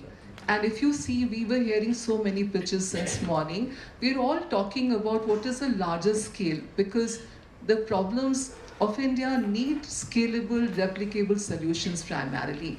Now, when you're talking about scale, it's important that you have a cost-efficient model as well. So look at the costing as well.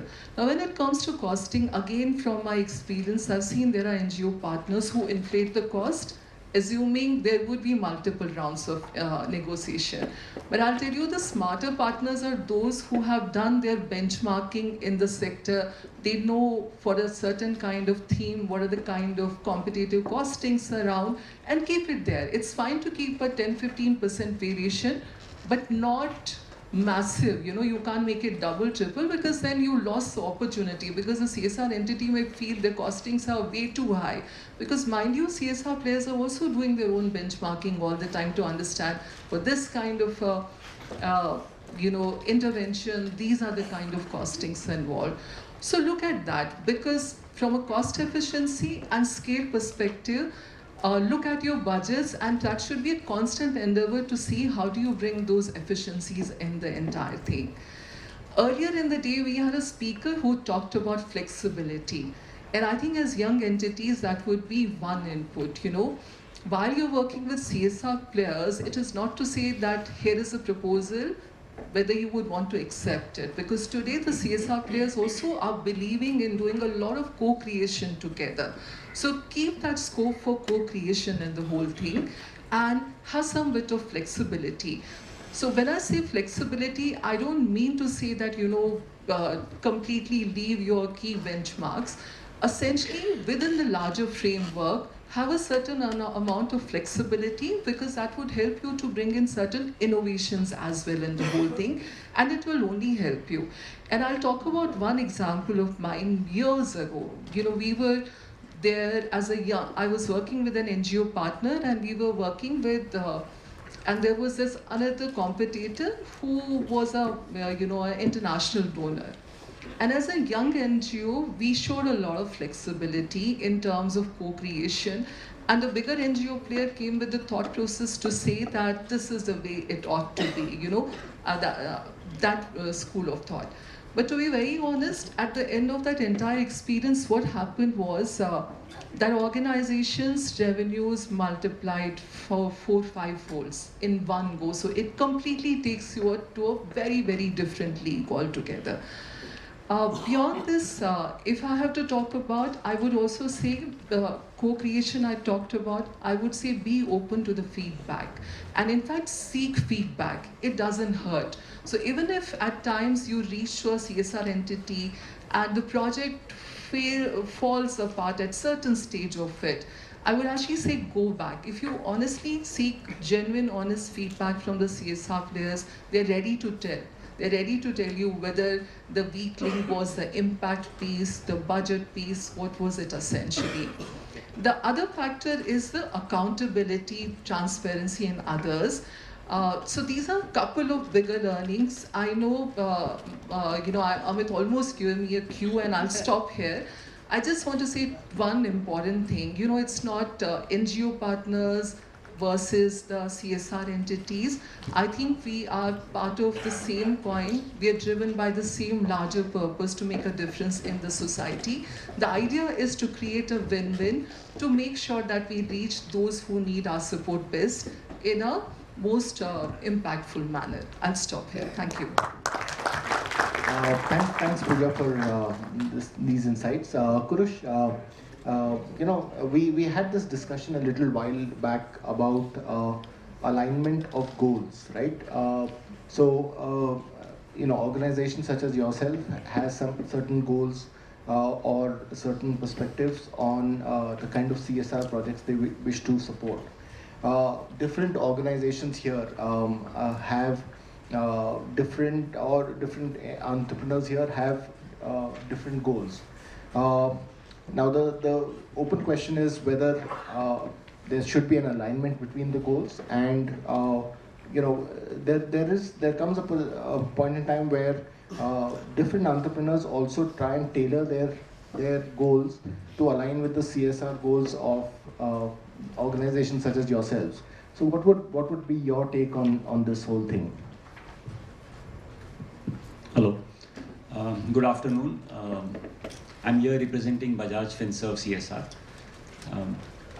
While I answer that, I'll just add maybe a couple more context from building up on what even Pooja shared, and it's linked to the question. See, CSR is a wide spectrum. Roughly 2 years back from what data is available, I think 28,000 crores was what the CSR kitty was from all the companies. And it has a long tail. Over 5,000 companies contribute to it, but the top 100 are 50% of that share. Right? So it's a very, very long tail from that perspective. Secondly, CSR funds will mirror the growth, the bottom line growth of the companies, because it's quite formulaic in that sense. So you'll expect it to grow at 10-12% as the companies are growing, right? So the funds are only increasing at that pace. I know this topic is on CSR, and I'm sure all of you are aware, but the whole HNI funding, what's coming from different foundations, retail funding, in fact, that's a larger bucket than the CSR buckets. At least, I may be stating the obvious, but it's important that we don't lose sight of that because most of the partners who came and presented, they spoke about CSR funding. If I was you, I would say funding is your requirement. CSR is one of the levers, and it comes with its nuances, right? Because it also is boxed in terms of who's eligible, what type of projects you can take on, what is the length of it, whereas the other money which can come in doesn't come with those limitations. So I just want to first put that on the table. Coming to your specific question, most organizations, I would believe, are now migrating to a path where they're defining their priorities. Okay, CSR mein kya karna hai? These are the 1, 2, 3 what we want to work on. At least the bigger ones, right? That what they want to do. And this information is not difficult to get. Like Pooja mentioned, if you go to their websites, their CSR sections, you just follow what is being spoken of. Now impact assessment reports are available. So little bit effort, you have access to all the information, which tells you what is there. In our context, for example, we focus on skilling as one of our focus areas. We are not saying that the other areas are not important, but we have made a conscious choice that skilling is our big focus area. Now, if somebody were to come to me and talk about climate, I'm not saying it's not important, but it is not aligned with our defined priorities. And frankly, we will not even have a first level discussion with them because it is not aligned with the priorities and the focus areas we are called out on. So I think that first level alignment is extremely important. Now somebody from climate tries to position it as skilling, and people do. ऐसा नहीं है कि नहीं होता है, right? So people will also try and say how climate says, skilling says. So I mean that's really, stretching it to some level. Right? So I would, at least personally for me, that's a big red flag, and those are not examples that show alignment. But say within skilling, again there is a whole spectrum, right? You could be working on blue collar jobs, white collar jobs, self-employment, micro entrepreneurship. So depending on what you're doing in that space, there how do you form the common linkages becomes important. But changing the goals to align with the partner goals would not be the right approach. Being aware is a great starting point. Finding commonality so that you can work together and create something together makes sense. But don't stretch it would be something that at least we follow and pursue from that perspective. Thank you, Purush. Yogita, over to you. Different mentees which we have worked with have constantly asked us this question that what are the assessment criteria, or what are the factors which organizations will look when they want to engage with the partner and offer CSR help. So would be great if you could share some amount of insight on what are the common assessment criteria or some of the common standards which you look at. Sure, thank you. I'm Yogita, I'm from Persistent, and I'm blessed to be here today. I have my mentor, my guru, one of our trustee over here in front of me. In terms of what do we look at when any proposal comes to us? So as Pooja was just mentioning, don't write cold mails, just that we are this organization and that. But I would like to share one interesting story of a cold mail. So what we look at when we select a partner. So partner selection also starts from a cold mail also. That mail was written in such an interesting manner that the end line of the mail was that it's fine if presently we are not able to partner with you because we are not fitting into your criteria or your budgets are over. We would like to have a feedback from you on our work that we are doing. And so after reading that line, I really fall in love with that mail, and I called them back, and now we are working with them for last 4 years. So this is how, if you are really want to make a connect, you will have that innovative way of writing a cold mail also. So that is one. Second, in terms of actual proposal assessment, everyone over here is aware about the legal diligence, so I will not talk about it. But please keep in mind that every year there is some or the other addition that is happening, and it is always good to, what is good to have is to have it. Just not leave that because it is good to have. Because a CSR partner will always have more confidence on you when you will have good to have things when it comes to legal compliances. In terms of social compliances, we do make an effort to reach out to the partners with whom they are already working in. We do make an effort to go to the communities where they are already existing. More than what they are going to offer us, we are interested in talking to them about the challenges that the organization is facing in implementing the projects. So if at all the organization is open in discussing the challenges, that means that they have the flexibility. They are open to, so for example, if a project is going on well and if there is some tricky situation that comes in, they are not going to hide it, but they are going to share it. So that kind of confidence is something which we try to see. So challenges, visibility, impact, budget, and employee engagement are the 5 parameters on which we as Persistent assess every project. Social assessment, yes, that comes into it. And there are some projects, like Krush was mentioning, there was one organization who we approached saying that we are not able to work in this framework which you have offered. But if there is some change, we will work. They said, no, we can't change. Then we engaged with them for employee engagement.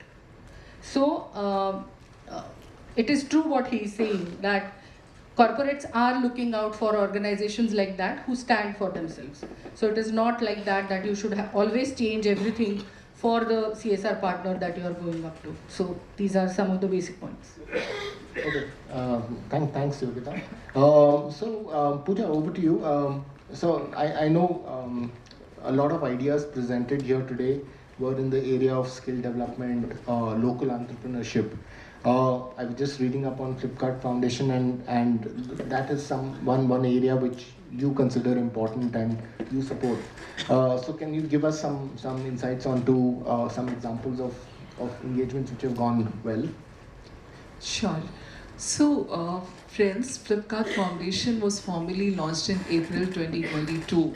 So in that sense, we are a very young entity in itself. So for us, there are 4 thematic areas that we work upon. This includes, working with micro nano entrepreneurs to help them access wider markets. We do skill development, environmental responsibility, and community development. And I'll talk about the little work that we have been doing since last 2.5 years around skill development and entrepreneurship. Now for skill development, of course, we work through the NGO partners. The stance that we have taken is that we would not just do pure skilling. No harm in doing that, but that's a stance we have taken, that skilling has to be sort of complemented with employability, employment opportunities as well. So we are talking about placement as well. So in terms of skilling, we have been focusing on youth coming from low-income families, and we also have been doing skilling programs for persons with disabilities, transgender youth. So for youth coming from low-income families, we have been doing 21st century skills. We also have been doing BFSI training programs for them. For persons with disabilities, we have been doing experiential learning, because you got to do a lot more experiential hands-on training programs for them. In fact, for them, the training programs are also residential in nature. And you also support them with a lot of assistive adaptive devices, because it can't just be training, they may need other support as well to make them, support them enough to be independent. And then with persons, transgender community youth, what we did was a training program with focus on hospitality skills primarily. Now, of course, depending upon the theme, the duration varies. It could be anywhere between 45 days to 6 months of training. But what remains uniform across all our training programs is the fact that we ensure that the youth get placement support. And over and above the placement support, we also make sure that we stay connected with the youth post-placement for about 6 months maximum. It varies from a partner to partner.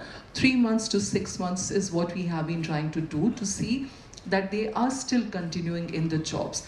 How it, of course, all of us here, we understand how it helps. It helps to break the cycle of poverty. You're empowering youth for a lifetime. You're providing them confidence, dignity, self-esteem, and more.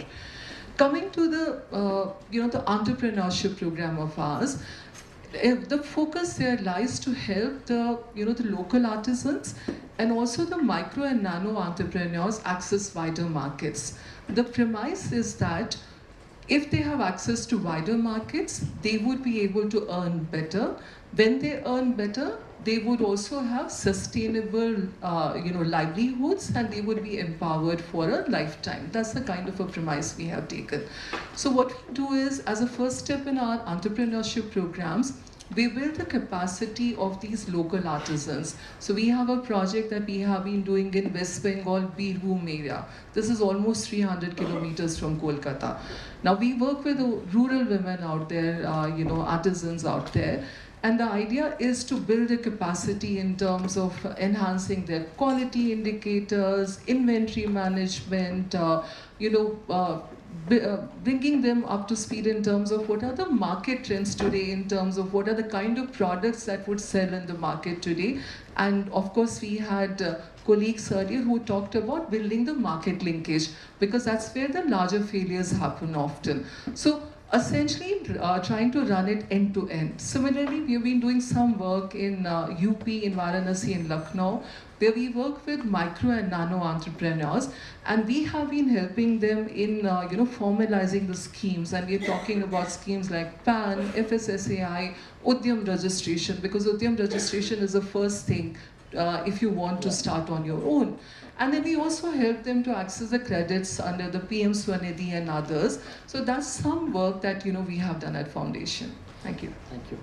So Kurush, you would have realized that looking at the kind of entrepreneurs who are coming up, they vary in size. They can be right from a small size startup to now we heard the past the mentees who have now developed into larger organizations. My question to you or request to you would be, if you have had one journey where you've started with a smallish sort of organization and grown with the organization with which you have supported, maybe that would be very insightful for the people here to understand what kind of relationship should you build and the whole experience of that. So, sure, Amit. And in fact, at least at Bajaj, we have many such examples, but I'll be candid, it's not easy. I think for every one such example where we have that story, possibly there are 20 others who had reached out, but we could not, right, for a set of reasons. So I'll start by saying it's not easy. And when I think about it, there are some commonalities one sees. So I think now what is very helpful is our platforms like this. Right? So through a platform like this, already a certain level of curation has been done, a certain level of build-up has been done. So anybody who's sitting on this dais and presenting what they're doing or has gone through the process, has gone through a certain amount of coaching, mentoring, filtering, and we associate certain readiness from that perspective. And there are many such platforms which exist in the country today. And we, in fact, fund some of those platforms in certain specific areas where we're interested in, even from creating those entrepreneurs. That's one example. Right? So there are collaborators where there could be incubation centers, and we say we are looking at social entrepreneurs in skilling space. So they evaluate, they bring on, we are part of that process. And so the journey starts right from there, and then can build up going forward from that perspective. But this at least makes, for me, it's a great starting point, right? And versus just directly reaching out, because it has qualified to some extent. Second, somebody referring makes a huge difference, right? So if Dina were to say that, hey, this is the team and I really know them, I will put more attention to it than I would have otherwise, right? So I think coming with that reference, and that reference could be of different things. Since you're mentioning, I'll just take a name also. So one of our partners, we work in the PWD space, is a partner called Nai Disha. They're Hyderabad based, quite small. And I think they were one of the 7 finalists today, Prachi had told me. So we've been working with them for the last 3-4 years, and they're still very small. But when they started, they managed to get some funding in some private setup. And through some reference, they spoke to our teams that they're doing good work. Why don't you look at them? Now, when it comes from a fellow partner colleague, it just comes with that much more credit. And we do the same also. So then when we spend time with them And the second thing I'll say is patience, right? These things don't happen in one meeting. It's a journey. You take time to understand each other. You look for what works. You spend time on the field. But through that journey, you understand each other better and what sort of partnership you want to take. And that's why, are you a CSR funder or a CSR partner? That determines the journey very differently. If you're a funder, it's a very different journey. We take the partner piece seriously, and that's why our journeys are more evolved, more detailed, and more long-standing in that nature. So if I look at Naidisha as an example, we've continued with them for now. Now we are an extent, we are now trying to build that ecosystem for them. That we are making calls on their behalf. That why don't you talk to these few partners and see what happens and how we can build in from that perspective, right? So there are quite a few examples, Amit, where and a lot of them, some of them are very Pune based also. They started small in education, in inclusion, and now they've grown. I think one of the, when you spoke about the secondary education, I teach when they started in Pune, and it's a PPP model, it is for Pune, for secondary schools. So it started with us, they've grown to now so many schools. Now they're having pull from different municipalities saying come to our section. They have built a funding base, but that journey has to start from somewhere. Okay. And I believe platforms like this and references just makes that choice easier, because the good bad news is we have lots of things to solve for, and there are so many partners who want to solve for it. Deciding who to go with is not easy from that sense. Thank you. So I like that analogy or the distinction which you made between CSR funder and a CSR relationship kind of thing. So Yogita, this brings me on to a very interesting concept of how do you develop a relationship with an organization, and what it actually takes to actually nurture that relationship, build that relationship. So if you could just elaborate on some of the points which go in making a healthy and stable relationship. Sure. So as Persistent, we are presently working with more than 40 plus organizations, and in my career with Persistent in 9 years, we have discontinued only with 2 partners, and that too were reasons of finances. So those were critical. Other than that, so in every project there are some ups and downs. So it is not that all our partner is delivering excellently, there are no delays, everything is in place. It's not like that. So that's the way it is. So that's the way the partnership is built. So one thing is we always start very small, and we are very transparent when right from our first meeting with the partner. So that is probably what the organization believes in, and it gets translated into the work. So right from the first meeting, we make it very sure and that we communicate in a very clear manner that what are our expectations, how do we look at it, what is going to be the approval process, what are probably going to be the challenges for us also as a CSR team when we are presenting the project. So what is it that we need from you, in what time frame we need it from you. What if the project gets approved, then in what time frame you need to complete things. So that is something which is being shared with the partner when they submit the first proposal. We don't ask the partner to submit a complete foolproof proposal in the initial discussion. We first discuss it with our primary approving authorities.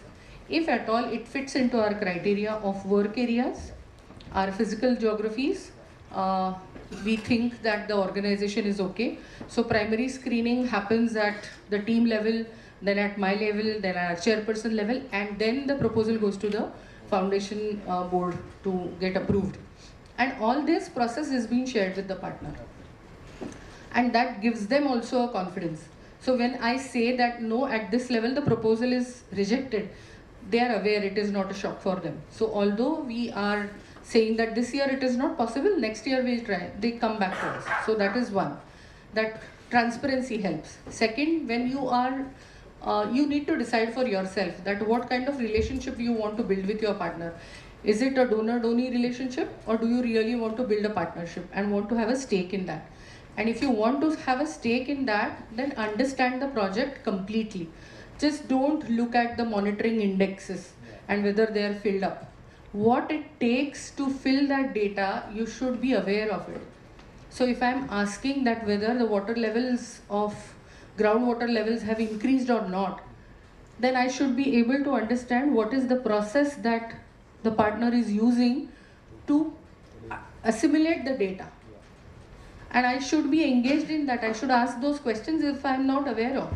Then only the partner will feel that, oh, it's not a donor-donee relationship. And it's no harm in having a donor-donee relationship, but make it clear to your partner also. So, and whatever projects you are involved in, if at all, see, as CSR team, you are not the ones who know everything of every project. So, as we expect flexibility, adaptability from our CSR partners, as CSR teams, we also need to be flexible and adaptable and open to learning, and that's the way the relationship is built. All right. So now I'll just throw open the floor to questions. Unfortunately, we have limited time, so just one or two questions. The gentleman there, please.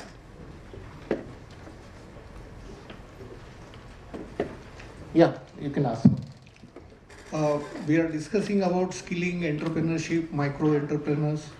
I just wanted to quickly ask the panelists, like, how many of them are working with incubators who are supporting such entrepreneurs?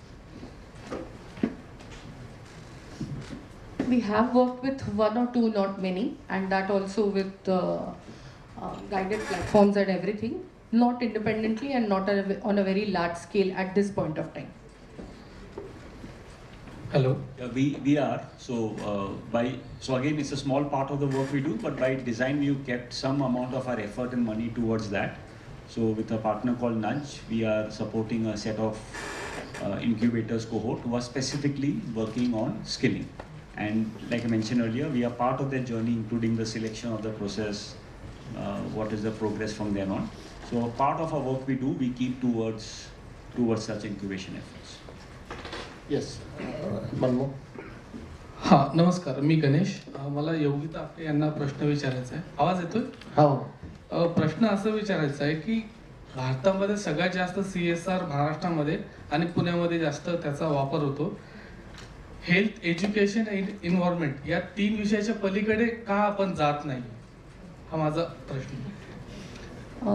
Health, education आणि environment असे जेव्हा तुम्ही 3 मोठे I'll answer in Marathi as he has asked the question in Marathi. Health, education and environment ase jeva okay. Health, education, environment, when you're saying that, in education also, as we have seen, there are many sections and sectors in which we need to work on. For example, there is a large portion probably in rural tribal areas where we need to focus on primary or pre-primary education. But as one of the presenter has also presented, secondary education in urban sector, where the pull for the labor is more, the concentration on secondary section in urban sector is more. So it is not that Pune doesn't need CSR funding. I agree to your point that yes, there is a lot of concentration of CSR funds in Pune, and Pune as a city. So at least we can broaden our arms and say Pune as a district, because there are many talukas in Pune also who are deserving and who need support in all these pointers. So yes, we as I said, we also need learning, we also need flexibility. So similarly, we are also expanding our arms. Initially we had restricted, and till now also we say that Pune district is our work area. But along with that, we have also started working in Koina as part where environmental initiatives will be more appropriate, where they are building a elephant corridor. So there we are doing some environmental bit of it. In Junnar, Ambega, Velhe, which are the 3 talukas. So in Pune also, in cities our work is very limited. But in Junnar, Ambega and Velhe our work is concentrated, and there we are working for quite a long time. So although you are working in an area where CSR funds are concentrated, you can pick up an area where you are most required. So All right. I'm sorry, we won't be in a position to take more questions. I'd just like to thank the panel, Yogita, Pooja, and Kurush, for sharing their valuable insights. Hopefully, some of the insights presented would be useful to many of the entrepreneurs who have gathered here today. And thank you so much for this session.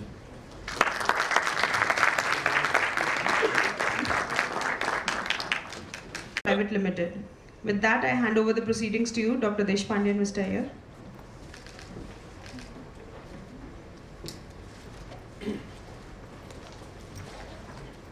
Good evening to all of you. Am I audible? No. A very good evening. The sessions which are before tea and after tea, and now right now it's somewhere in between, are even more challenging because right now there is no audience. Okay, and I hope the jury members are there because that's most. I think we should wait. I think we should because in the zeal of starting soon, we don't want to do injustice to the panelists, to whatever they are saying. So should we wait for some time? Yes.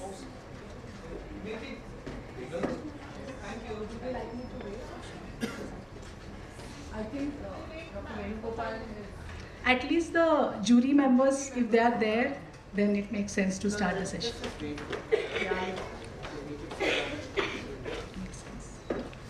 So you'll have to introduce me again.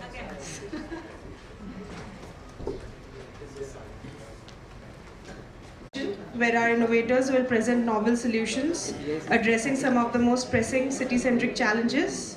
The chair for this session is Dr. Sujata Deshpande, CSR head at Max Foundation. And the co-chair, Mr. Ram Iyer, is a trustee at Swadha Waldorf Learning Center and a mentor at PIC's SI Lab. Dr. Deshpande and Mr. Iyer will introduce our presenters and guide us through the session. I would also like to acknowledge the esteemed jury members for this session. Mr. Vishwas Mahajan, founder of Visible. Dr. Venugopalan Premnath, Director, NCL Venture Center. And Mr. Advait Korlekar, CEO, Upohan Management Consultants Private Limited. With that, I hand over the proceedings to you, Dr. Deshpande and Mr. Iyer.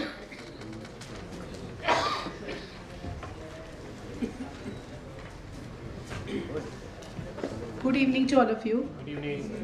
Good evening. Good evening. Post-tea sessions are, initially I was saying pre-tea and the mid part because that is the time I didn't have any audience. So we requested we'll wait for some more time because that's a time when if I extend it a bit too much, then everyone would wait for tea. But now that you all are back, welcome to the Urban Innovation Panel.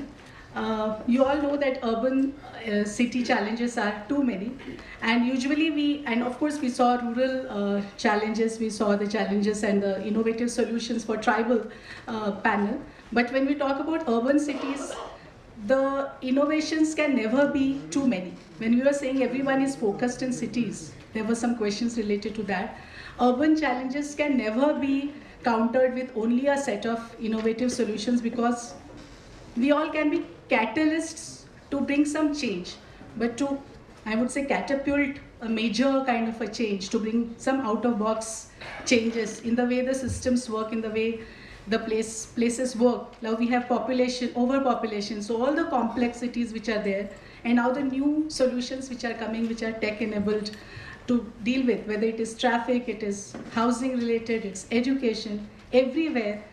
The innovators are always welcome. So the social innovators today who are here in the panel have been selected from a big milieu of some 150 through a very rigorous process. And there's a mix, and I'm really very happy to share that there is one particular, to start with the first one, of course Ram will be introducing them in person, but generally as the innovation that they are bringing is a challenge which we always think about, is what will happen when we just give training to students and they become BComs, BA, nothing wrong with that, but that still does not give them any vocational learning. So then we immediately start with skill building programs, but that still does not solve the problem because that skill building is never mainstreamed in the education. So one of the innovators today are going to talk about how they have started a social innovation to mainstream education in the education vocational training, and some of our Thermax's partners are also having their project with us. Then we have another panel which only talks about how cost saving and efficient ways have been brought through AI and technology to water. And then we have a particular NGO which is a social enterprise which is going to talk about how online as well as in-person solutions have been brought to address the problems of harassment, sexual, physical, etc. to women and children. So without much ado, I'm going to request Ram to just call them and start the panel. Thank you.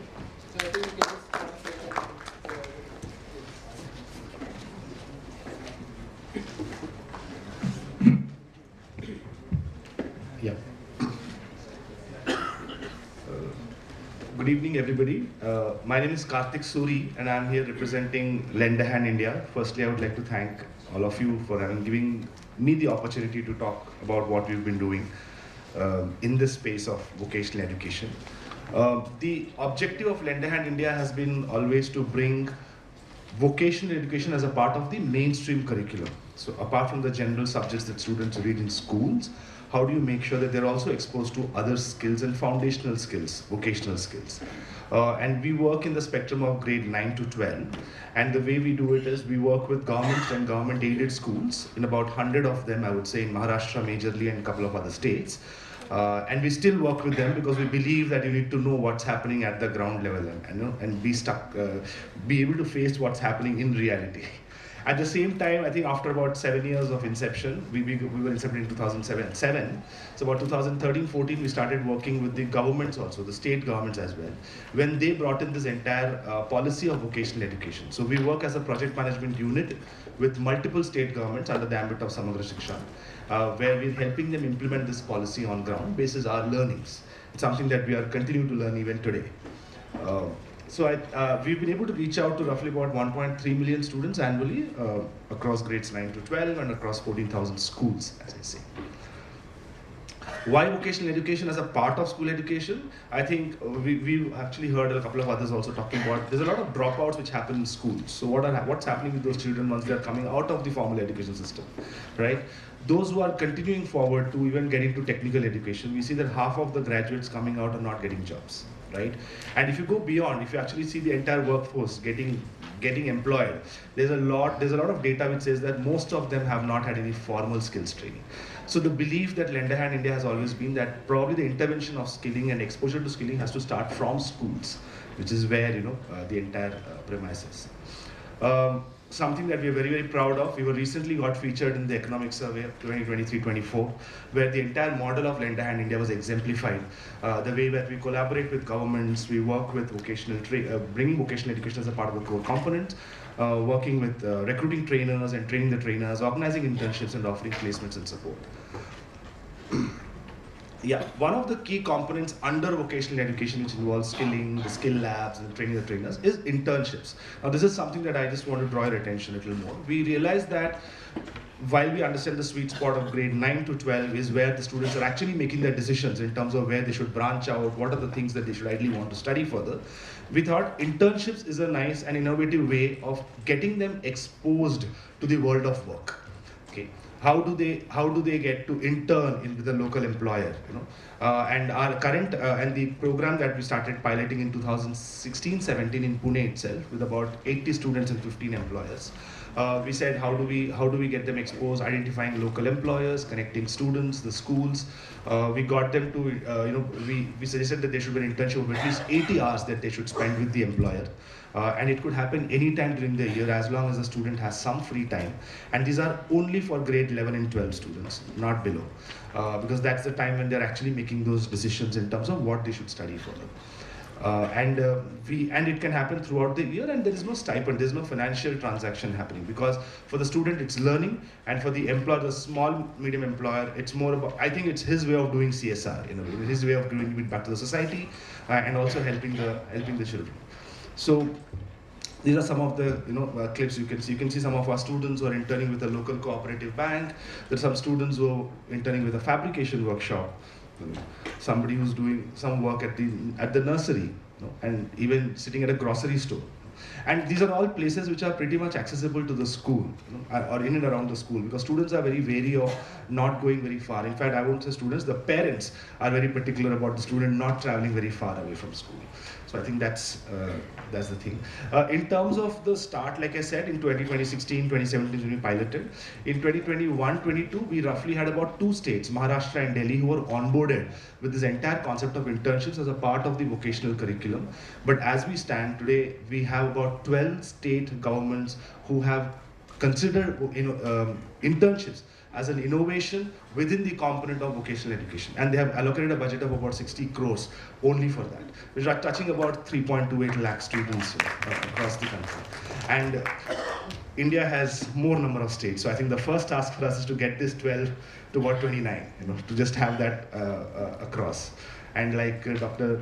Mashirkar said in the morning, we probably want this to be the next practice. If not, then hopefully becomes the best practice. We had an opportunity to do a third-party impact evaluation, and very interesting insights again. We saw that most of the students, about 80% plus students, felt that they were able to take informed career choices after an internship exposure. Most of the parents felt that their girl child could take non-traditional career choices. You've seen some pictures of girls working on industrial workshops and all. The parents were now a little open, saying, okay, maybe मेरी बच्ची भी कर सकती है, तो why can't she move in that direction? And the last is the most important part is more than 75% of the internship providers were saying, hey, come back after your school if you really want to work. So in a way, it's a direction, it's a road to livelihood which is set. Not necessarily that they would take that road, but at least they have that confidence now that they have learned something, they're able to improve their life skills in the place of work, and they have an offer of sorts from the intern and provider saying that you've done a good job, but if you ever want to come back to us. When we do our, these are some of the testimonials. Probably you could just pause for 10-15 seconds for you to go through it, and then I'll probably run a video for you, which is about 50 seconds. These are from students, parents, employers, and school principals, because these are the key stakeholders in the entire in the civil society. This is the video that you're going to see is that of a farmer in Gondia who's written a handwritten certificate for the students. सेंद्रिय धान व भाजीपाला उत्पादक शेतकरी सर्व येथे दिनांक 17/11/2023 पासून 1/12/2023 पर्यंत आपण सेंद्रिय शेती, भाजीपाला, संगोपन, गांडूळ खत, व्यवसाय, गोमूत्र, गोमयचे महत्त्व, वर्मी कंपोस्ट, सेंद्रिय कीटनाशक, बीजामृत, जीवामृत यांचे शेतीमधील विषयी आपण शिक्षण शेतीच्या बांधावर येऊन प्रशिक्षण घेतल्याबद्दल आपणास प्रमाणपत्र देण्यात येत आहे. That's the certificate that is given. So just imagine the amount of confidence boosting that for a child or for a student, who's going back on that. Sorry. Yeah, so I think the program that we are proposing is definitely a little bit of an enhancement within internships, because we've seen that how it's been happening. More importantly, now it's a part of the policy, the National Education Policy and the National Curricular Framework is given importance, and it's giving a mention on internships and why internships are important for students at schools. Okay, so we are looking at, and the current implementation, the way it works is you identify schools, you identify students. So I'll just take a minute or so. Sorry. So the existing program is more around onboarding schools and identifying students and the local employers. The enhancements that we wanted to bring in is how do we start mentoring the students before internships? How do we start documenting what the students are learning during internships and giving them some post-internship support as well? So I think that's something that we want to work towards in enhancing our existing internships project. And our Our ask is about funds of about 50 lakhs that we're looking at for running this pilot with about 500 students in and around Pune district. And we also want to mobilize the students across 100 employers, because I understand that this group is a combination of people from the CSR and probably people handling small and medium enterprises and forums. We're also looking at helping us identify 100 small and medium enterprises or local employers who would be willing to take these students as interns in this area. And funds is about 50 lakhs, and we're trying to target about 500 students, and we're looking at about 9 months of a duration in terms of finishing this entire project. The last few seconds about the team. Sunanda Mane and Raj Girdhar are our founders and co-founders. Sunanda Mane is an Ashoka Fellow, and she comes with a huge experience with World Bank, UNDP and CARE. And Raj is a co-founder, and he comes from a banking background, and he's also the advisor and works very closely with the government initiatives of National Skill Development Corporation and the National Curricular Framework. Thank you so much.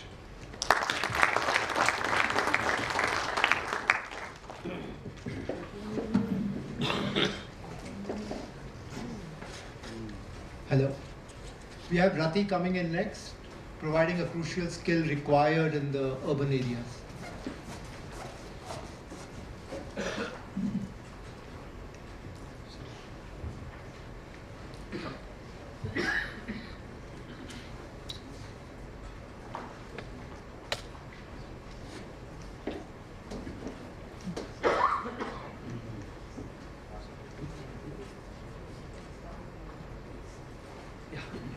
Good evening, everyone. Thank you for being here. Thank you for giving us this platform. I'm Siddharth from Rati Foundation. So around, I think the 12th of July, sometime last year, we got this email in our inbox. So it very much looks like a spam email. As you can see, you can't understand anything that's written on it. But we are a helpline, and we have a 100% response policy. Okay. So we checked this email, and what we realized that it was in a Portuguese language. It was written by a 17-year-old girl who had sent her nudes to some person online, whom she had met online, who was an Indian citizen, who was blackmailing her. Okay, and then we had this entire sort of like language gap, right? So we wrote an email back to her in Portuguese language. We used Google Translate. A total of 50 messages were exchanged. We got the evidence from her. We assessed the evidence, assessed that the case was true. And these were the few of the actions that we took. We reported the account, and we made sure that the harassing account was taken down from multiple platforms. Yeah. We informed the local law enforcement that there was this perpetrator, and we provided them intelligence with where approximately he might be based. And we provided the girl with mental health support. So mental health support before the content was taken down, and mental health support after the content was taken down, because she's afraid, will he come back again, because he has not yet been apprehended. About a year later, we get another email in Portuguese, and this time it's a thank you email. She was 17, she's become an adult. She's thanked us. She said she's sorry for the mistake we made. We did not say it was a mistake. She felt it was a mistake that she made. She thanked us and wrote back to us saying, like, if you need any more help, I am always there for you. Yeah. So this girl is one among the 400 plus victims, and these are like singular victims who have reached out to us that Trustline has been able to help over the last 2 years. So why did we start the Trustline? This is a growing need. We all have extremely sensitive data on the phone, not necessarily nudes. I'm talking sensitive data. You're all at risk. It might leak. And once you leak, what do you want, right? You want an easy to access helpline, not answered by a bot, answered by a trained expert who will handhold you and make sure that your content is back in our control. This very simple service is what we provide. And we identified 5 vulnerabilities that victims face. 1, please take down my content, highest priority. 2, mental health support, because you're anxious, right? The level of anxiety that a victim goes through when your content is lost is extremely high. 3, if you're a young child, you want to tell your mother, but you're afraid your mother will shout at you. So can you counsel our mother? This is our worst service, rated very poorly by kids. It doesn't go well. And then of course, we have technical support, sometimes you just need information, and legal support. So we have a team of practicing lawyers.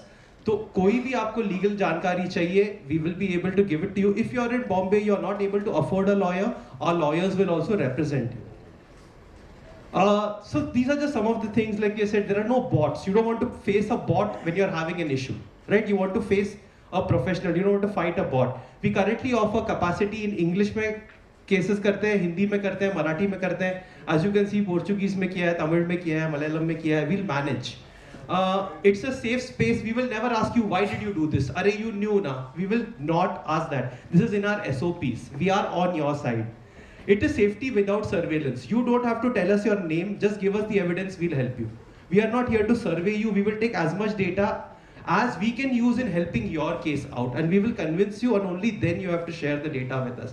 And the victim or the client is always at the center of our thing. So their safety is paramount. This is the impact. As you can see, this time we are in the urban category, but if you look, 25 states have reported it to us. 8 cases we have received. So next year, I think we'll apply again in the rural category when the internet connection spreads. And like I said, the thing that we do best is content takedown. Not other helplines don't do this because it's very difficult, but we've perfected it to a science. We're looking on spreading that information. Second most used service, mental health counseling, right? You have 2 types of mental health. While the content is being taken down, then once the content is down, you feel fine. Sometimes you're afraid, has that person put it online? So you come back to us again, which is a long-term counseling.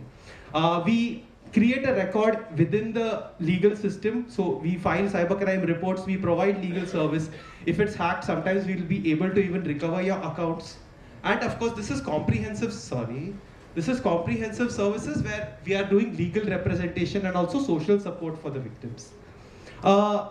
Now, of course, the casework is terrific, but the data that we have gathered is impactful because this is like real world, real victims, real trends, real perpetrators, right? This sort of data is sometimes lacking, and it has been cited by the Law Commission of India, it has been cited by the National Human Rights Commission, it has been put in the first ever chapter on children and internet in India that was presented to the Convention of the Rights of the Child, UN. Meta, recently, as you know, there's a lot of AI generated nudes, right? So Meta gave a wrong ruling on the AI generated nudes, and it was pulled up by their oversight committee, which is an independent Supreme Court that Meta has. And they cited the 100 cases of AI generated nude content that we had reported, that we found on Instagram, right? And they overturned the Meta ruling, saying that this content, that women and children need more protection on Instagram than it is currently being provided. And looking at all this work, the Delhi government has sort of given us the responsibility of developing a digital wellness curriculum for standards 6 to 12. We've developed it, it's over. We've developed it, it's over, and we are now going to roll it out, and this will potentially reach 20 million children every year. Clients are mostly female. There's a concentration between 13 to 25 age group. The youngest client that we had was 12, the oldest was 73. As you can see, clients feel that they clients feel listened, clients feel that they understand, they rate our program highly. And the one data point that you should see is that 100% clients said that they will call us back. So this is something that we are very proud of. This is our team. All professionals, no bots. You will be directly connected to a professional. That is our assurance. A professional who knows what they are doing, who understands the sensitive nature of the issue that you are caught in. This is the Madhya Pradesh police who featured us. So basically, this is the tough part, right? Police does not want to take down content. You will file an FIR, but the police is overburdened. So the police refer cases to us, and we take down content for the police as well. And then of course, we deal with sexual violence. It is a lot of legal liability. So we have a legal team. So this is why other helplines are maybe not able to do casework. So casework becomes premium. Funding, it's 50 lakhs a year right now. We are CSR compliant. Our major funder is Meta, who also takes a large part of our intelligence as well. And we basically take money from the platforms, and we don't want the users to pay. Safety is a fundamental right. It should be free. We will not charge you. This is the help that we need from all of you. Please spread awareness. We are starting to build capacity, build Maharashtra. We want to make Maharashtra a model state for online case response that hopefully after the election the training will begin. We want to strengthen the data dissemination. We have spectacular sort of SOPs. We want to use AI and make our decision making easy. And we want to replicate this model in other geographies. We want a Maji trust line, we want a Namade trust line, we want a Ende trust line, And it's a distribution problem, right? So there are music companies which for the smallest violation will take down content in millions every day. But when a victim of sexual harassment has to face a grave violation, the journey they have to go through is not justified. The systems are there, you just need to give access, and that is what we are doing. We are solving the distribution of access to safety online. Thank you very much. Thank you, Rati. Thank you.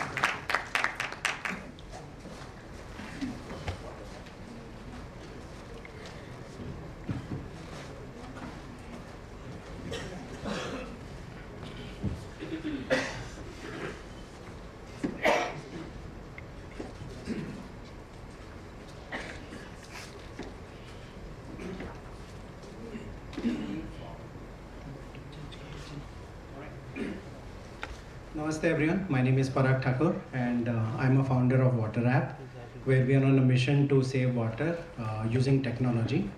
I'm proud that so far we've been able to save about 30 million liters of water and about 3 crores in energy and water and labor costs. Right, so as I think everybody knows that we are facing at a water crisis, right? But let me ask you, let's take an example of Pune. Does Pune have a water problem? Yes. But does Pune have enough water? Yes. Pune has plenty of water. The water will last till 2050, after which the population is expected to go down. So what is the problem? It is the, sorry?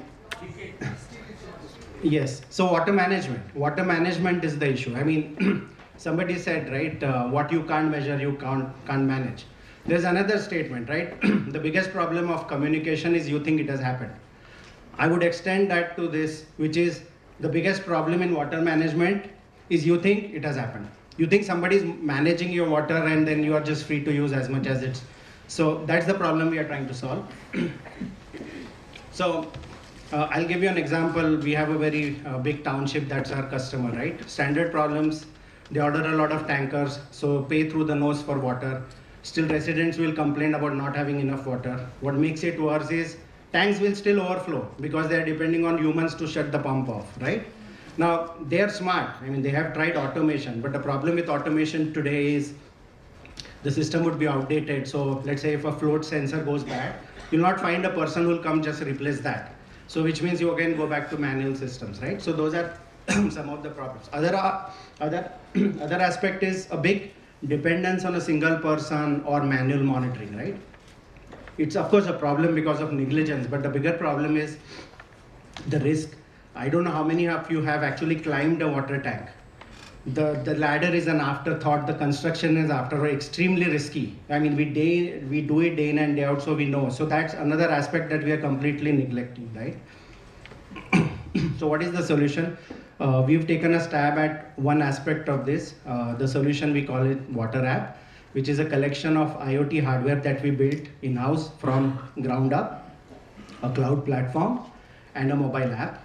How does it work? Very simply, we have built a set of sensors and controllers that work wirelessly and that go fit into your existing water management system. So, for example, we'll have level sensors, flow meters, pump controllers that talk wirelessly with our gateway. Gateway sends that information up to the cloud using GSM or Wi-Fi. And then from there, we crunch all the information, we do analytics, and then we make all that information available to you very easily on an app. So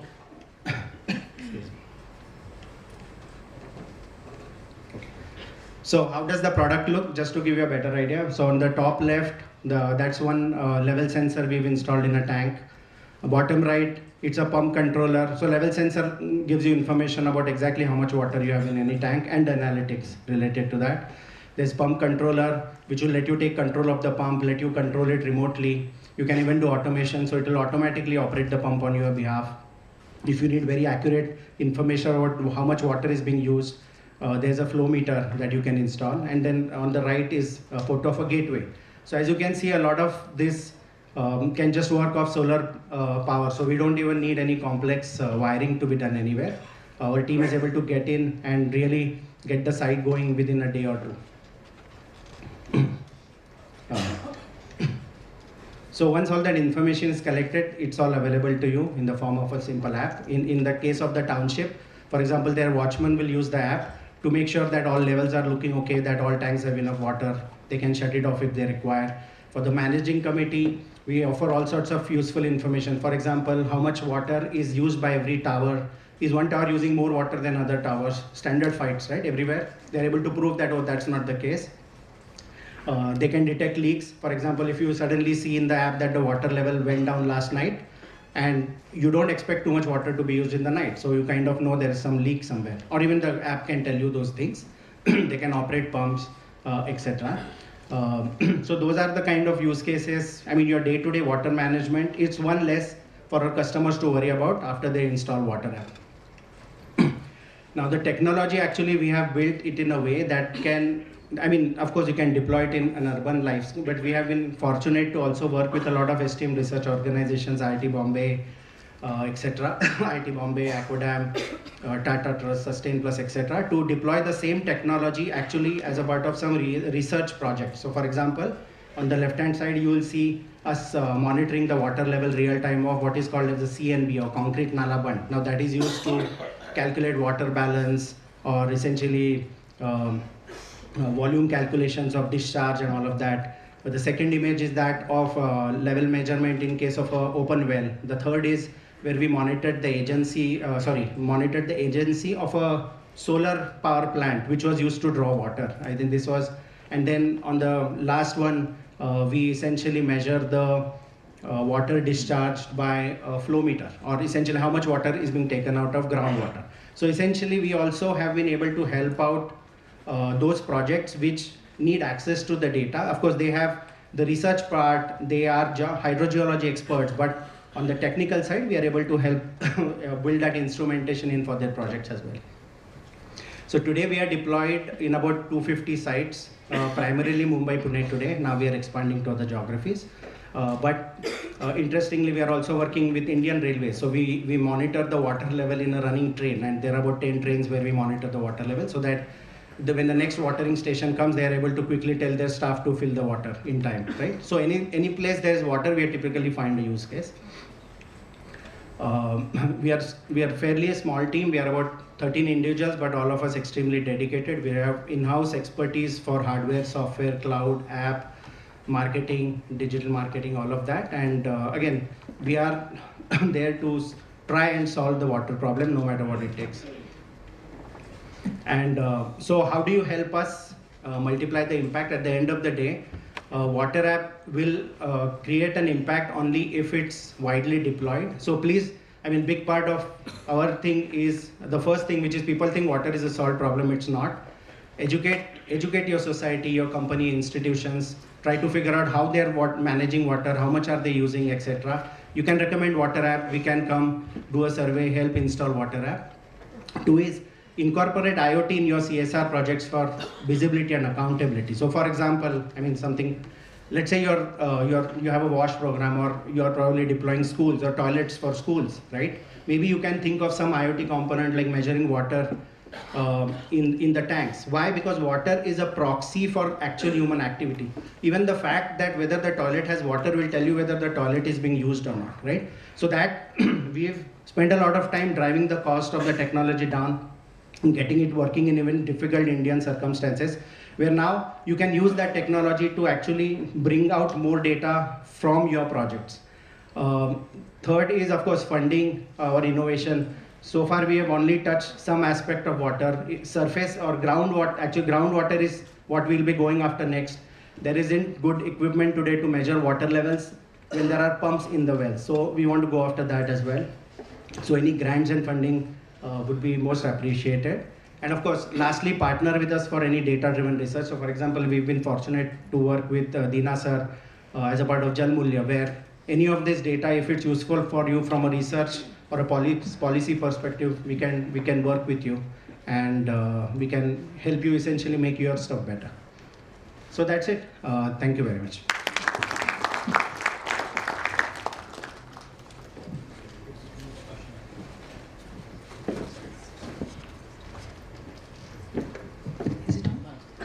Yeah, so now we are going to request everyone to ask questions.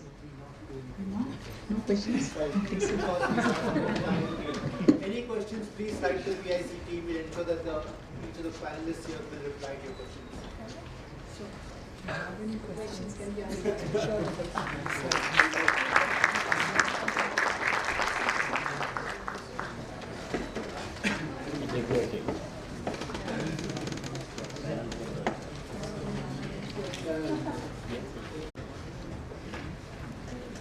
Have a fireside chat with Dr. Venugopalan Premnath, Director at NCL Venture Center, hosted by Mr. Vishwas Mahajan, founder of Visible and an impact investor himself. The topic of the session is Impact Investing in Social Enterprises. The session promises to provide a deep dive into the world of impact investing, exploring the vision and strategies of investors who strive to achieve both financial returns and transformative social change. Over to you, panelists.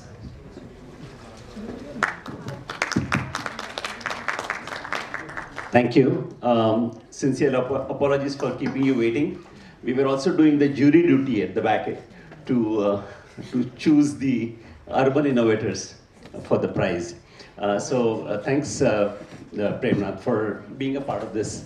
And one of the directions we have is to shorten this, so we will finish by 5:30. Yeah, you're keeping time.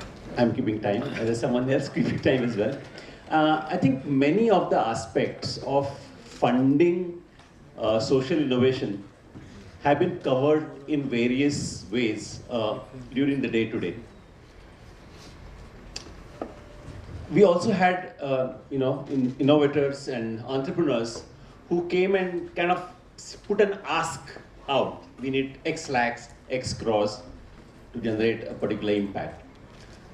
Now, I want to start with some basic nomenclatures first. When we are talking about investors, we are talking about financial investors who are investing in kind of equity or quasi-equity, right? So can you expand on that a little bit to tell us something more along these lines as to how do you define different types of money sources and where does the investor, the financial investor, come into play?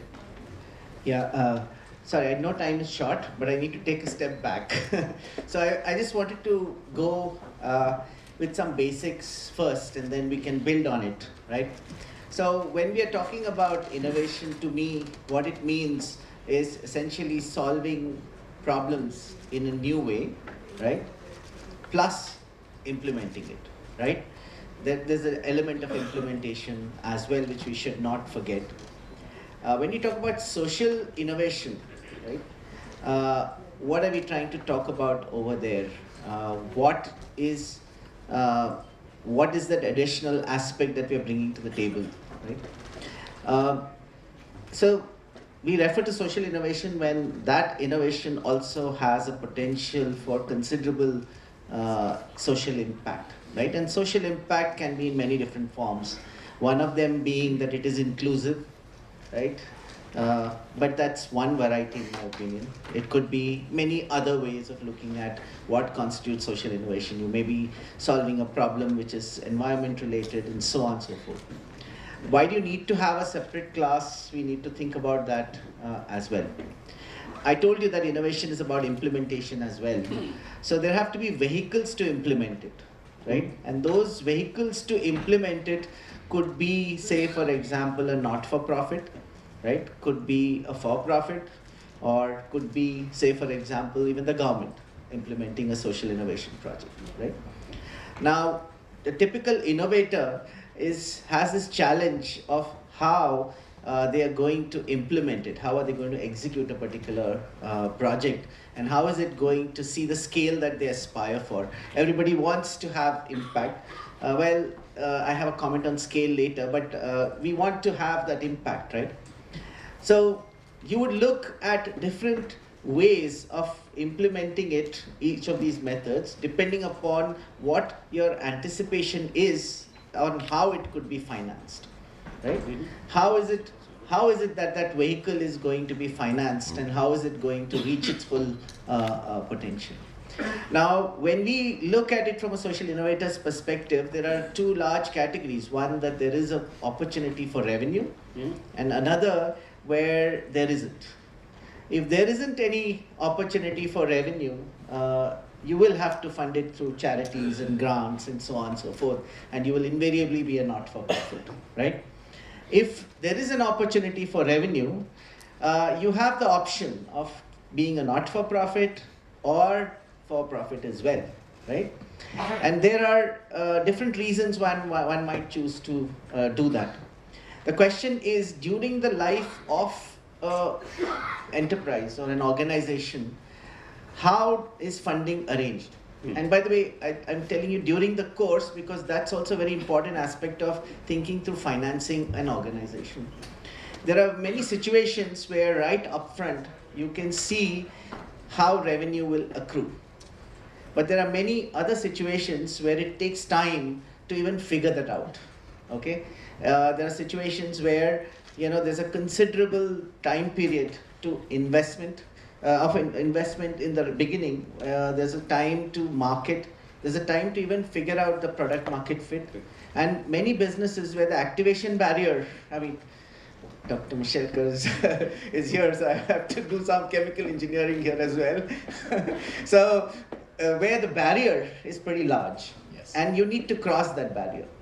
And many investors at the beginning do not see necessarily that the visibility of how they could make money on it is not really visible in the very beginning.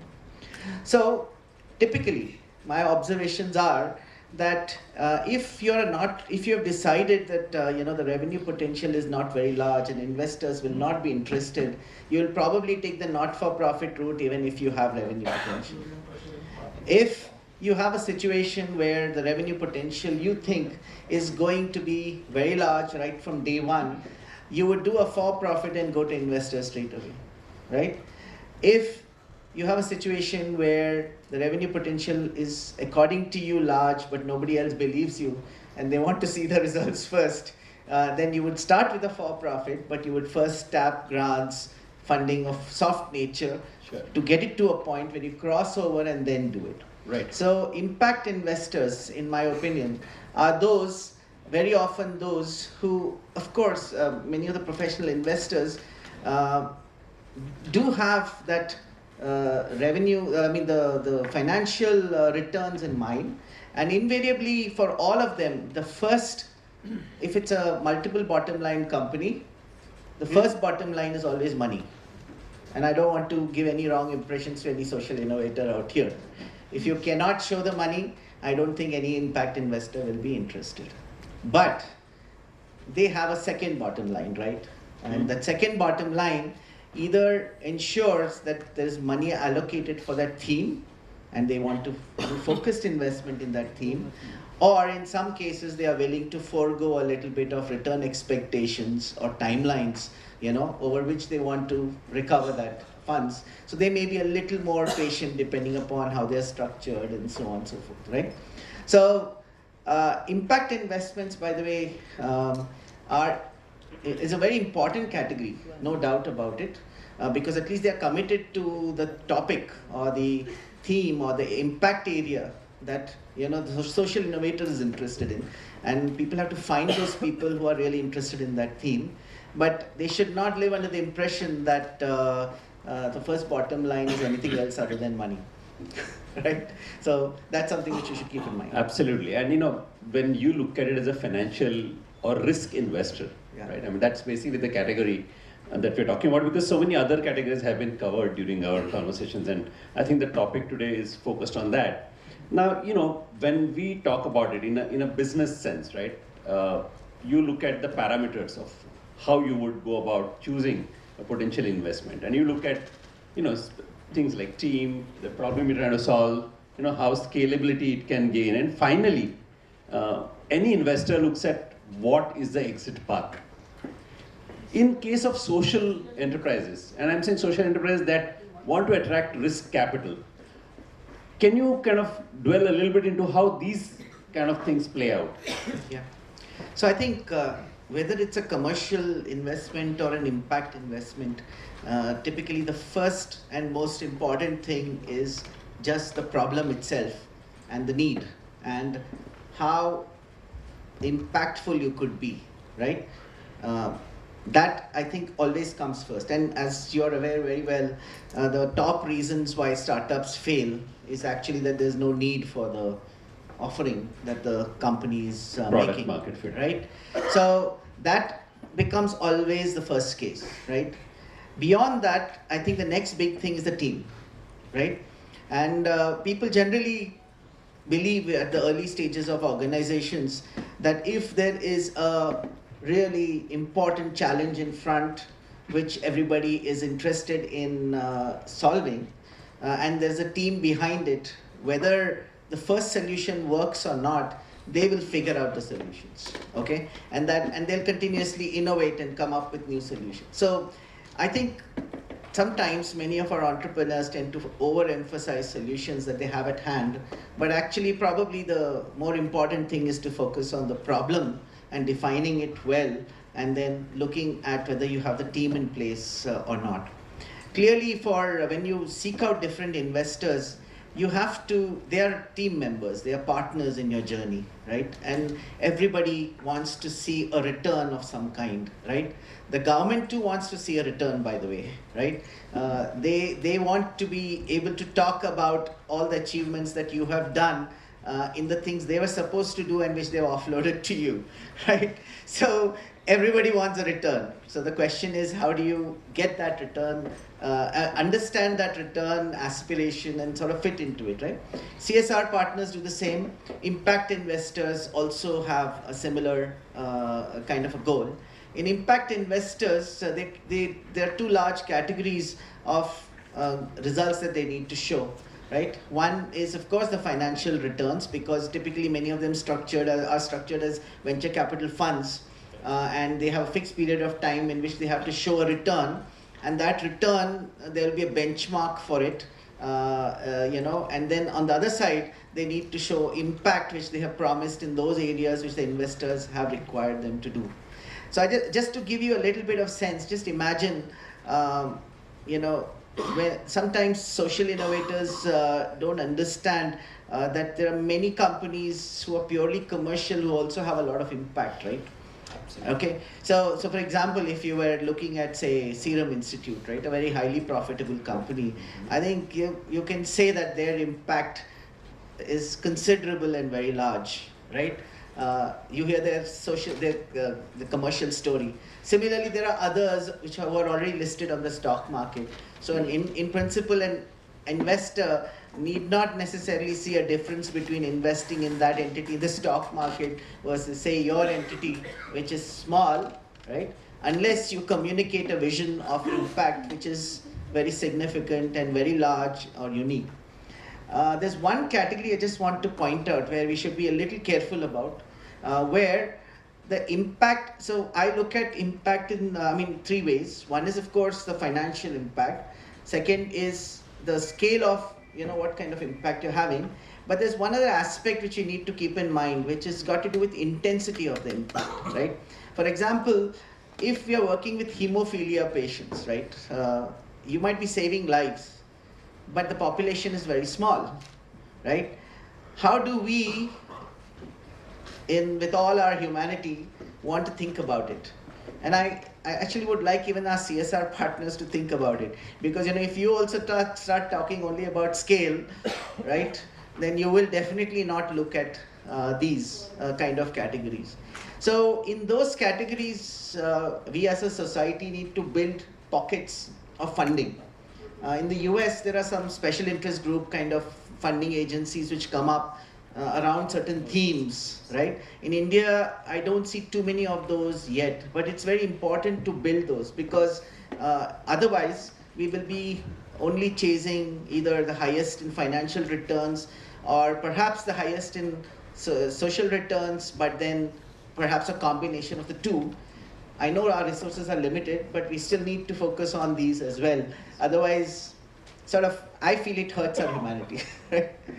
So as venture center, Prem, you've been doing investing, and by definition, some of the investments that you have done are really long-term bets of some sort, right? So when you look at it, because now you're donning the hat of a financial investor, when you are now putting your money into those startups that are, in biotech primarily, but it could be anything else in the impact space, right? When you look at these, what are your expectations of a financial return from it? What is the time frame that you have in mind? If you can just elaborate on that. Yeah. So first of all, we are an incubator, right? We happen to run seed funds, but our focus is primarily on incubation. We are also sector agnostic. We look at those ideas which have some depth in terms of innovation intensity and knowledge intensity, but it can be across sectors. We do have impact investments in a lot of other sectors other than health, including agriculture, environment, energy, and so on and so forth. So there are other domains where we have also done those investments. The reason I mention an incubator is because our orientation and the kind of funds we have access to are different from, say, what a venture capital fund typically does, who have limited time periods in which they need to seek exits and return money to their investors. We don't have the same pressures. But that said, for us, the motivation when we invest is to look at returns which we can put back into many other social innovators and entrepreneurs who are in the queue, right? So for us, it's the velocity of that turnover that's more important than necessarily the scale of the return. But that said, there are many domains where to have an impact, you need to give it time, right? So, for example, all regulated sectors, you know that you cannot make any money until you have crossed over the regulations, right? So it's unfair. I mean, if we were to not ignore those sectors, then what will happen is that you will have a problem. Like in COVID, we may not have had options if we did not have any of those at hand, right? We can we can be the richest economy in the world and not have the basic technology offerings available for basic services and products, right? So that is something which we always keep in mind. So we do look, besides the potential for impact, not necessarily in scale, but also in terms of niche areas where intensity is important. For example, saving a life has a different value than, say, where you're able to, say, improve the life a little bit, right? For many people. How do you value the two? You need to think about that. Besides that, we also look at strategic gains. For example, there are certain areas where you will not have a player in the game if you don't invest today, right? And you need to be in the game, say 5, 6, 7 years from now. And if we don't do that, we are basically excluding out a whole area of work, and we see that as one of our roles as well. So as Venture Center, we tend to take those lines, but I can tell you that our follow-on investors have very great clarity on returns, right? So for them, financial returns are extremely important. So one of our jobs as an incubator is basically getting startups ready for a commercial investor of some kind or an impact investor of some kind. So that is a key thing that we look for. And we often fund also to cross over the activation barriers so that the next step, the journey for the commercial investors or the impact investors is very clear in terms of, or not uncertain, so to say, in the path ahead. So you're taking those initial, risks, so to say, to prepare the entrepreneur, create the thesis, so that the impact investor who's really looking at a financial return can come in at appropriate stage. Exactly, and I think that's the job of any of the government sources that support us. That's the job of any of the CSR and other public support that we get, because we create basically a pipeline for the future, and many other people to contribute. See, if we did not, well, I don't want to sound too cocky, but if organizations like us and other incubators did not create the pipeline, right, people would be happy investing in gold, right? So we have to create that opportunity for investing in innovation, and that's what I think we should be doing. I think you're right. I mean, and not just the gold part. I mean, I agree with you from other point of view that I think your kind of a investment strategy also creates a validation of sorts. So as you know, we have taken on some follow-on rounds based on the fact that Venture Center is there and it's there with its money. This discussion can go on for a while, but we have limitation of time. So I'd like to take a question or two, if there is one, from a risk investment into social enterprises point of perspective.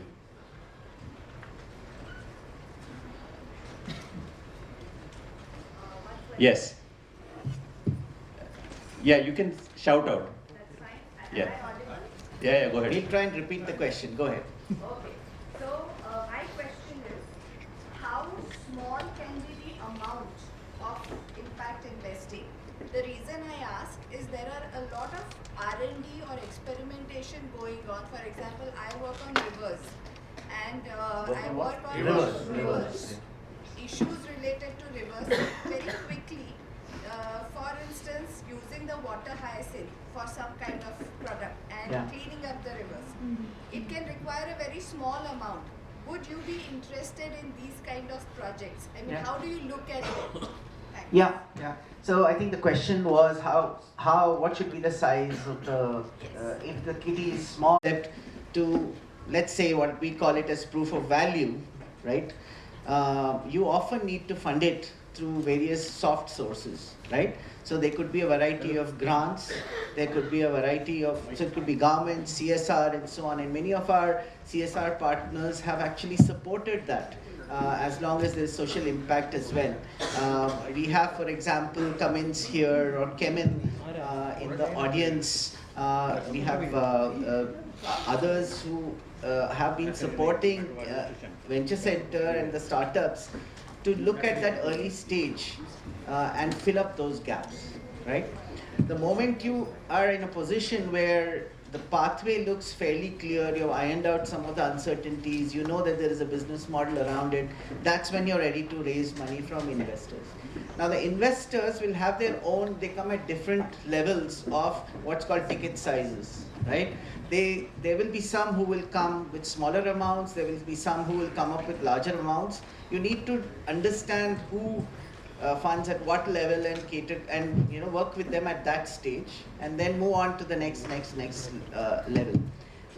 Yes. I am B.H. Srikanth, industrial consultant, Pune. Okay, very varied issue that has been raised by that lady. I would like to add up some valuable information to it. Hitherto, water hyacinth was worrying waste. Okay, that was costly affair to collect it and dispose it out. Now, this waste to wealth, that very nice technology has been developed by Regional Research Laboratory, Jorhat, Assam. Based on this water hyacinth, they have developed this technology to generate biogas plant. Okay, this new technology is very nice technological development they have made. This additional information, this waste has become now wealth. Yeah, absolutely. Yeah, and so this actually perspective, right? Thank you for that insight. Thank you. Yeah, I think one last point there. My address is just director@venturecenter.co.in.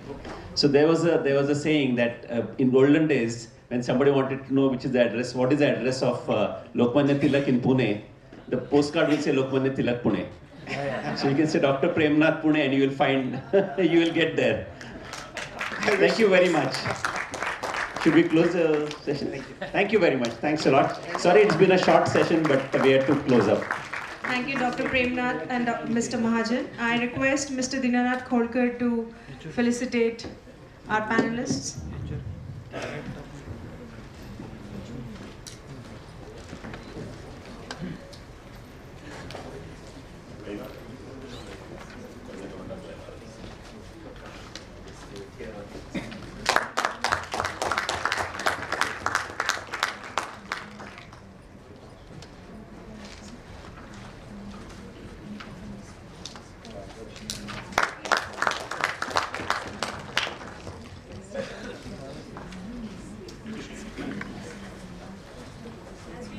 As we move on to our valedictory keynote address, may I request Dr. Mashelkar, Dr. Kelkar, and Ms. Jyotsna Sitling to take their seats on stage.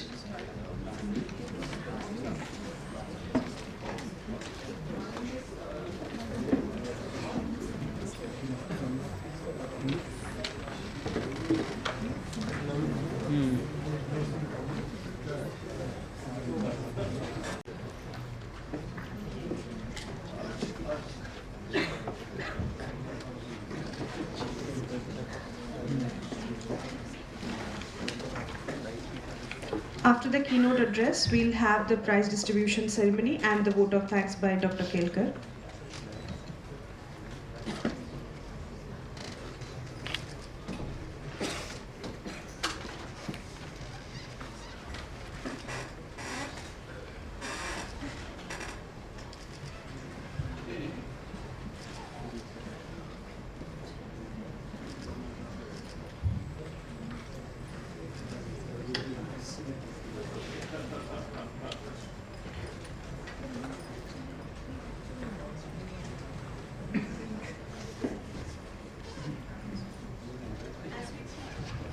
As we approach the conclusion of this remarkable day, it's my pleasure to introduce our valedictory keynote speaker, Ms. Jyotsna Sitling, who is going to speak on democratizing giving, the role of social stock exchange. Ms. Sitling, a distinguished bureaucrat, was India's first female officer in the Indian Forest Services from a tribal community.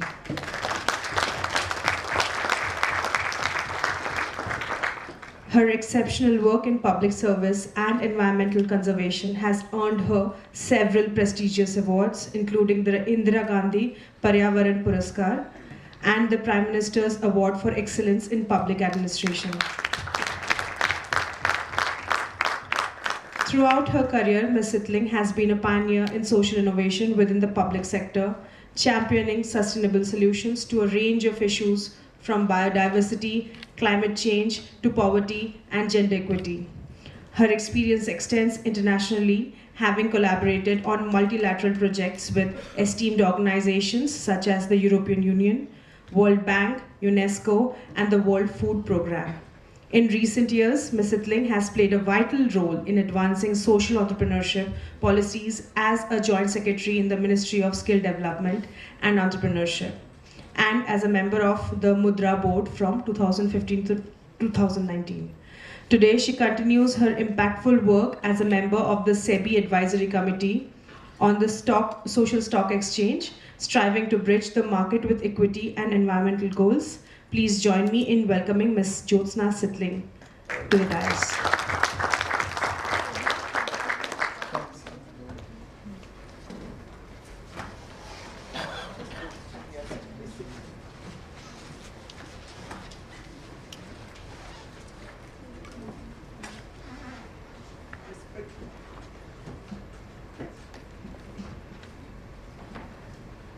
Respected Vijay Kelkar sir, Masilkar sir, and esteemed members of Pune International Center, and all the esteemed August gathering today who could be here till this time. It's a wonderful opportunity for me to be here this day, and I was very much looking forward to hear all the social innovations, and it's a I'm very thankful to PIC for having me given this dais to speak on social stock exchange, for which I had received lots of innovative ideas when we were designing social stock exchange. So given that a huge contribution from here, I am very thankful for that also. Now given the topic which I had thought of, I had just thought of speaking from the dais just like that, but today a lot of questions had come on social stock exchange. But I'll not take much time, just I'm taking my watch out so that I can maintain my time. And Now, given that we all understand that yes, social problems are difficult, and it's there, but yeah. Now, yeah, we understand that can I have a mic or something?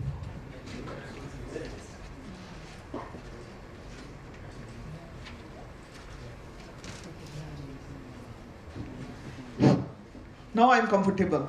Now, yes, we understand that social problems are complex. So given that now what we have seen that the problem with NPOs, non-profit organizations, and even for-profit organizations who are onto social thing, the consistent funding is difficult and continuous funding is even more challenging. We understand that. And creating a narrative is something like social currency. Now I'm talking today about social currency. Yeah. So that is the narrative, and if one need to build the sector, social sector, is the currency that matters. So that is what exactly the social stock exchange is trying to do. Today we talked a lot about the such issues, and eventually every presentation, whether it was tribal innovation, rural innovation, urban innovation, ultimately they had a small, at the end they say we need this much of fund, we need this much of support. So that they could tell because they could create a narrative after so much of pitching in and all this. So yes, so given that now, and at the same time we all understand how much of compliances are increasing day by day. It is, sometimes the NPOs are in big dilemma whether I should go to work in the field or I should be like a babu. Always, trying to make compliances done, basically. It's now it's difficult. And at the same time now, what I really feel, I could see by closely working with the sector is that it's the social sector people who are involved, they want to make impact. But there is an invisible glass ceiling. Why? Because they themselves are not very sure that the funding will be continuous. So ultimately what is happening, we could see even earlier CSR projects were like that only. It's only input and output. It's not their fault. It's the fault of the system, basically. Why we have not built the system to that they can vouch for impact. So now that needs to be seen. It's very important. At the same time, yeah, because of self-doubt of committing impact, although they wish to, they want to, but they say that yes, I should limit like this much, although I want to be there. So this is always there. And also from the donors perspective, yes, from donors, if they understand, the signing check is not an issue, but they always they think that will the implementation happen in its true sense. And also the due diligence part, they always think that who will do this due diligence. Yeah. And at the same time, I have money, but I don't have wherewithal to on this due diligence part. And also now once this social stock exchange came in, they think that in the initial phase, transition phase, it always happens that although I donate through social stock exchange, but what extra I am getting from there, basically what assurance. So these type of thing, although, and also from the NPO side also, who already are well connected to the donors because of their credibility, they understand and they have a fine tune to receive funds on and on.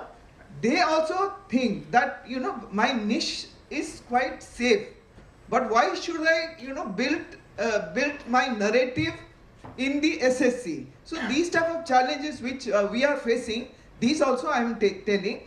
Now this one in terms of democratizing, creating trust, accountability and transparency, how it will be doing, that I will just relate. And also here in social stock exchange, it is difficult to start with basically because obviously one has to undergo through a process to build that, and how that process in terms of the compliances that needs to be done. At the same time, the type of narrative building, it starts right from the project proposal itself. It is getting established. So now the distinct recognition in public platform, that will be once you are onboarded and you are listed with certain projects, then your narrative building will be on and on basically. And at the same time, the investors, whether they are institutional investors or retail investors, it's like a crowdfunding platform where every investor can come in and invest, and at the same time we can do multiple listing also. It's not like CSR. If you find that I have a project that I want to attain the education of girl child, 20,000 girl child, and they say that yes, I am doing now in the first lakh 4,000. So yes, and if you keep on establishing credit, then you can simultaneously keep on undergo through the process of listing. Yes, because it's an e-platform, it's geography agnostic and related to market access, that is important. But also at the same time, the investing with various expectation from environmental and financial return. This is something like the mix and match of the last session which we had on impact funding. Though you can mix and match various types of impact funding instruments to move on, because it is giving space for NPOs also, and it is giving space for profit organizations also. And we expect that yes, the small donations, traditional donations keeps on happening, and it is expected that it will not disturb much the traditional donations, but it will something like catapult the type of organized donations with greater credibility for the NPOs to enter and to move on with the process.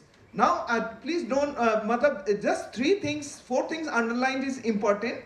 Capital market closer to the masses for inclusive growth and financial inclusion. This is an electronic fundraising platform under the regulatory ambit of SEBI. I'm just, because here the audience wanted to know, so I brought this slide. This was the announcement of Finance Minister in 2019. I'm just giving this one. The social stock exchange globally, there are social stock exchanges, but many of them are not very successful also. So it is only in Canada, Jamaica and Singapore. They are working fine, and mostly for profit organizations are onto this one. So why India should succeed even when others have not been very successful or successful to some extent? Here the difference is the government has taken the lead. Others are something like the consortium of social impact investors and many social organizations. They have come to attain this one, and it has something is active participation of government is something we learned a lot through this two working group, and what has failed across globally and learn from there.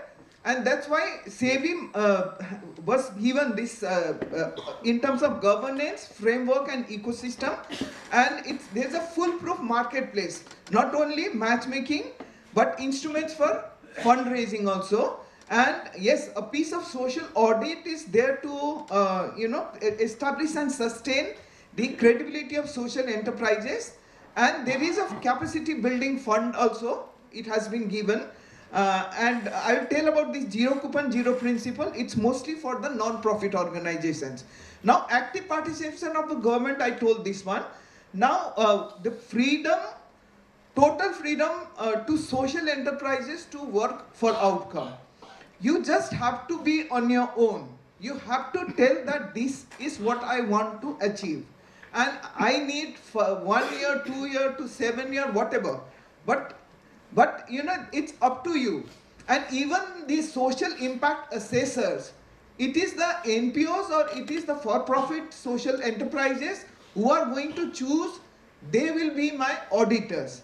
So given these type of space and given the type of multiple funding you can have, the given whatever the space given is very vast, and day in and day out as advisors we try, you know, how to get this ease of business organized done. And I can also tell, you know, because government has given that to SEBI, working with SEBI for us, like us, it's also because they are tuned to certain aspects of, you know, funding, financing, we all know basically, the rigorous process of work.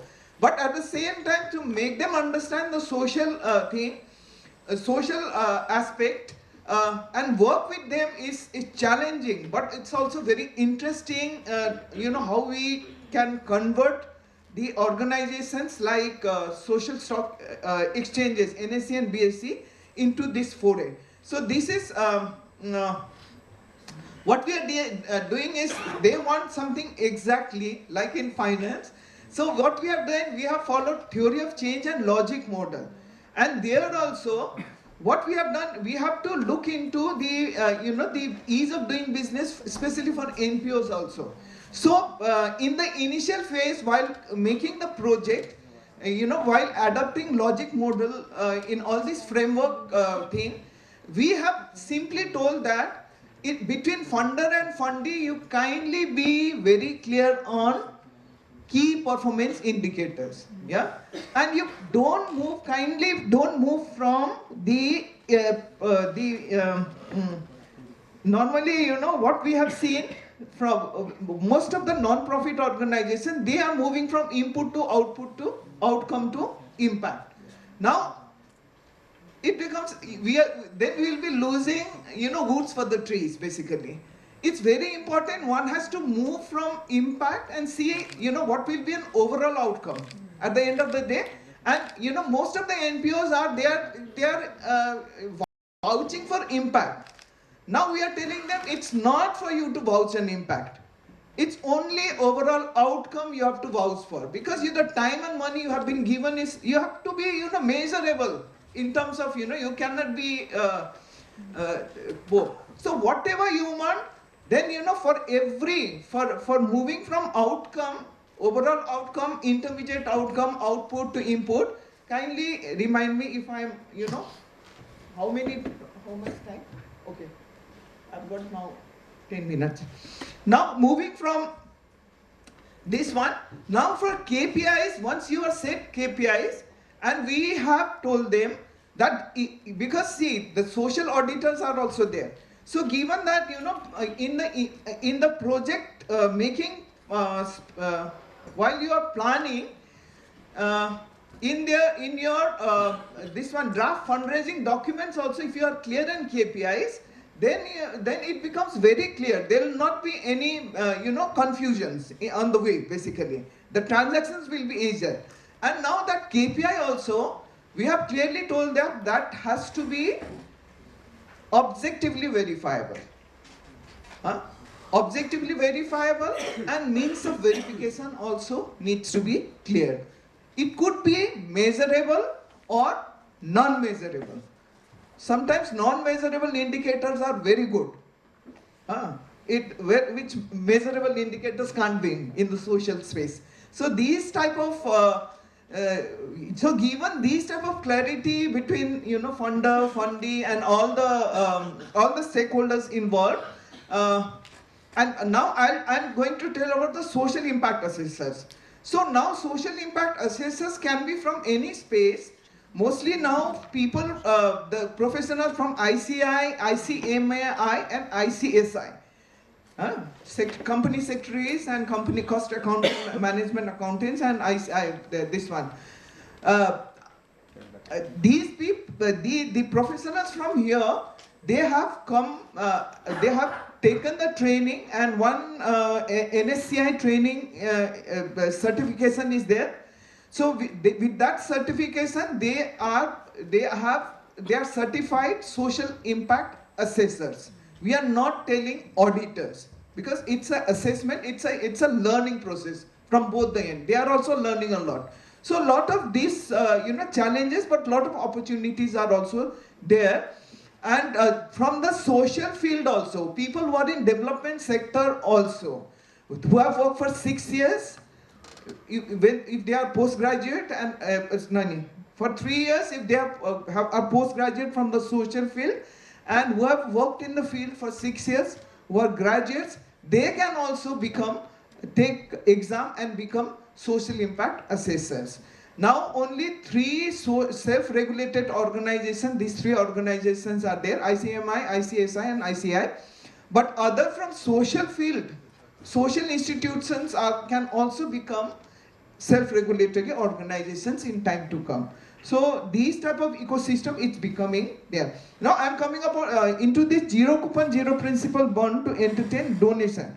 Now zero coupon, I'll explain zero coupon because it doesn't have an interest and principal is not written. Yeah, so that's why it is called zero principal, zero coupon, zero principal. Only thing this investment, this funding wants is you have to show the impact. What impact? Based on the KPIs. And we have already told to NPOs also, you kindly fix your external KPIs, which will be only done by the external auditors, third-party auditors. And your internal KPI, which will support external KPI, have to be your own. And they are not liable to check that one basically, because we want to bring down the cost of evaluation. Yeah, transaction cost has to be less. Only then the funding and whatever it comes from the donor, it will go in the right place. Otherwise, it will, when the overhead cost becomes costly, then very less will trickle down where it really matters. Now what I feel and what we is feel that government is bent upon to make this successful, but at the same time there are challenges. And why I am telling that, government has jumped so much of regulatory hurdles in their own ICT and LODR regulations. So coming to the NPOs, what we could find that the Indian Million Mission report says that 19,000 have the potential of coming to social stock exchange as per the reporting standards they are maintaining right now.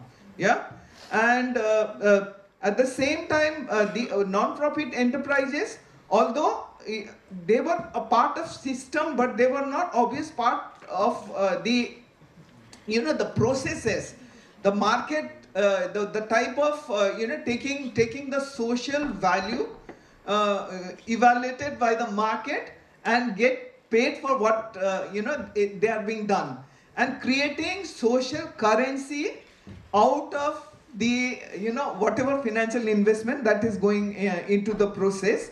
And this is just I'm now coming to the whatever the current status is.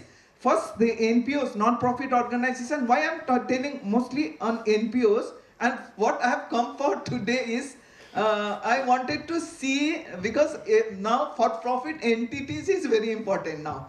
Because it took a lot of our energy to build the system for NPOs. Now system is mostly built. Now currently we are doing again notification changes for whatever SEBI had done, and circular change also. With that, our exercise for NPOs is mostly now at a comfortable stage basically. Now it will be floated publicly maybe within next week or so basically for public opinion. Now with NPOs, now there are 144 registrations have done, and 10 projects have been listed worth 22.37 crores, and mostly skill, education, entrepreneurship, livelihood, culture promotion, against sexual abuse is also there. and 8 projects are in pipeline worth 22 crore rupees right now. So now coming to the primacy of social intent, it has followed CSR, but as far as I see this center is concerned, I think there's a lot to contribute. Mostly I have painted in blue color. Yes, hunger, poverty, malnutrition is there. But at the same time, the type of innovation I just overheard today sitting there and just try to, make it in different colors basically. And I just compared with CSR also. In the next slide, I'm just taking just forward, with everyone's permission. So now for CSR, all these black ones are getting looked after by CSR, because I could overhear one CSR session also. But all the green ones are something, it's not there in CSR. So at the same time, CSR tells things very, sometimes it becomes very difficult to decipher. Here, things are told very pertinently and both clearly and quite upfrontly, basically. So that way, especially for NPOs, our communication have to be clear and loud. So that's what we try to do. In all our notifications also, we try a lot to be direct, basically, in terms of our communication. So this is something like where this not-for-profit and for-profit organization, Trust Society, Section 8 company, here any profit enterprises can, in for-profit this one, and NPO registration and guideline. Here no registration is required since it's already, all these reporting requirements are covered under Companies Act. And teams of NPO security listing, zero coupon, zero principal instrument, and social impact bond and mutual fund. So social impact bond and mutual fund we have not tried. Mostly this to practice this zero coupon, zero principal, a new instrument itself was taking time for it's a total donation basically, yeah. So all institutional, non-institutional retail investors can come here, but here in FPE as normal, like equity, debt, and social impact bond, they will be applicable. Now, corporate foundation, political and religious organization, professional trade organization, infrastructure housing companies, except affordable housing, shall not be eligible to be defined as social enterprise. And what does it tell about government-initiated autonomous bodies? Supporting incubators of social enterprises permissible, having social intent, and it will include the activities making contribution to incubators of research development projects in science, technology, engineering, and medicine. Now we have included in the which will be coming social innovation also, social science also. So that was left out and funded by center. This is something to relate with the support to social, all the research organizations which this PICs mostly, they work with. Now, coming to for-profit, I have already, I need not repeat, I think. Now, this is something like issue subscription, just to give an idea of, I have taken one example of Swadesh Foundation. This is something, actually Swadesh was not very low, but I just thought that making, because it's quite difficult for them also to share. But I requested them, and now you can see 2 lakh ticket size, 70 donors had come. Less than 2 lakh, about 0.45 crore, and more than 2 lakh, 54 donors had come, 9.5 crores. 10 crore fundraise saw the participation of individual for diverse segment, corporate world, Infosys, the HDFC chairman, then this one, startup, Zerodas, and Mintras, and Lenskart had come, and some people from this film industry had also participated in this one in subscription. That means I just wanted to All right. So sorry is also there. Thank you. Small investments. But still merits a name there. Yeah. Actually, I just thought that I requested them just to give a hang of the profile of investment that is coming. I just requested them and they shared with me quite reluctantly, but it's okay.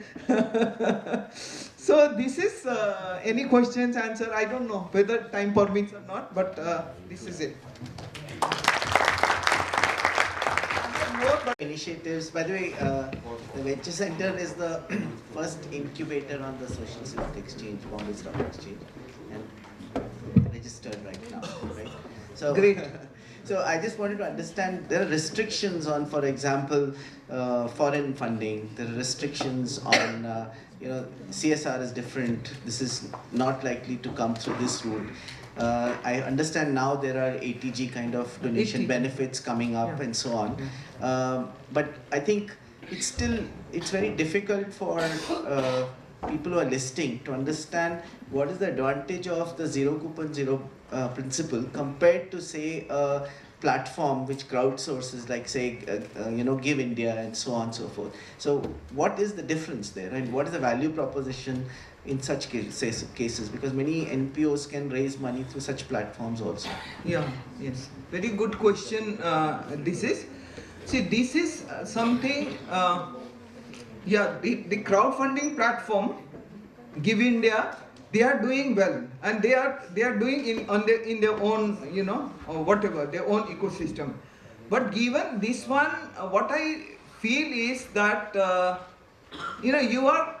you are something in a larger platform where you can have and government, so you can mix and match with government funds also in times to come. At the same time, the CSR fund also, we are trying a lot now. I think government will be sooner will be ready to some part of CSR fund also get routed through this exchange. So ultimately, what I think the government wants is that whatever transaction from happen in the social funding space, it's not to encroach with any other Give India platform or any other, but to formalize giving and to create social currency in real sense. Somewhere there has to be a platform with lot of credibility established, which people can understand and have faith. So this is something which I feel that, given the space and given the type of space that has been given to the NPOs totally, we try a lot that the ball should be with the NPOs basically, because they are going to perform and they are the one who need to set the KPIs. It should not be a solution driven principle, as you said. It has to be we are not going for scale. We are going, you decide whether it's a niche problem, the depth of the problem. What I can say is the depth of the problem needs to be understood, even if it is very niche problem. So this is the approach we are following. Maybe I parted a little bit after your question, but at the same, the way the space that is been given for the stakeholders to play, and the way we are trying, let us hope. I cannot vouch for, but let us hope that things will take a shape, so that people get a reliable platform to work and transact for a social cause, greater social cause. Thank you. Foreign funding also, after let us see first the CSR, then certainly our next step will be foreign funding. But I cannot say right at this point foreign funding, but CSR, yes, a lot of effort is going on to make it happen. In the slides you mentioned that there are only 140 real funds. So why do you feel it's only 140 numbers? It's been 5 years that SSC has been in place. And in recent past, it has got some momentum, but it's only 140 numbers and 10 NGOs have got the funding. So what's the reason and how can we expand that reach? Yeah, very good question. Thank 2019, and they were, because it was a very new thing for this SEBI also, na. So given that first a working group was formed. In the working group, they decided in principle, what to do and how we can go for. They developed a broader outline. Then after, I think by 22, the another technical in 21, 2021, another group was formed. That was technical group.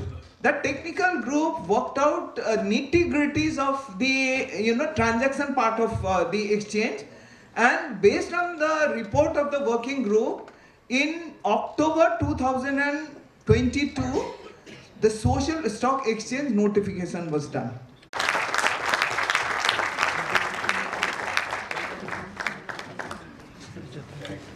Thank you, Ms. Sitling, for your inspiring work. I request Dr. Mashelkar and Dr. Kelkar to felicitate Ms. Sitling, Ms. Jyotsna Sitling.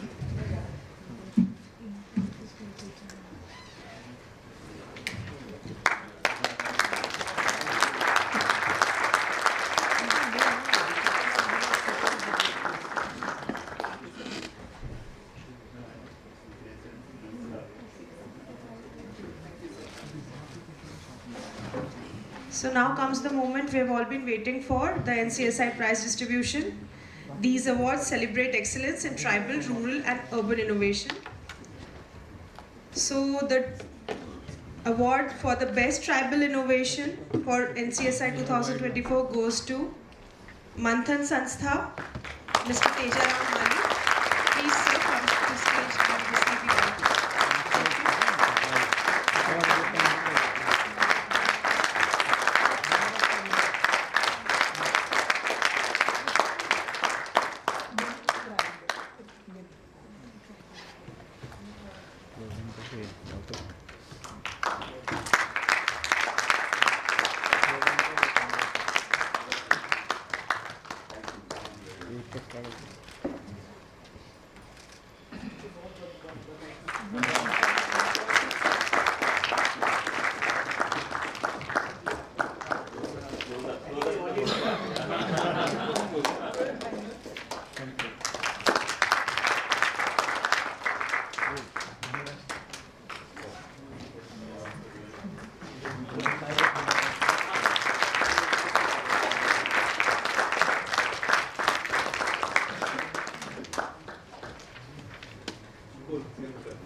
The award in the rural category goes to Rozgar Dhaba, Ms. Neelam Pathak.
The award in the urban innovation category goes to Rati Foundation, Mr. Siddharth Pillai.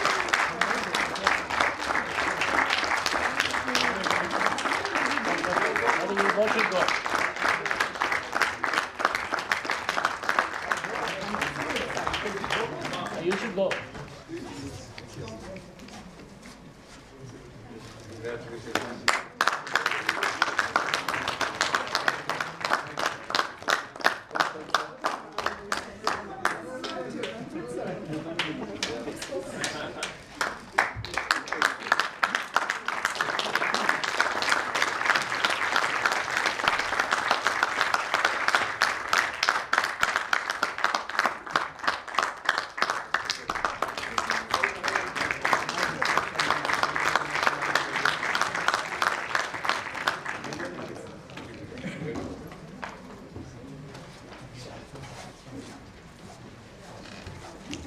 To conclude, it is my pleasure to invite Dr. Vijay Kelkar, one of India's foremost economists and the Vice President of Pune International Center, to deliver the vote of thanks and share his reflections on the next steps in our journey towards social innovation.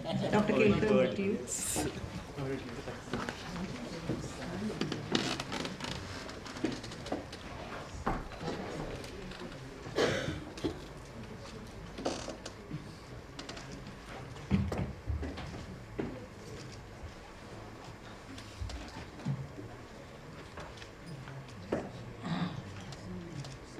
Josna, settling our distinguished speaker this evening, Dr. Mashilkar and friends.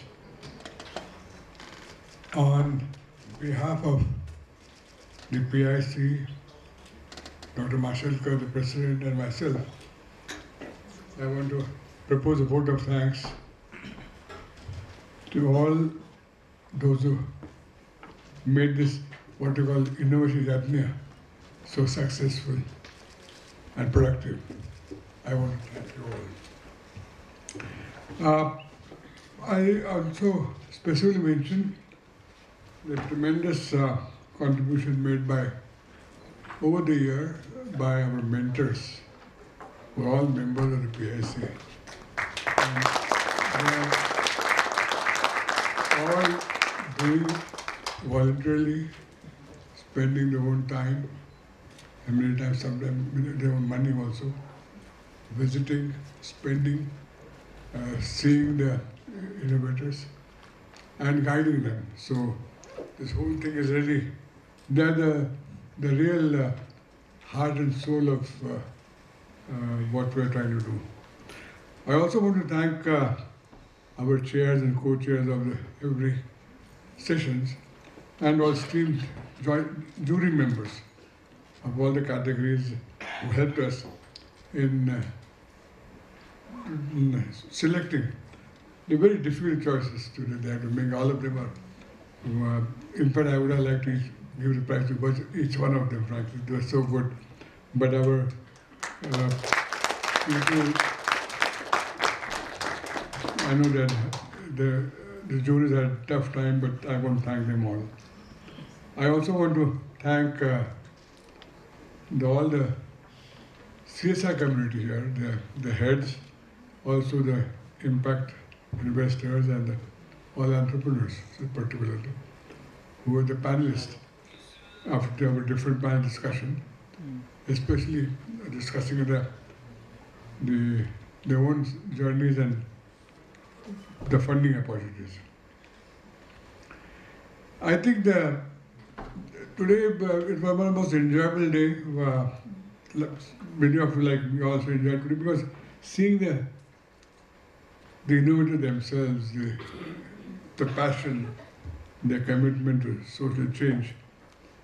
You know, my DNA is I'm a bureaucrat. So bureaucrats tend to be very cynical, and I'm the worst kind. I have the finance minister today. The only word we know is no. But these are the kind of days one finds very innovative, and I wish we can do it every day and meet this and renew itself. As I mentioned, that the Social Innovation Lab is really the core heart of our social innovation work. It is really done by, I want to also recognize our young Neeraj, who is really working 24/7, 12 months a year, and also smilingly. And the whole thing has happened only because of him. So I think under his continuous sort of efforts, we are making this innovation lab new strides.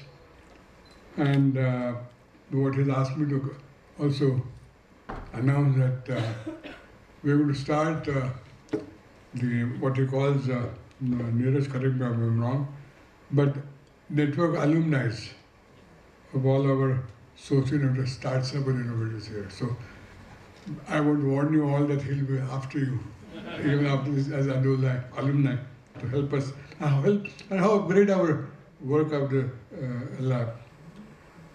The point I just want to reiterate, mentioned in the morning by my colleague Prashant, that next year we will be meeting in our new facility which we're creating in Pasha and not too far from here. And there, the social lab will have the pride of place in terms of both space and the facility made available. Because that's, as again Prashant mentioned, that the genesis of the organization of PIC, large credit should go to Ratan Tata in terms of making this happen. And for him, this was really somehow seemed to us and him also was extremely important activity of the sector. So we will be hopefully fulfilling his wish in this new campus by this new enlarged facility. And also probably we'll have more activities. Currently we do shared services and mentoring, but I think Neeraj and Prashant are working out what other activities we can do. So we'll be introducing more output from the organization in the coming year. So these are the sort of future, how I see. But once again, I want to thank you all for making this a grand success, and particularly the innovators, and they really is an inspirational day. Thank you all.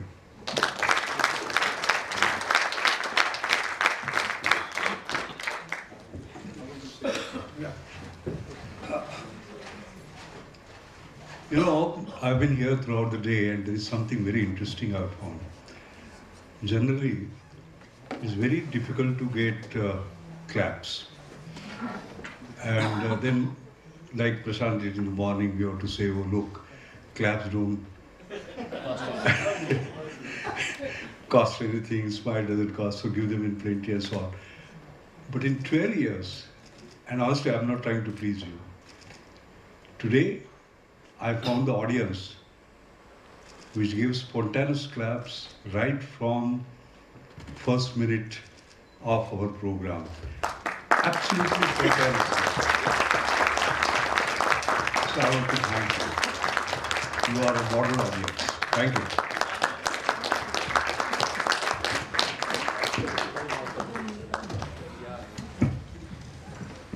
On a side note, I request all the finalists to stay back for a group picture. Thank you all for being here and for making this day a celebration of ideas and impact. Let's continue to innovate, inspire, and uplift. And we look forward to seeing you all next year at the 13th NCSI. Thank you.